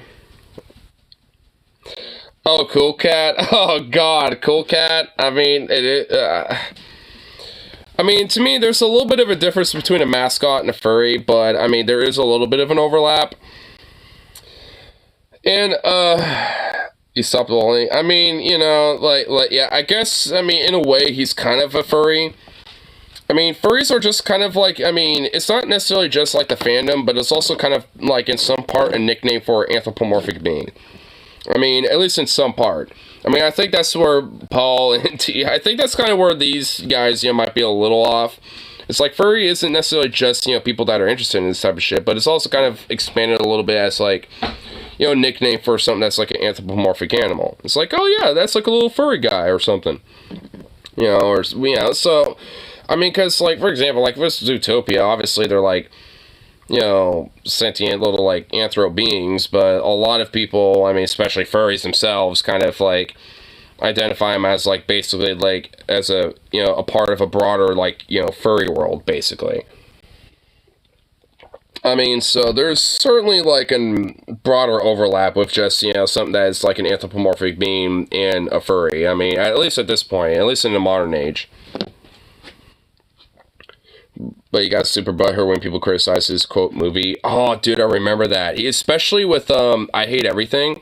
Dude, he had, like, a vendetta against him specifically. I was, like, I was watching his, channel, like, when that happened, this shit. I forgot his name. It was, like, what, Steve Savage or something like that? I forgot his name, but... Yeah, I mean, dude, the motherfucker, like, got so triggered over people, like, making fun of his movie. And and the thing is, I think people thought, like, they were making fun of the fact of the whole premise, and it's like, no, not really. I mean, people weren't really criticizing the premise, they were criticizing the fact that you just kind of botched the entire, fucking idea in the first place and made it a funny, ridiculous, stupid schlock movie. So... That's the thing. Yeah, Derek Savage. Yeah, it was Derek Savage. The movie gives terrible advice too. That too. It also doesn't even give proper advice. I mean, if anything, a lot of criticisms were, for one, how bad the overall production was. And also, like, at times, there was legitimately bad advice. There was also Cool Cat stops the school shooting, and it's just like, oh my fucking god, no! It's like, why? Like, fuck, no, what? Nah! Like, the motherfucker does not give good advice at all. I mean, I grant he probably does have, like, a genuine good heart in trying to do good, but, like, dude, oh my fucking god, is he missing the mark? And related to Randy Savage. No shit, dude. Honestly, it would be weird, and honestly, in a weird, if at least for me, not really that surprising if they were actually kind of related, just distantly. What's the worst parenting in a TV show or movie ever seen? Actually, I saw a YouTube video on this. I think it's called The Proud Family. Hold on, actually, it's in my watch history. Hold up, let's see if I can find it. Oh, here we go. It's gonna be in here somewhere. Where is it? Okay, it's not in. Okay, hold on. I guess we'll have to go like this. Let's see. It is. Oh my god. Don't ever watch this, by the way. All the single furries, do not watch that. You will literally die in a cosmic singularity of cringe. Just saying it. Oh, right here. The Proud Family. That's what it's called. Yeah, The Proud Family. Because as this video here by Maple Syrup Productions says, there's an episode that kind of straight up kind of just promotes child abuse. That Disney show. Yes. Yeah. So I mean, if you want to know more, I mean, just check out that video. It's actually a pretty good video. Full 6-hour gauntlet of furries. But this furries. I like how this furry right here is just slowly but surely staring into their souls, just like, y'all gonna die of cringe and we're gonna yiff your corpses. This is furry TikTok memes that made my week. Ever seen Brightburn and Especially Horror Superman? No, but I have heard of it. And I like the concept. I am starving. I haven't had lunch since yesterday, so I'm gonna head over to Callahan's. Oh, no, don't go there. They totally skipped. Wait, really? Are they really okay, hold on. I've seen VR skits by furries where it's actually original. These motherfuckers are literally taking audio from a movie or some shit, or from a TV show. I think that... Is that Nick Cage? Are they taking, something from a Nick Cage movie? Let me go to Big Head Joe's for you. They have the most insane burritos. I don't much go for ethnic food. Trust me. They have one that's called the Meat Tornado. Literally killed a guy last year. You had me at Meat Tornado. So they dude, I've seen skits done better that are originals. Why? Don't rip something else. I mean, come on. I'm scared. I mean, I kind of am too.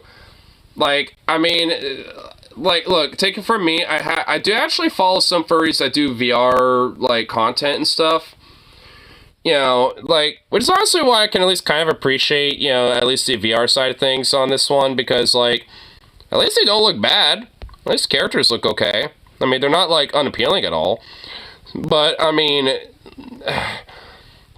these skits though, it's come on, I've literally seen better done by just random dorks that just decided to make random skits and YouTube videos because they were having fun and they decided to record instead and make content out of it. Actually, there's this, oh my god, I really hope they see it in the Gauntlet, but there's a furry who's a little bit of a masochist, and or is this... Yeah, masochist. Yeah, where they would basically have, this VR, suit, where, if they get, let's say if you get, slapped on the belly, you would actually feel that, in the VR thing. It's kind of tied into whatever happens to your character.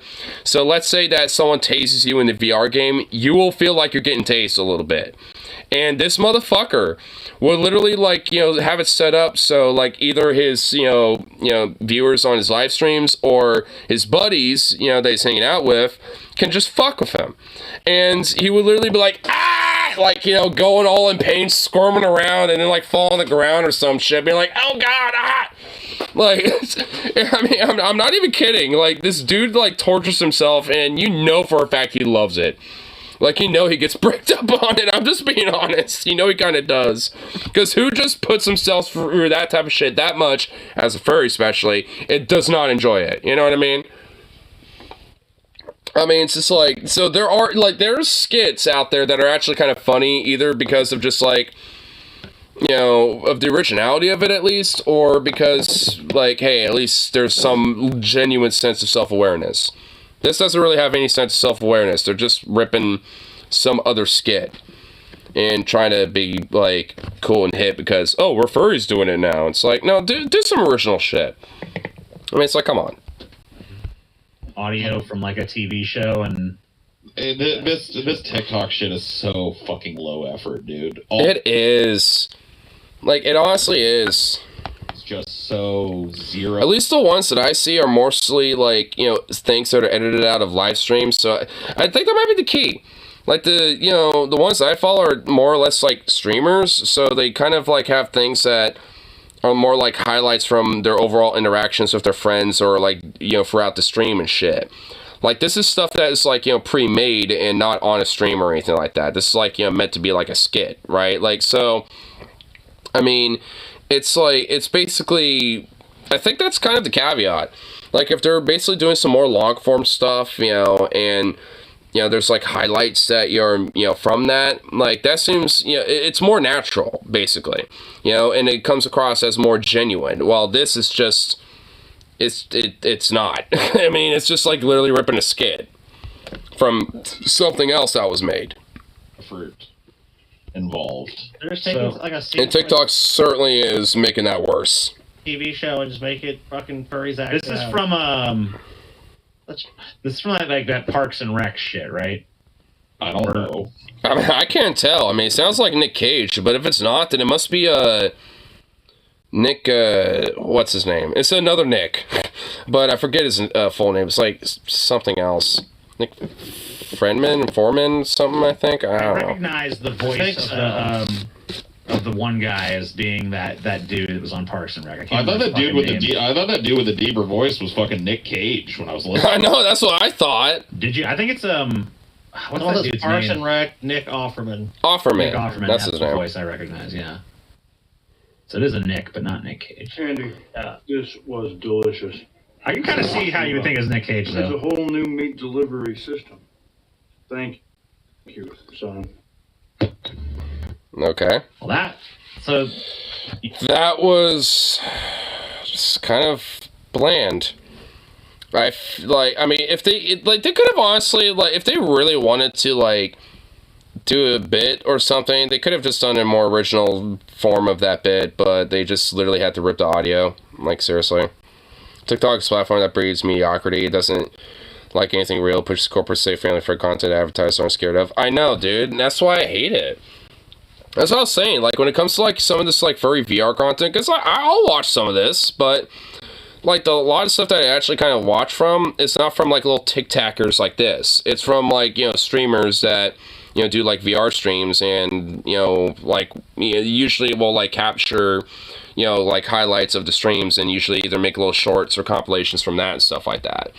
You know, it's not like this, you know, little bit that's just super artificial, like what you're talking about, like this mediocre just bit that really doesn't have much effort into it.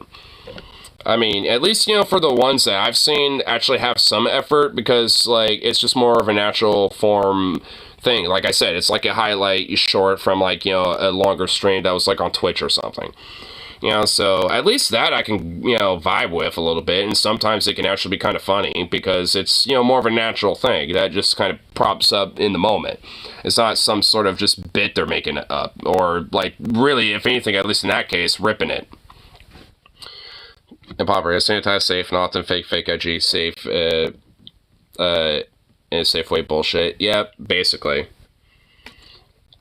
I feel like this is going to be a really big pattern with this. There's a few good things like Jordan and Stancy or Dylan Hollis. Yeah, I mean, that is kind of, you know, the thing. I mean, there are exceptions for sure. But it's kind of the unfortunate thing. They're just exceptions because they actually tend to be genuine, like, talented artists and actually, like, you know, respect the craft that they're doing. They're not just in it for the clicks. You know what I mean? Like, they actually do generally like what they do. I mean, there's also plenty more besides just them too. But, you know, it's, you know, but, you know, like Colby's saying though, I mean, it's not necessarily the thing that gets promoted the most, so to speak. And not all of them are necessarily on TikTok either. Like, I mean, I think Jordan Howell is mostly on YouTube. Like, he does YouTube shorts, I think, predominantly. What? So... Oh shit, this isn't VR stuff. This is actual furries. Like, actual fursuiters. At least the fursuits are okay. I've actually seen these, like, protogens before, like, with their little, like, crazy-ass little heads and stuff.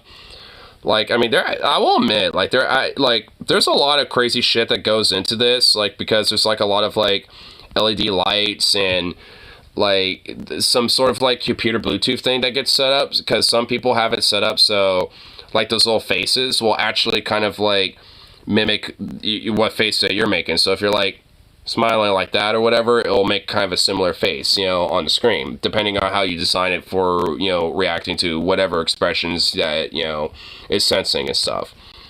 Like, honestly, at this point, there are certain things that have gotten pretty fucking impressive about furries, dude. Like, I mean, I've seen some pretty badass looking, you know, suits and shit. Actually, the last con I went to, there was a progen that, like, was full fucking decked out, looked like he had, like, some armor almost, you know, on top of, you know, what he had going on. It was pretty cool. I was generally pretty impressed by it. Made some furries. That's the laziest shit I've ever seen. That's the fucking whole meme, I guess. Please tell me this one isn't lazy. Oh, wait. I see the TikTok logo. Yep, probably is. Fuck. Okay. I mean, what did you really do there? You know, you have really nice eyes. It's the same thing. Really? Are we doing the same thing again? We're ripping audio from some other bit and basically reenacting it, but furries? Like, seriously? Is this gonna be the trend here? Fuck me, dude. Daddy? Let me ask you a question. What would you... Was I supposed to get into that? Wait, what? Good one. Yeah, oh, what a knee slapper. Oof. Oof. Yeah. Daddy, funny shit, dude.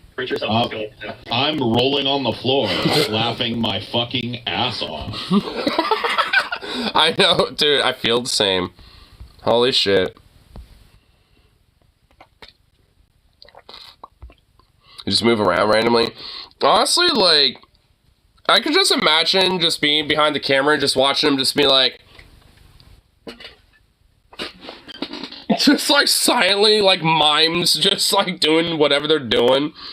I mean, I must admit, it has to be so weird and awkward to just, like, be behind the camera or something while they're doing their thing.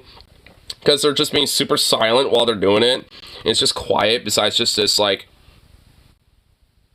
just the ambiance of the background of just a quiet room. It's just like... well, this is... this is like, ugh. I mean, it's just so fucking low effort. It's like, goddamn, man. Dude, I've literally seen, like, little bits and stuff like this, you know, like, that generally are just way better. Like, I mean, motherfuck. You think other people agree with that? I don't care what other people think. Confidence is key. Period. Hey, bro. What would you rate this girl on a scale of 1 through 10? What the fuck? I look like a fucking lizard. Oh my god. Huh? Okay, see, like, this is why I don't delve into, too much furry shit. I keep this at bay to some extent, because, like, man, dude, I don't get younger furries on this one. Like, anyone who's, like, my peer or younger on this shit, I generally don't really understand it. At least I'm not gonna be, like, some weird, like, burn fur right-wing dumb fuck about it, but, like, I mean, I'm just gonna be honest, I don't get half this shit. I really honestly don't. Like, I mean, if anything, if there's solace for the normies, even I as a furry don't get this shit, okay? I mean, because I've seen bits that are actually, like, good, you know, but these aren't. Like, this, like, I don't, the fuck am I saying? A demonic angel demon cat thing? I don't fucking know, and you got a little kitten sitting there in the background. I don't know what's going on here. I don't get it. And this is me as a furry saying this. Is this a cat or a sheep? That's a... what? What? Wait, what? No. What is that? No. Stop. Just cancel the bit immediately. Why? No. You obviously have a pic of a cat. And you're like, oh, is it a sheep or a cat? No, fuck, stop. No, I would, like, fuck. Why, what, like, are you implying that people are too stupid to realize the difference or something? Like, oh my fucking god, what am I watching? Don't call it that, please? Oh, shit. Are we flirting? Oh my god. I don't know what that was about. You know what? You're all shitheads. How about that, you fuck? Well, is that the joke that we're all shitheads for just absorbing that? I don't even know. What am I even saying, dude? Like, I don't know what to do with this. I don't know what the same problem Paul's having with the news. I'm having with this. What the fuck I'm supposed to do with this shit? You're blaming me. You're the one that fucking selected the fucking. Yeah, that won't. Oh my god, dude, they haven't even gotten into the gauntlet, dude. They have like a week and a half before the gauntlet even happens, and they're already fucking snapping, dude. Oh my fucking god. Oh my god. Holy shit. Oh, dude, this is gonna be fucking awesome. Oh, dude, that gauntlet is gonna be beautiful, dude. See, I'm a veteran of the furry cringe. I might just be like, what the fuck, but like, I've endured this shit before, okay? Like, I've even seen some IRL cringe at, you know, at cons before. I mean, nothing to where it's like, but just kind of like, you know, just kind of like, come on. I mean, what the fuck are you doing? You know, where it's whatever, ain't harm nobody, but it's like, I mean, come on. I mean, like, I've seen this shit, man, okay? Like, so I'm a vet in this shit. I mean, I'm desensitized, but, like, man, to watch these motherfuckers break is gonna be the real joy. That's gonna be the joy of it all. It's gonna be harder to get through than PragerU one. Well, see, I think I got the advantage. I mean, I'm a furry vet of like over a decade here, dude. I've been a furry for like since 2011. Like, I've been around the block for a while on this one. So it's like, I mean, I'm a vet. I can handle this shit. Now, I'm built for it now.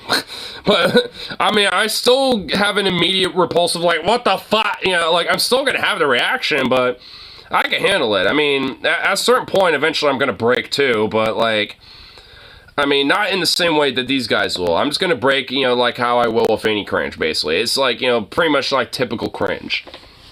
Like, it's like, you know, the PragerU thing. Like, at a certain point, like, it'll break, you know, I'll break, you know, how I broke with that. You know, it's just because of, like, there's such mediocrity. Which you would think because of how creative and expressive furries are, and there is genuinely a lot of that, you would think that, like, for compilations and stuff like that, there would be some better material. Because, like, honestly, I mean, for, like, I mean, what, it's like, did they use all their artistic creative juice, you know, on, like, their characters and fursuits and, like, you know, creating their little VR characters and stuff like that to the point that they lose the creative juice for everything else or something? I don't get it. Like, I mean, maybe there will be, like, some sort of a psychological analysis on this one. Because, like, there is certainly a genuine level of creativity about furries for sure.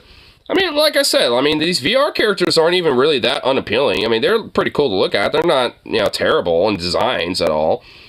You know, they look fine, but it's just the bits, it's the skits, and everything else. Like, it's like they focus all the creativity on this, and then just like, then the skits are just like, whoa. It's like, I mean, I don't get it. Is there like some... Is it the ADHD?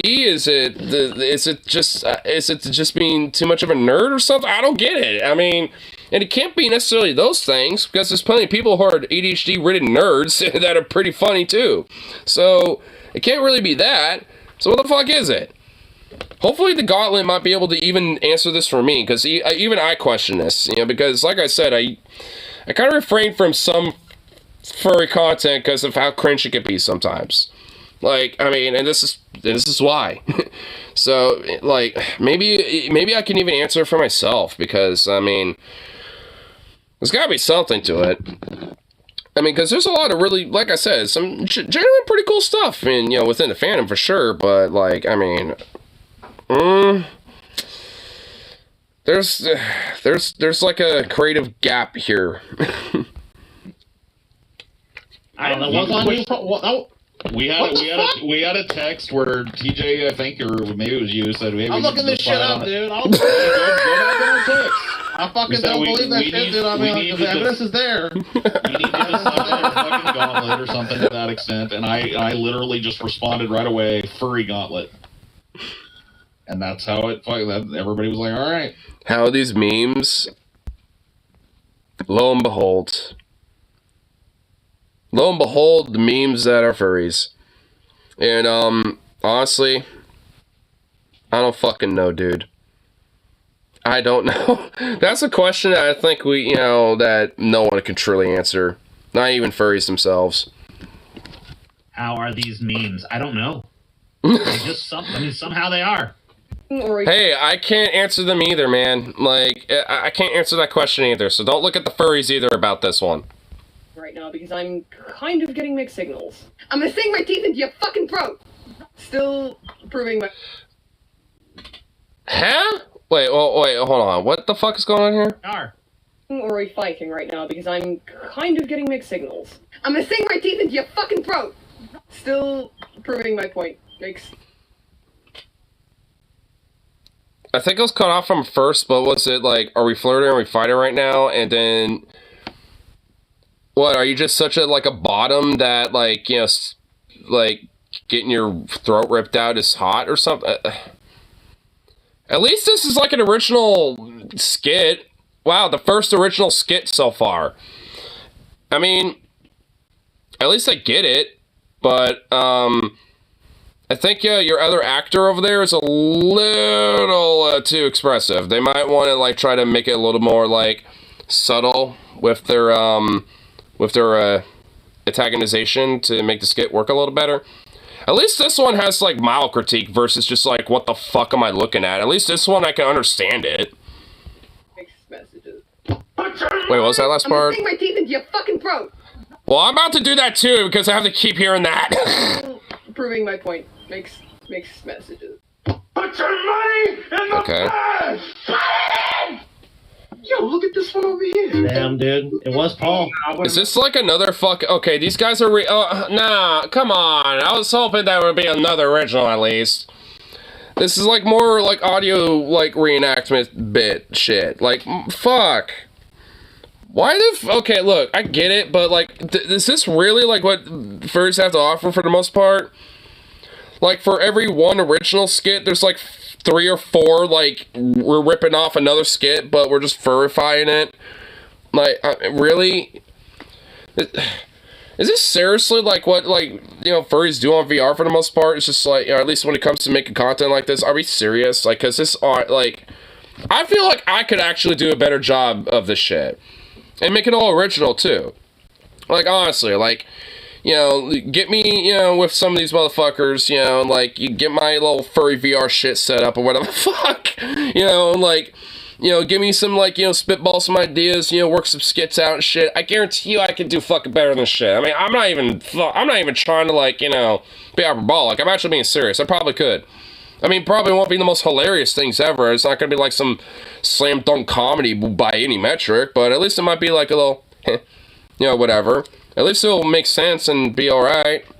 That last one was understandable, but just, flawed. I mean, still. Wasn't really great. Understandable, at least. This one's just, a little... I don't get this one. What the fuck's happening here? Man, look at what we doing. We is robbing the place, okay? This dude right here, he's just standing there like... Wait, hold on. Are these motherfuckers taking another TikTok skit? This actually sounds familiar. Are they taking another bit from some other YouTube short / TikTok creator or something? Oh my god, this is even more unoriginal than taking it from a movie or something. Oh my god. Dude, oh man. See, this is what really throws me over the edge about this shit. I don't care about their, quirky little VR characters or their fursuits or anything like that. I don't care about that. It's the lack of genuine creativity outside of all that. It's I don't get it. I mean, I don't know. It's throwing me for a loop. I just hopefully maybe the 6-hour gauntlet might be able to potentially shed some answers to this, because it's throwing my head for a loop on this one. Okay, he's chilling. All right, that's a whole anime protagonist. I wouldn't mess with him. Man, you watch too many of them Japanese cartoons. No, I'm telling you. Look at the way he's sitting right now. He gonna end up killing you. He's not even sitting. He's standing. He gonna make the see. This is what I mean. Like, make it work. Like, if you're gonna rip the skit and it says he's sitting, then have the guy look like he's just sitting there relaxing or something. I don't fucking know. I mean, come on, like, see, mediocrity. It's just like it's sometimes it's just the little things that count, even if you are gonna rip a skit like this. I mean. Because they're overpowered and I'm gonna get killed. I'm telling you. What the fuck are you supposed to be anyway? Like an Arctic fox? Like what? A mouse? What are you supposed to be? I'll be doing this. So a ferret or something? Go beat him. What? Yeah. What? What? Isn't it brilliant, TJ? Yeah, apparently. Is it brilliant?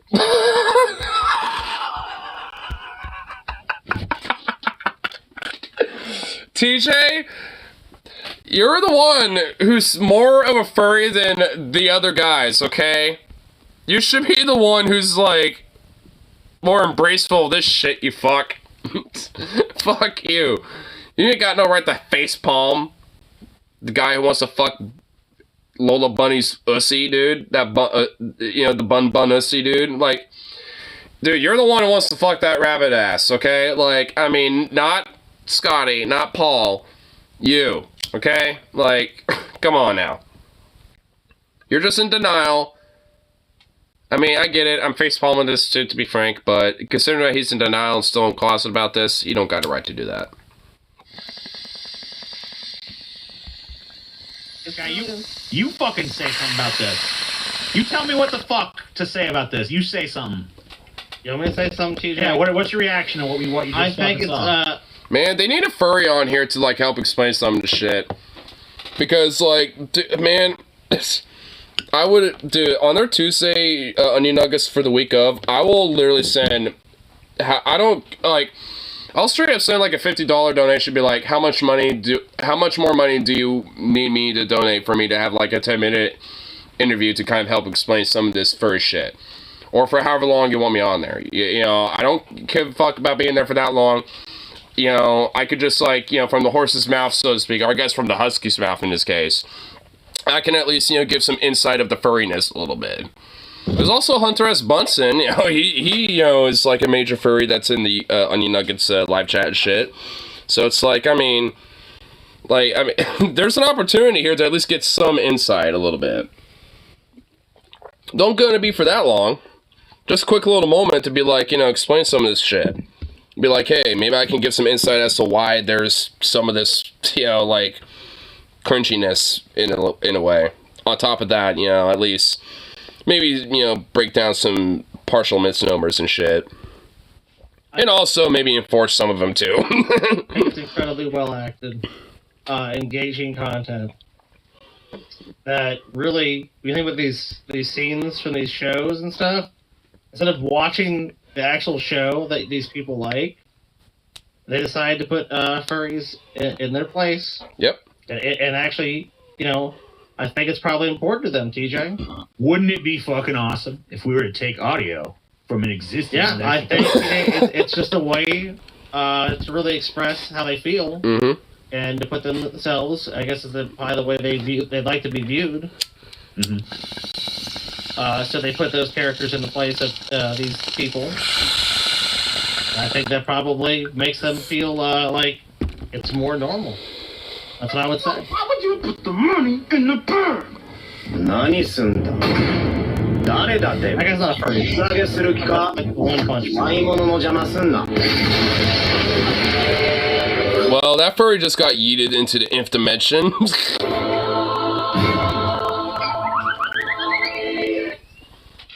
Uh-oh. Oh, wait, oh my god, I recognize this one. Dude, this is the Robot Chicken fucking bit. Are you kidding me? It's no big deal. Oh yeah, I've always wanted to watch. Oh my god. Dude, these furries, bro. Like, you know, see, again, it's not even the characters or anything themselves. It's the fact that they just can't make an original skit. Oh man, dude, if that's like what really is going to be happening with the Gauntlet on top of some of the other shit that I've seen in the suggestions so far, like, oh fuck, dude. It generally is going to be kind of brutal. Oh my fucking god. Oh man. I'm also doing y'all a favor. Like, I was only giving a little sample of that. Because there's certainly no way. Especially if it's just like continuations of just like old bits that have been done before by a bunch of other people and other franchises and other brands and walls. Like, come on. Like, out of all of those, there's only one original one. Like, seriously. And it wasn't even like it's like, I got it, but it wasn't really like crazy hilarious or anything. It was just like, I got it. Okay. But whatever. Man. Fucking furries, bro. Man, even furries themselves, wonder about furries. We just have to wonder sometimes. Here. Go, take a leak real quick. You little bub. You stretchy little boy.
Oh, pardon me. Oh, goof.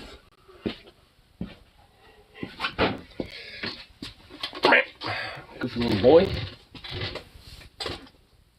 really like to get in my way sometimes, do you? Every time I kept walking around, he kept trying to, like, walk in front of me and butt in my way. What a goof. What a little goof. Let's see if there's, like, one more thing to check out for the tube. Oh, there's actually something here. Technology's coming to full circle of a new type of sail? Sails coming back? Whoa. I mean, you would think that, like, that would actually be not bad, honestly. Like, I mean, if you can use wind currents, to kind of lessen the use of, like, the engines themselves, and that thus, will kind of decrease a lot of emissions that do come from ships and vessels and stuff, and make them at least less disastrous for the environment, at least. But a little late, you'd think. I mean, it's like, and also that just seems like the biggest band-aid ever, but it's still good. I mean, it's cool.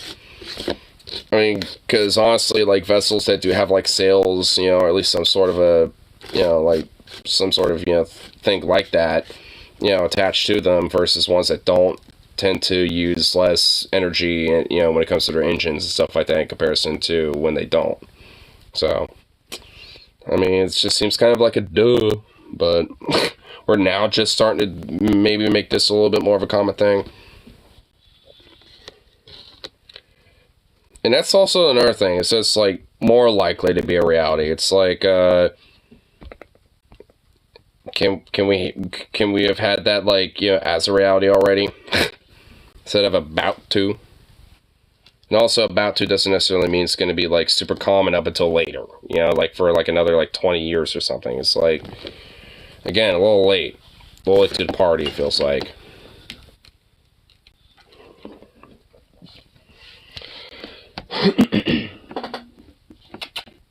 Hey, little buddy. Right here. He still has his harness on after hanging out with me all day.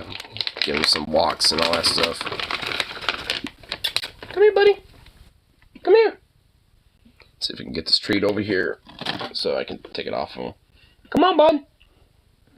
Took off. Come here, buddy. He's staring at it. He's licking his lips. He's like... He's like doing that, but he's not moving. Would you get over here? Come on. Come here. Go get it.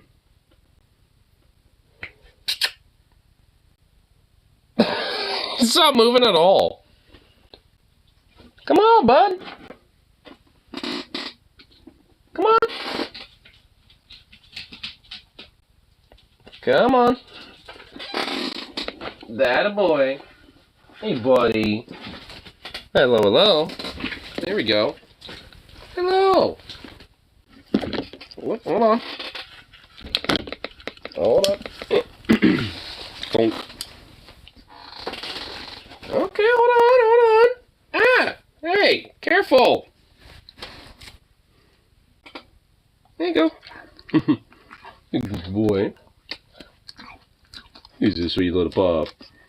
Papa. There you go. Oh, who's a good little boy? What's this? Oh. Oh, who's a sweet baby? That's this. Oh. Oh, he's just a sweet little boy. Oh, little smush. Donk. Oh, you goofy little thing. Oh, you goofy little thing. Look at so. He's got so much thick over this neck. Look at all that. Look at all this thick.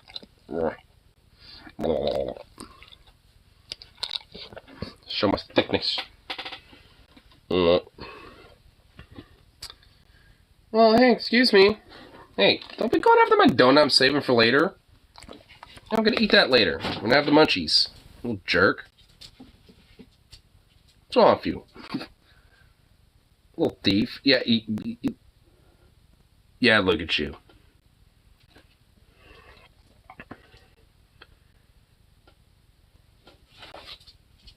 Yeah, that's right. Little dork.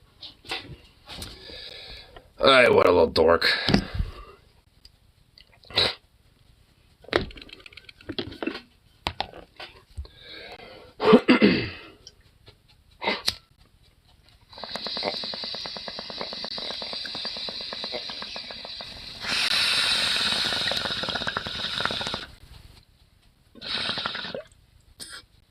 But, idiot. I think I at least got good for the rest of the lovely little evening. Since not really too much else on for the tube, but okay. At least until for now. Be back around for the next one. See what goes on for the next afternoon for Wednesday. Oh shit. Debates are tomorrow. Actually, saw that we're gonna be on Rumble, so funny enough. I guess I was sponsored by it or some shit. So maybe it might actually be possible to maybe react to it, but we'll see. We'll see if we can give it a shot.